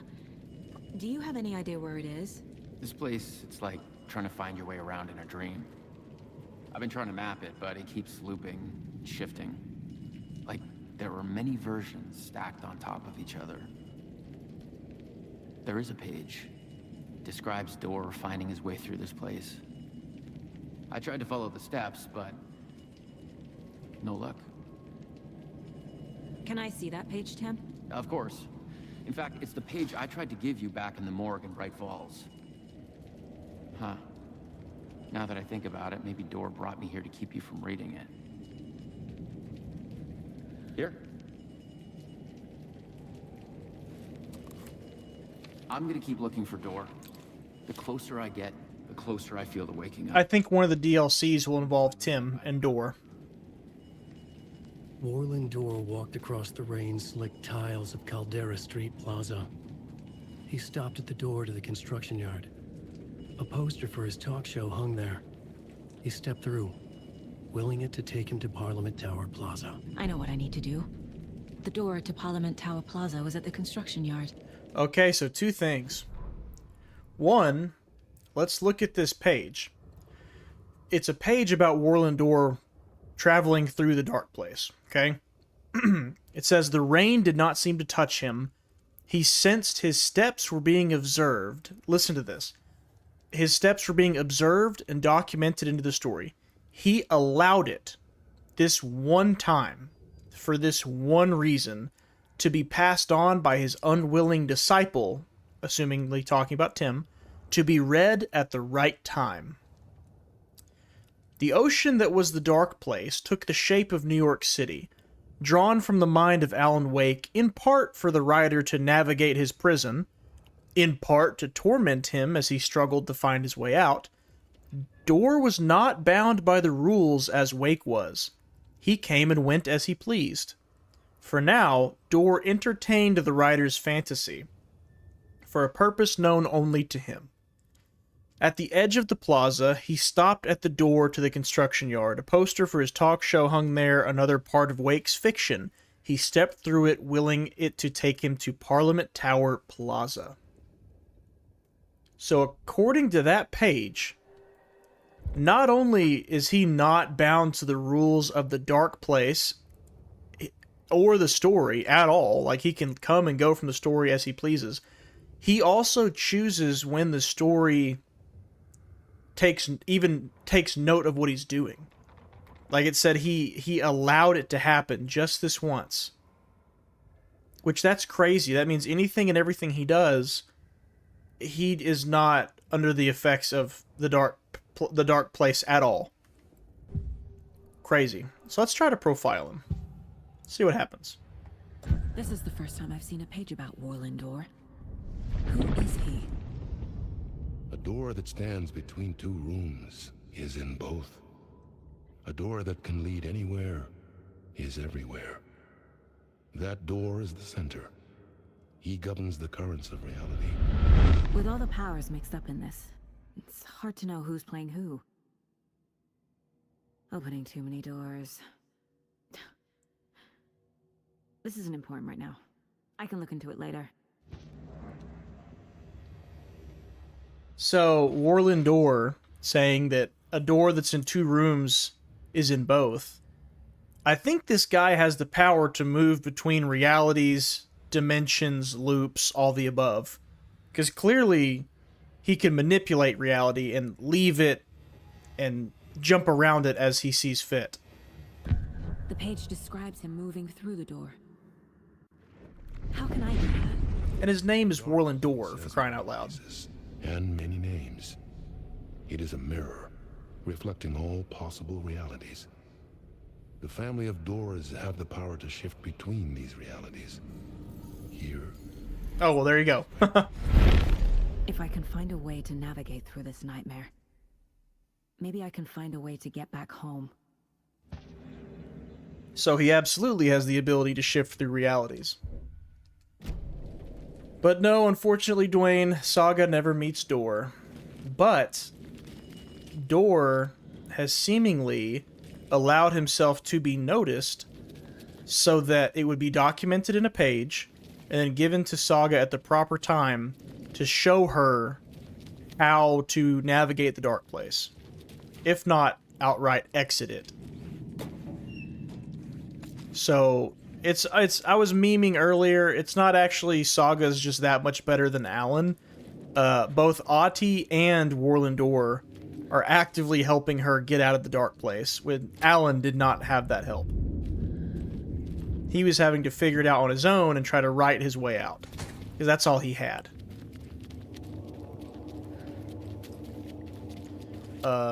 This way.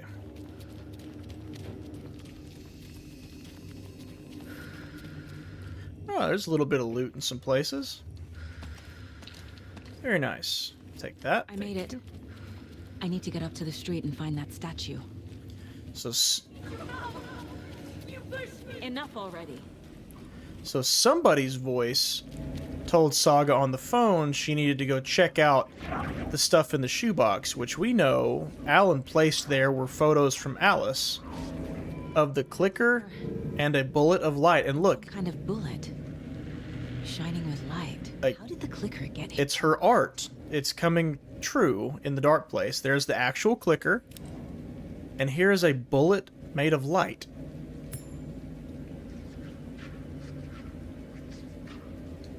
Yeah, Alan didn't deserve help. Now we have to escape. So it said across the construction yard. No, I think we already did that. So now we gotta figure out how to escape.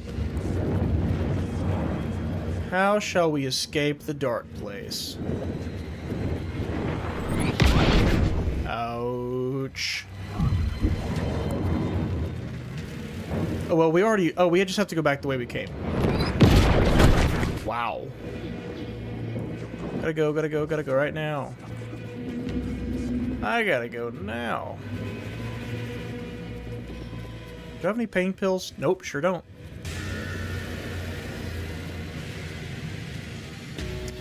Well, Alan is getting some help from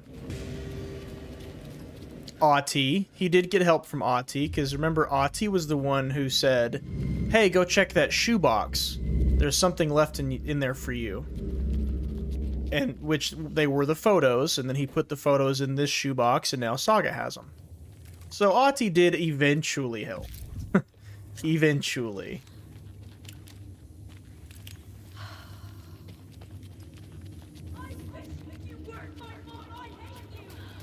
Alright. You clowns. Have a flare. These might be the last enemies of the game. I'm not sure.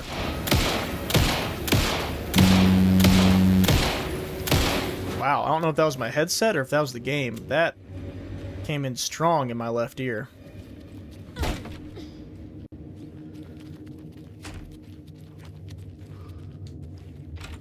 Were those the last enemies of the game?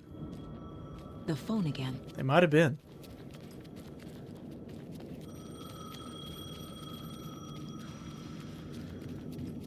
Helped Alan only to help Saga, though. Yeah, you're right. That's correct.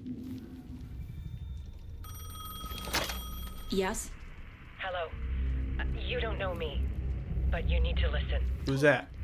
How did you know the clicker would be there? This is important. Alan's lost. He doesn't have the ending. He needs your help to finish the story. How am I supposed to help him from here? Of course he does. Alan can't write. He needs... The best-selling author needs someone who's never written before to help him finish the story. Washington? I could talk to him in overlaps before. My mind place is more powerful than I ever knew. I can try to contact him. Alright, let's profile Alan. And since we're both in the dark place together, this ought to be an actual conversation. Alan. We need to talk about the ending. Saga, what is this? My mind place. I've reached out to you like this before. But I understand more about it now. You see visions too. I used to think they were ideas, inspiration, but they're real. Just like this now.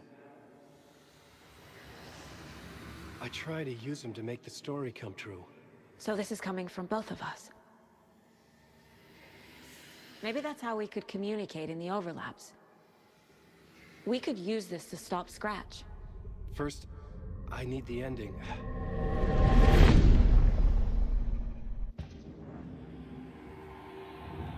What's wrong, Alan? Can't write your own ending? So there's a problem with the ending? I don't have the ending. It has to be perfect, but I don't have time to figure it out. I don't know what to do. Fuck. I'm so sorry. This whole thing is a fucking mess. I agree. But we can still figure this out. And what exactly does perfect mean? The elements of the ending need to come from the story's pre-existing parts. To make matters worse, this is a horror story.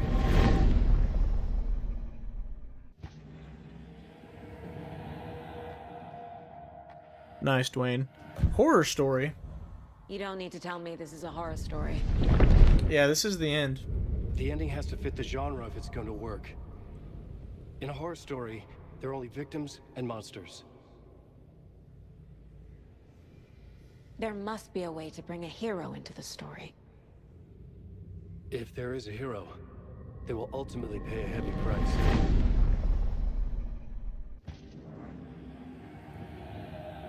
What are the pre-existing parts? So the ending has to be earned, set up by the story. You can't build a case without supporting evidence. That's the only way to make it stick.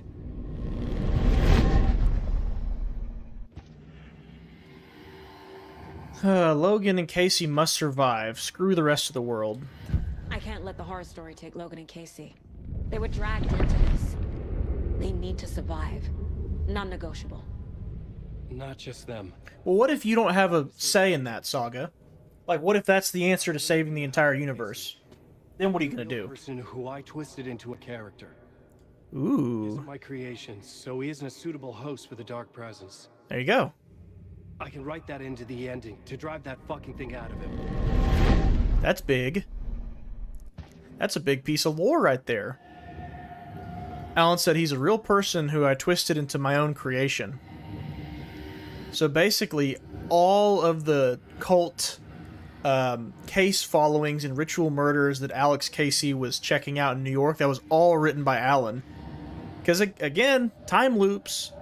So, it's a paradox. Alan wrote Initiation and saw Initiation play out as well. Because he wrote it. And Alex Casey experienced it because Alan Wake wrote it. He was a real guy, twisted into a creation by Alan Wake. Alan didn't make Alex Casey, but he did make his experiences. So the Dark Presence doesn't want him. Alright, Saga, how do you see the ending, you perfect little writer, you? Well, if the ending has to fit the story, this is how I see it. Return is a story about a story that comes true. And I'm a character in this story. Not just a character. The hero. Okay, a hero. In any case, I've been through hell to be here. And this is my life. It feels earned to me that I rise above the story and be there to create the ending. I bet it does. I bet it does. It feels earned to me that I win. I bet it does. You arrogant, self-centered character. It feels earned to me that I'm the best ever and that I overcome all obstacles in the end. This isn't Scratch's ending. But this isn't your ending either. This is our ending. You aren't the only one deciding these things anymore. Right, yeah, tell him how to do it. I can't do this. And then Alan says, yes, ma'am.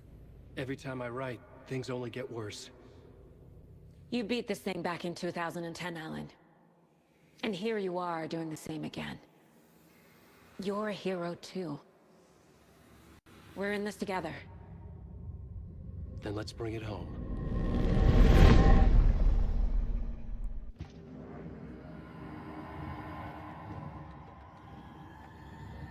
The ending will have to be dark, no matter what. The more people we save, the greater the cost. And the hero must pay the price. One of the heroes. The scales always need to balance. Fuck it. Let's go with this. Are you sure? See, this is why it didn't make me mad. This right here. There's no time for anything better. Scratch could be here any second. When I first And that's our ending. saw this, I was like, oh, Saga did the ending instead of Alan. That's so To stupid. get it to you. She gave her suggestions on thematic material, but Alan is the one who ultimately writes the ending and says, here, I got this. And she's like, are you sure? He's like, yeah. So I'm less angry about it. I'm really annoyed with all the self-aggrandizing banter from Saga here. Like, it just reeks of arrogance and unsatisfying, like, annoying character traits. Like, insufferably annoying character trait. But at the end of the day, Alan Wake is still the writer. She just kind of gave him a pep talk and reminded him that there are stakes to this story that are not just his own, which is important. That is actually, I will concede a little bit, that is important, that Alan needs to keep that in check. Wait, is there more? I thought it was over. What you talking about? Thought it was over. What do you mean? This is the last stream. Enter the fountain. Yeah, this is the very end of the game. This is it right here. Alright, so we got our clicker, we got our bullet of light, who is left by our female mystery caller. And we're gonna take it with us across the dark place. If I can figure out how to get in here. And we're gonna meet up with Alan to perform the ending to his story of return.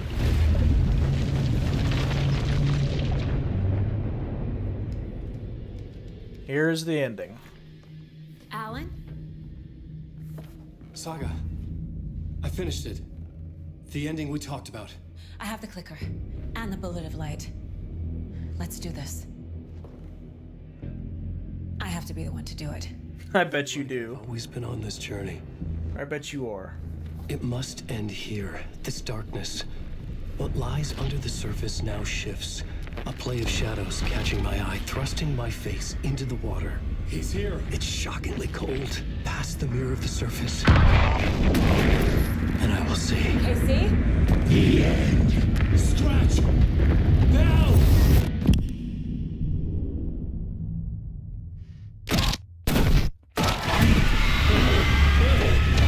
Alright, now the ending is reality. Now we're gonna see how it plays out. Pierces the shadows and reveals the hidden horror. And in that moment of silence, the whispered message finally heard. It doesn't want Casey, it wants Alan.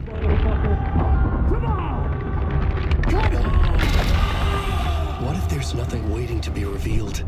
The play of shadows fool us all, subterfuge to get our price of admission. Darkness not as a monster, but as emptiness. We're none the wiser. Bullet of light. No answers, no truths. The hero turns to look inside, is destroyed by what he sees, and is redeemed. Saga said we're both heroes. I'll pay that price. So will she. We are here to kill the monster.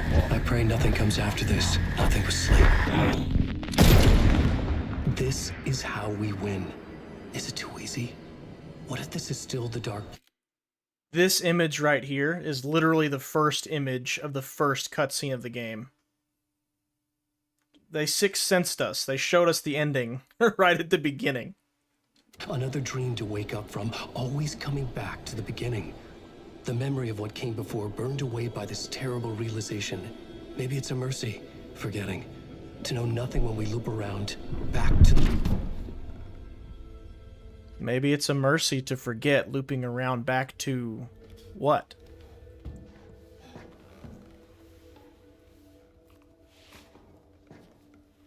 What would we loop back to?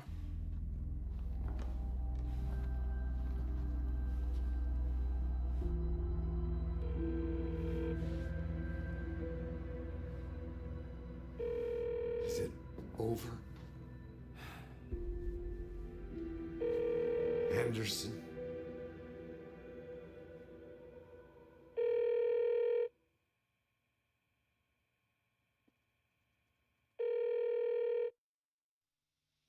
Back to Barry.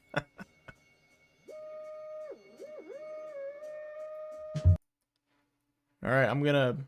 There's a mid-credits scene, but I'm muting the credits music just in case, because there was no option to turn off copyrighted stuff.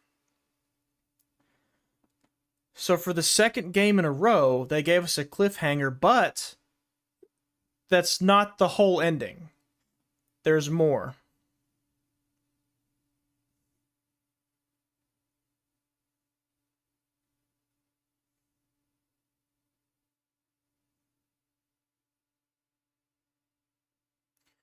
So, because it wasn't enough for Remedy to be meta in the little things, we've got to be meta in the big things too. Ugh. So as Alan was about to be shot in the head by a bullet of light, he started talking about loops again, and not really knowing the final answer to the mystery. Oh, I don't know if I can handle more plot. Well, buckle up. So,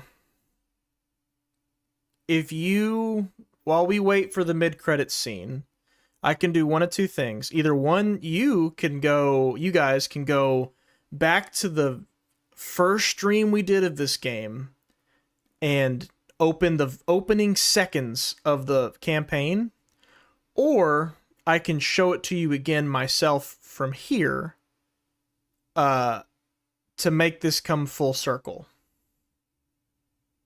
Doesn't matter to me.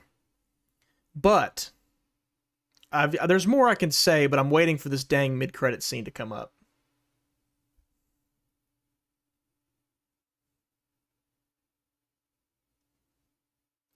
Can you imagine how angry I was playing this for the first time? Yeah, don't worry. I'll show it to you myself. Sitting there on the couch, waited 13 years for this game, got through this ending, and we don't know if Logan was saved or not. We don't know. We just watched Alan Wake get shot in the head by Miss Powerful. Miss I'm a Writer too.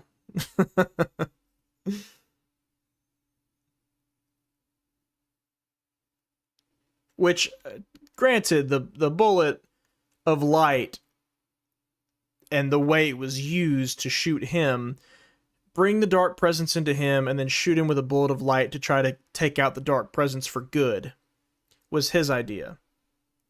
But where'd the bullet of light come from? Not Logan dies. Well, I can give you a definitive answer, if you'd like. In the ending we just witnessed, with no more plot or context, Logan, it didn't work. Their plan did not work. Logan is dead, and the story has become reality. Or it's at least still becoming reality. So it's a failure. It's a dark ending to a dark story, where the bad guy loses, per se, but the good guys didn't win either. Here we go. Here's our mid-credit scene.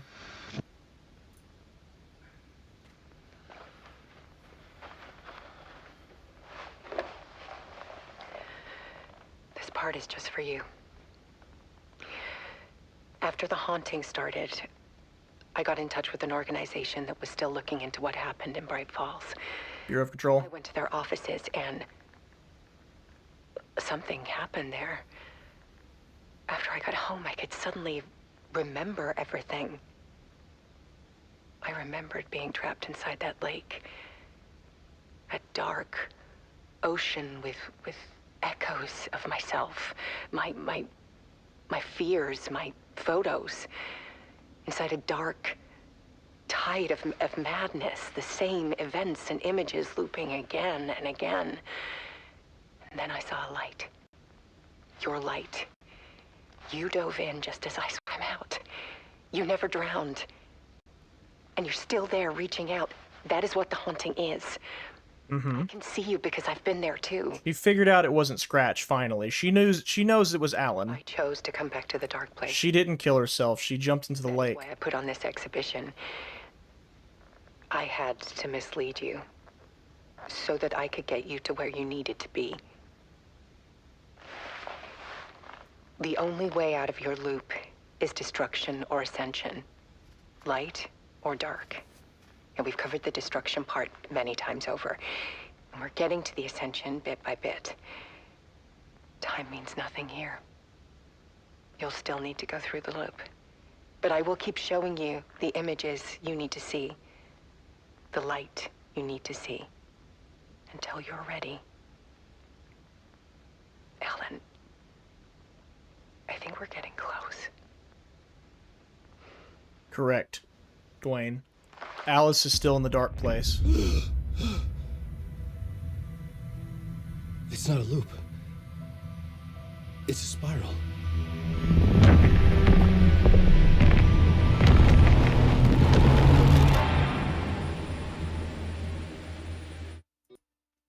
It's not a lake. It's a spiral.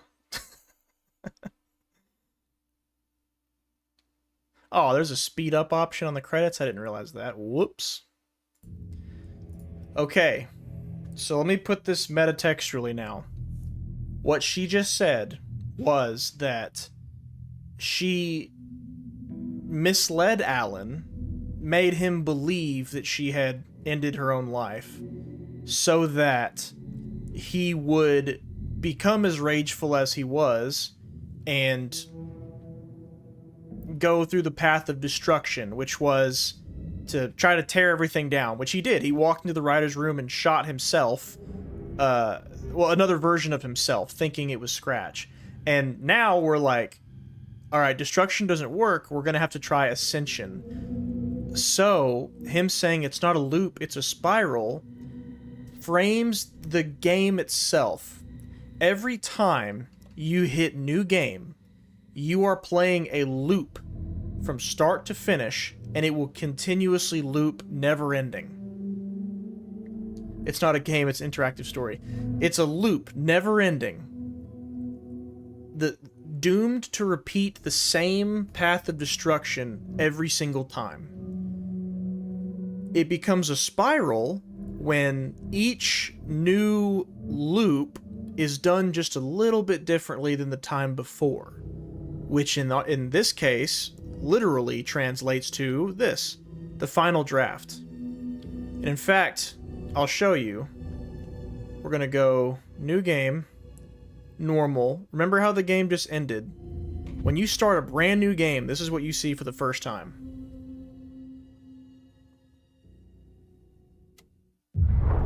Back to the beginning. It's right there in front of our face the whole time. Story with hopes and expectations, looking for an answer. Sometimes it would be better to live with that hope without ever knowing the full story.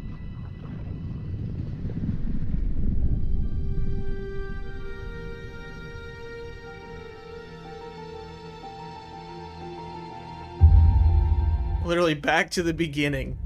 the game is a loop. There are only victims and monsters. And the trick is not to end up as either. But trapped by the genre, we are all ripped to pieces along the way. See, it's a very nihilistic outcome, kind of cryptic and vague little monologue that he's giving. This is not the story I hoped it would be. This is not the ending I wanted. Right, because he wanted... The story will eat us alive. He's predicting what will happen because they're gonna fail. He's a monster. And he's right. The ending they wanted was to stop the dark presence and get out. Many faces. Okay, so that's the end of that monologue. Now, if you go and play a game of the final draft, here's how it starts. This is New Game Plus mode. It acknowledges that the player knows they're in a loop. with the memory of the past loop already fading fast. But while it lingers, I know there's hope. We're not doomed to repeat our failures in an eternal loop.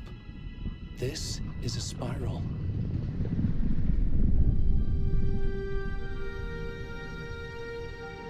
Much more optimistic this time.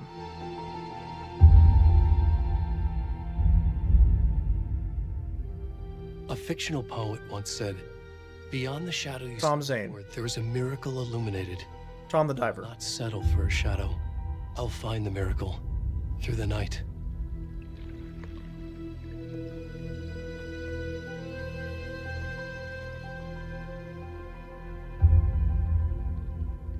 It's not just victims and monsters. I see now there are heroes as well. We can find our way through the darkness. We will break through the surface. We will emerge into the light. Right, so now this time, the game knows you know it's a loop. So it doesn't try to hide that from you anymore. And in fact, one of the first manuscript pages that Saga finds is her experiencing deja vu. Like, I feel like I've done this before. And some of the phone calls with Thomas Zane are a little bit different too. Like, it directly acknowledges that you've experienced all this before. So what I've also done for you guys to show you the quote-unquote real ending is I have... Let me see. Well, did I get it overwritten? Because we ain't doing this if so. Yeah, so here's what we're going to do. Copyright be darned. What we're going to do is... we're just going to find the end. I honestly, I did have it saved. I guess I overwrote it at some point, which really sucks. We're going to go to... Somebody's got it on YouTube, I'm sure. I'm going to show you the difference in the ending. What the real ending looks like. So let's go to YouTube. And I'll put you guys on here. Go studio mode. Come on. Don't mess with me here. There we go. Alright. Alan Wake 2 final draft ending. Sorry to whoever's video we're watching. Hope I'm actually in the right mode. Yeah, there we are. Okay. Okay, new game ending plus, final draft DLC. I wanted to show you guys where you see Tor and Odin. Oh, well, you know what? All new content. Shoot.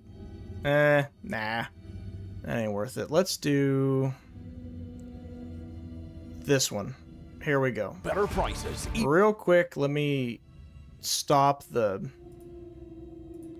game volume here. We're going to close out of that. Quit that app. There we go. I'm going to put you guys in a new window so I can see what y'all see. Okay.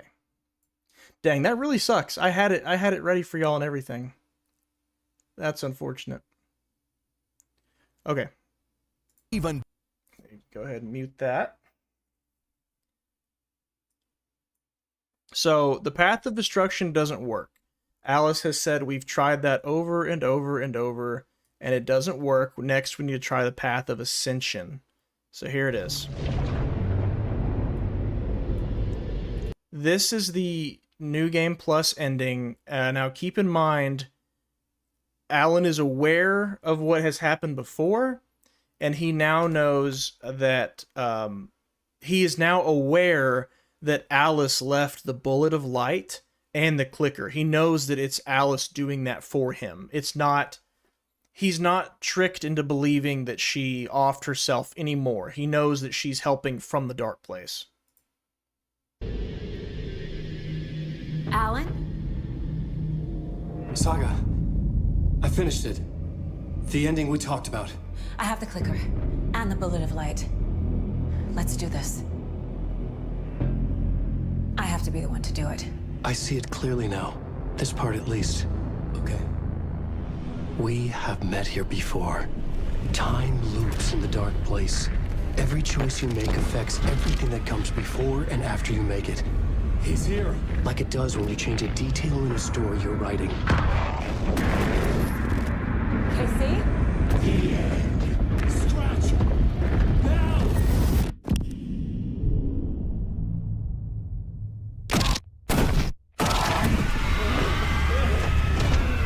Yeah, so far it plays out exactly the same, but he's got a little bit of different monologue there, again reminding us that it's going to be a little bit different this time. When the bullet of light blew the darkness out of the crater of my skull, the dark presence was born from the remains, feeding on the horror around it to grow. Did you hear that? He said, when the dark presence was blown out of my head, it was born. Here, let me play that one more time. Light blew the darkness out of the crater of my skull. The dark presence was born from the remains, feeding on the horror around it to grow. He doesn't mean that figuratively. He means that literally. Again, this is an interpretation of this, so take it with a grain of salt. But there is no origin for the dark presence written anywhere that anyone knows of. So what Alan has done to try to end the loop and get out of the spiral is, yes, Dwayne, he has made that the origin story of the dark presence. And since time doesn't work linearly in the dark place, it could have left his head just then when he got shot and left the dark place to go immediately start impacting Tom the Poet way back when. Because Tom the Poet could be real now, since that's a writing from the dark place. So yes, Dwayne, that's exactly what he's saying. He created the origin of the dark presence through the end of Alan Wake 2.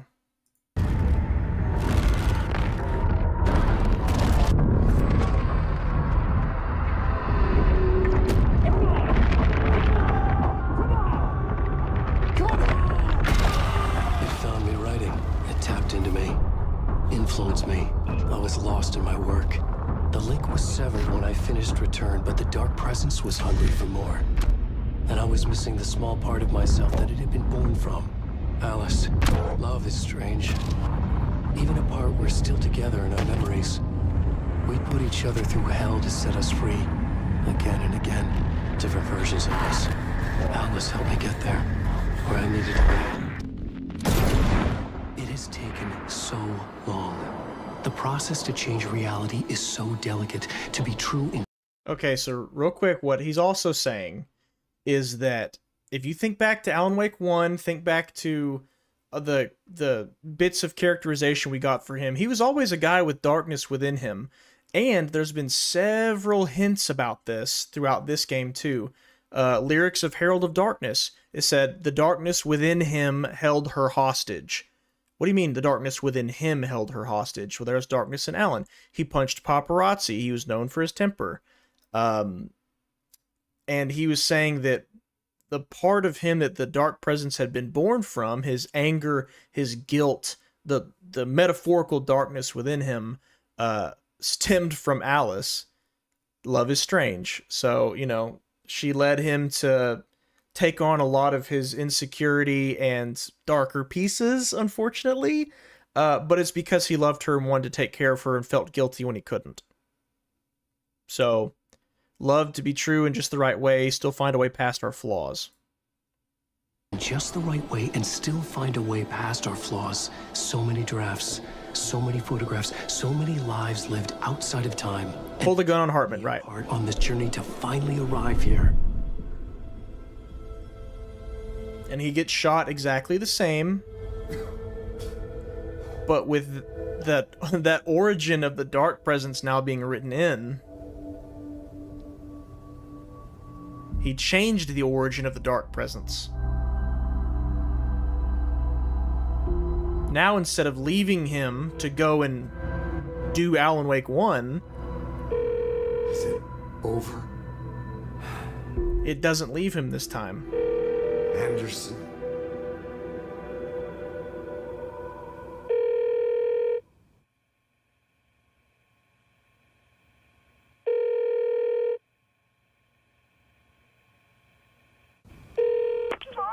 Logan? And Logan picks up. Logan. It worked. I had a terrible nightmare. Can you come home, Mom? By the way, I noticed when just in this stream today, nightmares have played a big part in Alan Wake's lore. Alan had nightmares when he was little, hence his mom giving him the clicker. Tim Breaker said he had super vivid dreams where he was living as somebody else, and so like the alternate reality thing doesn't surprise him. And now Logan is saying she had a horrible nightmare. So maybe dreams are people seeing other looped versions of themselves going through their own realities, whatever it might be. That could be it. I don't know. It's never explained. Oh, baby. It's over now. You're all right. I'm here. I'm on my way home. I love you. She's all right.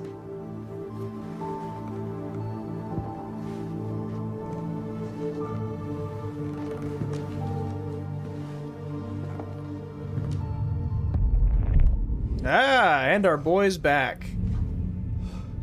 Wake. He's not dead. The ending worked. Scratch is gone. Scratch is gone. But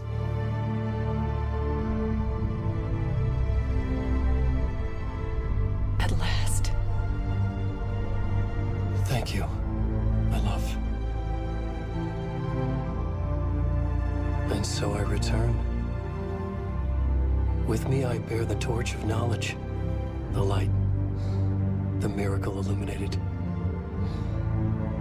the master of two worlds. No, the master of many worlds. how's that? Here, let me get through. Okay, that's it. Yeah. So let me just replay that last line again for you. And so I return. With me I bear the torch of knowledge, the light. Okay, so he's saying he remembers everything, so that's easy enough, right? Because they've broken the loop, it's now a spiral, and they seem to have even broken the spiral. So his memory's not gone. Like every other time they do a loop, he forgets everything from the loop before. Now he remembers. Also the light, obviously. You got a bullet full of light. Two worlds. Master of two worlds. Just kidding. No. Master of many worlds. Many worlds. So, as to what exactly that is implying, we don't know 100%. But what it sounds to me, if I had to interpret this, is that now that he and the Dark Presence have become one, that's no longer the Dark Presence and Mr. Scratch and Alan. They have become one entity. Since he made himself the origin of the Dark Presence, and then put the Dark Presence back. It's like spilling out drink out of a bottle. Now he wrote that the drink went back into the bottle and we corked it. He's now the... It sounds really similar to what Warland Door can do, which we'll see how that goes. You know, I don't know how happy Mr. Door is going to be about that. Or it could be saying, it could be saying he's now able to manipulate the Dark Place in and of itself, which I guess we'll see. See if that's true. Maybe DLC will give us more answers, maybe Alan Wake 3. But the final draft ends on a happy note. Mr. Alan Scratch Wake. Pretty much. So, yeah, that is, as of now, that is the ending. And if you were to play the game again, the final draft especially, if you play the game again, it makes so much more sense, everything that's happened. Like, there were, like every time I said, almost every single time that I said, hey, I want to tell you this, but I don't know if I can, the answer was usually, well, because everything works in loops, and Alan's creating it right now, but it happened years ago. Well, that's because it's like a time paradox, basically. He's creating it now to make it happen back then, but then it happening back then is what's inspiring him to write about it now. So it's just never ending. And I figure with that, I can go ahead and tell you who I think Thomas Zane is, like actually is. So because the dark place works in loops, and there's an infinite number of Alans who have tried infinitely to get out of the dark place, I think one of two things, and one of them I think more than the other. One of two things. The one I think less, I'll say it first. I think Thomas Zane, as we have seen him, we know Tom the Diver was based on the poem, but then Thomas Zane the filmmaker could be Alan's own projection of Thomas Zane, and he didn't actually ever look like Alan. That's just how Alan sees him, because he, dark place, takes subconscious, makes things happen. But I don't think so. I don't think that's it. I think Thomas Zane is another version of Alan who has been through God knows how much time, relatively speaking, in the dark place, to the point where he has adopted the persona of Thomas Zane, who he met earlier. Again, time paradox. That's why he looks just like Alan Wake. And at some point, Thomas Zane, who's actually Alan Wake, will get out of the dark place, but get spit out back in the 60s, and he'll say he's an immigrant from Finland when really he's not. He's just been in the dark place for who knows how long. And he goes ahead and continues along the path that's written out for him by manuscript pages, and the ones that aren't written yet, he goes ahead and writes. So I think it's one big time loop. I think Thomas Zane and Alan Wake are one and the same. But remember, spiral, not loop. So just because it happened doesn't mean it's doomed to happen again. It's just a little bit variance every single time. Just a little different, just a little different. So Thomas Zane is a version of Alan that never got out of the dark place, that never became a master of many worlds, that never figured all that out. He just went cuckoo bananas and eventually got out and became what we know as Thomas Zane. That's what I think. Thanks for enlightening us. My mom will be working overdrive when I go to sleep. Yeah, go read some Reddit pages or something. I try to stay away from those because there's so many interpretations from so many people. But that could be a good thing, There could be people's interpretations that directly argue with me or contradict with what I'm saying. But yeah, I wouldn't be shocked to find out in Alan Wake 3 or something that Thomas Zane is Alan Wake. That's what I think. I don't think Alan is Tom's dad. I don't think that. Or sorry, I don't think Tom is Alan's dad. I think it's the same person. So, yeah. That is Alan Wake 1 and 2. What are we going to do on this channel now, guys? We've finished the main 3 Remedy games. I'll be darned. Actually, I already know. I already know what I want to do. In fact, I wanted to ask anyone who's watching, would you care to give me your opinion on a game that is most comparable to The Evil Within? Not because we're going to play it all the way through, but because I want to try something on our next scheduled stream. I'm going to stream some Helldivers at some point. I got the Master Chief mod, so I'm going to stream that at some point. But Quantum banned. You're right, it is banned. You are banned for saying it too. But what is a game that's kind of comparable to The Evil Within? If you're watching a recording of this later, shove it in the comments for me. If you're here watching, I'd appreciate you throwing it in the chat. And don't just say Resident Evil. Like, if you're going to say Resident Evil, which one? Which Resident Evil? See, I've never played Evil Within past like the first 5 minutes.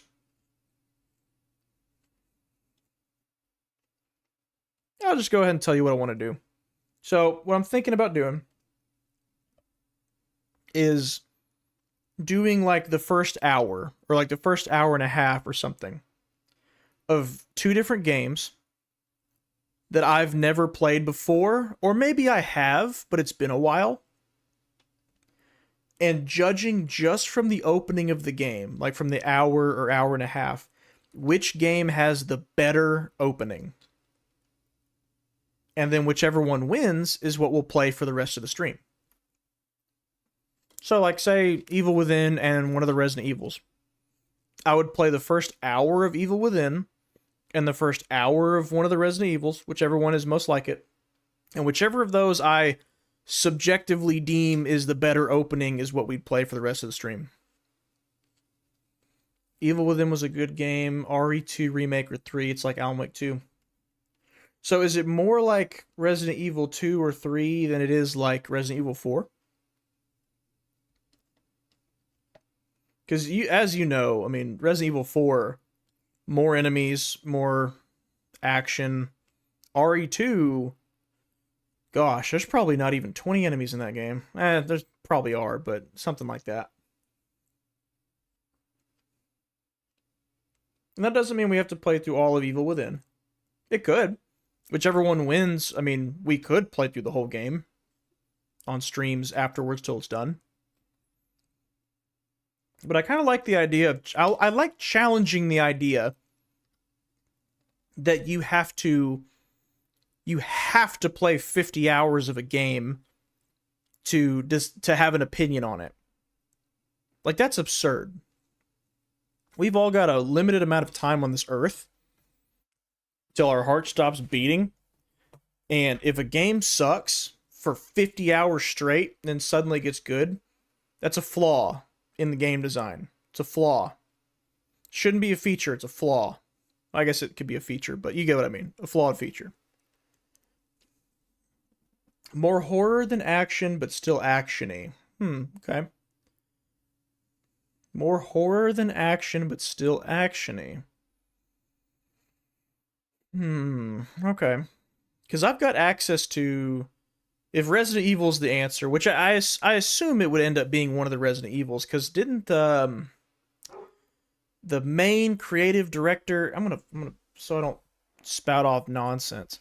I'm pretty darn sure someone who was big in Resident Evil also worked on Evil Within. Evil Within, Resident Evil connection. It's a spiritual successor to Resident Evil 4, masquerading as a more traditional survival horror title. Oh, is that Shinji Mikami? Is that who it is? Let me see.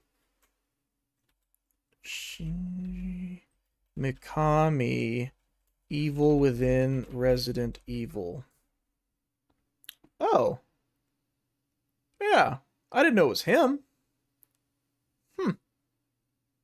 So, the guy who was the director of the first Dino Crisis and the first Resident Evil worked on Evil Within. I'll be darned. Till you play as Frank. Is Frank the main guy in Evil Within? Great. Oh, did he direct Resident Evil 4 as well?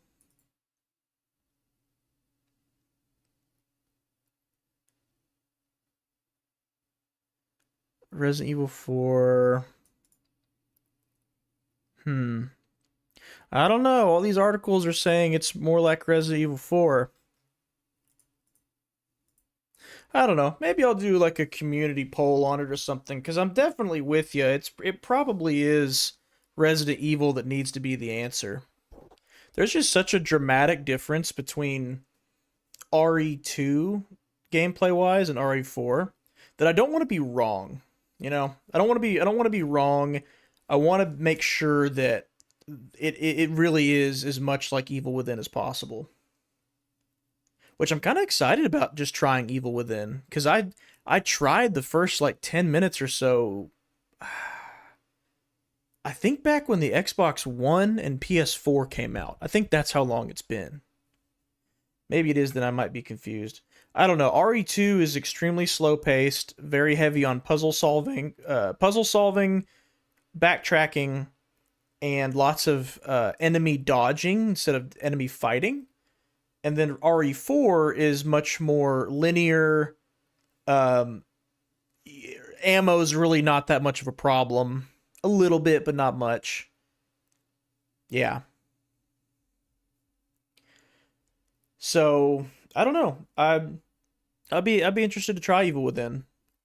But I like the idea that we as gamers should not accept being told and spoken down to, well, if you haven't put 100 hours into Diablo 4, then you can't, you haven't even gotten to the good part yet. It's like, dude, that's ridiculous. That's a lot of time to put into something that you might like later.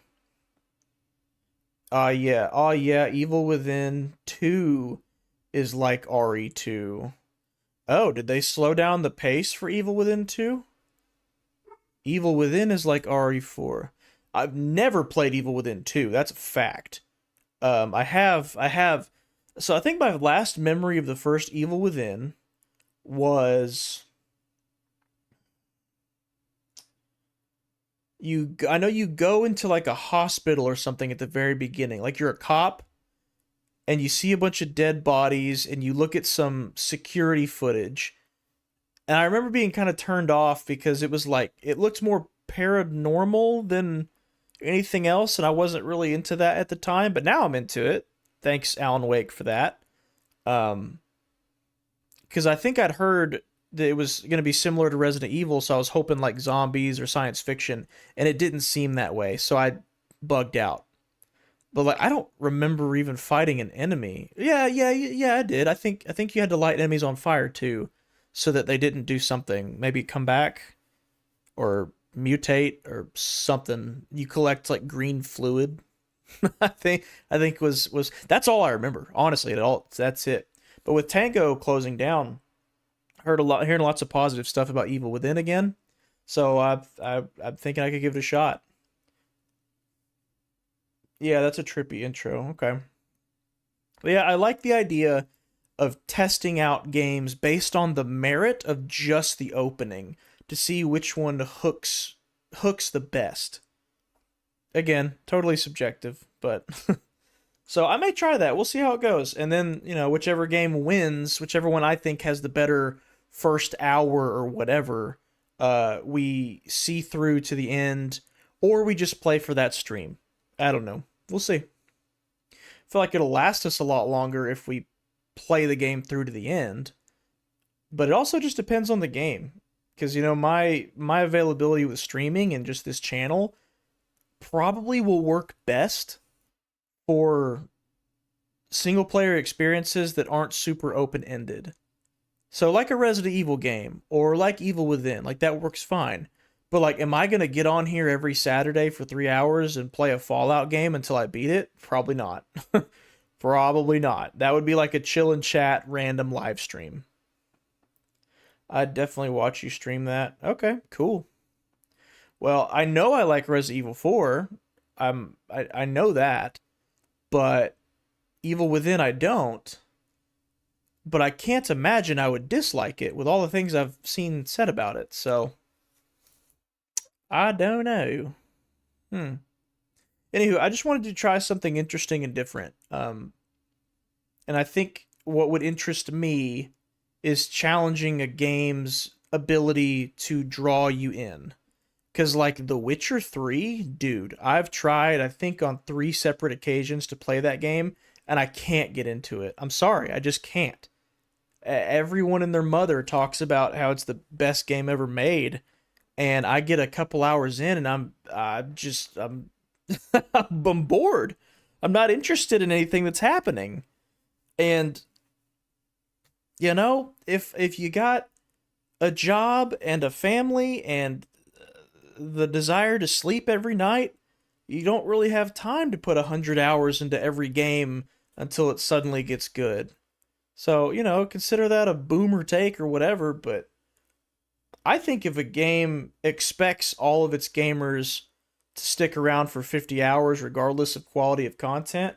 I think that's just how we lead to worse and worse games over time. It's how we get to more live service slop, and we get to products that don't really respect our time. Like, I would say, for example, Alan Wake 2, the game we just played.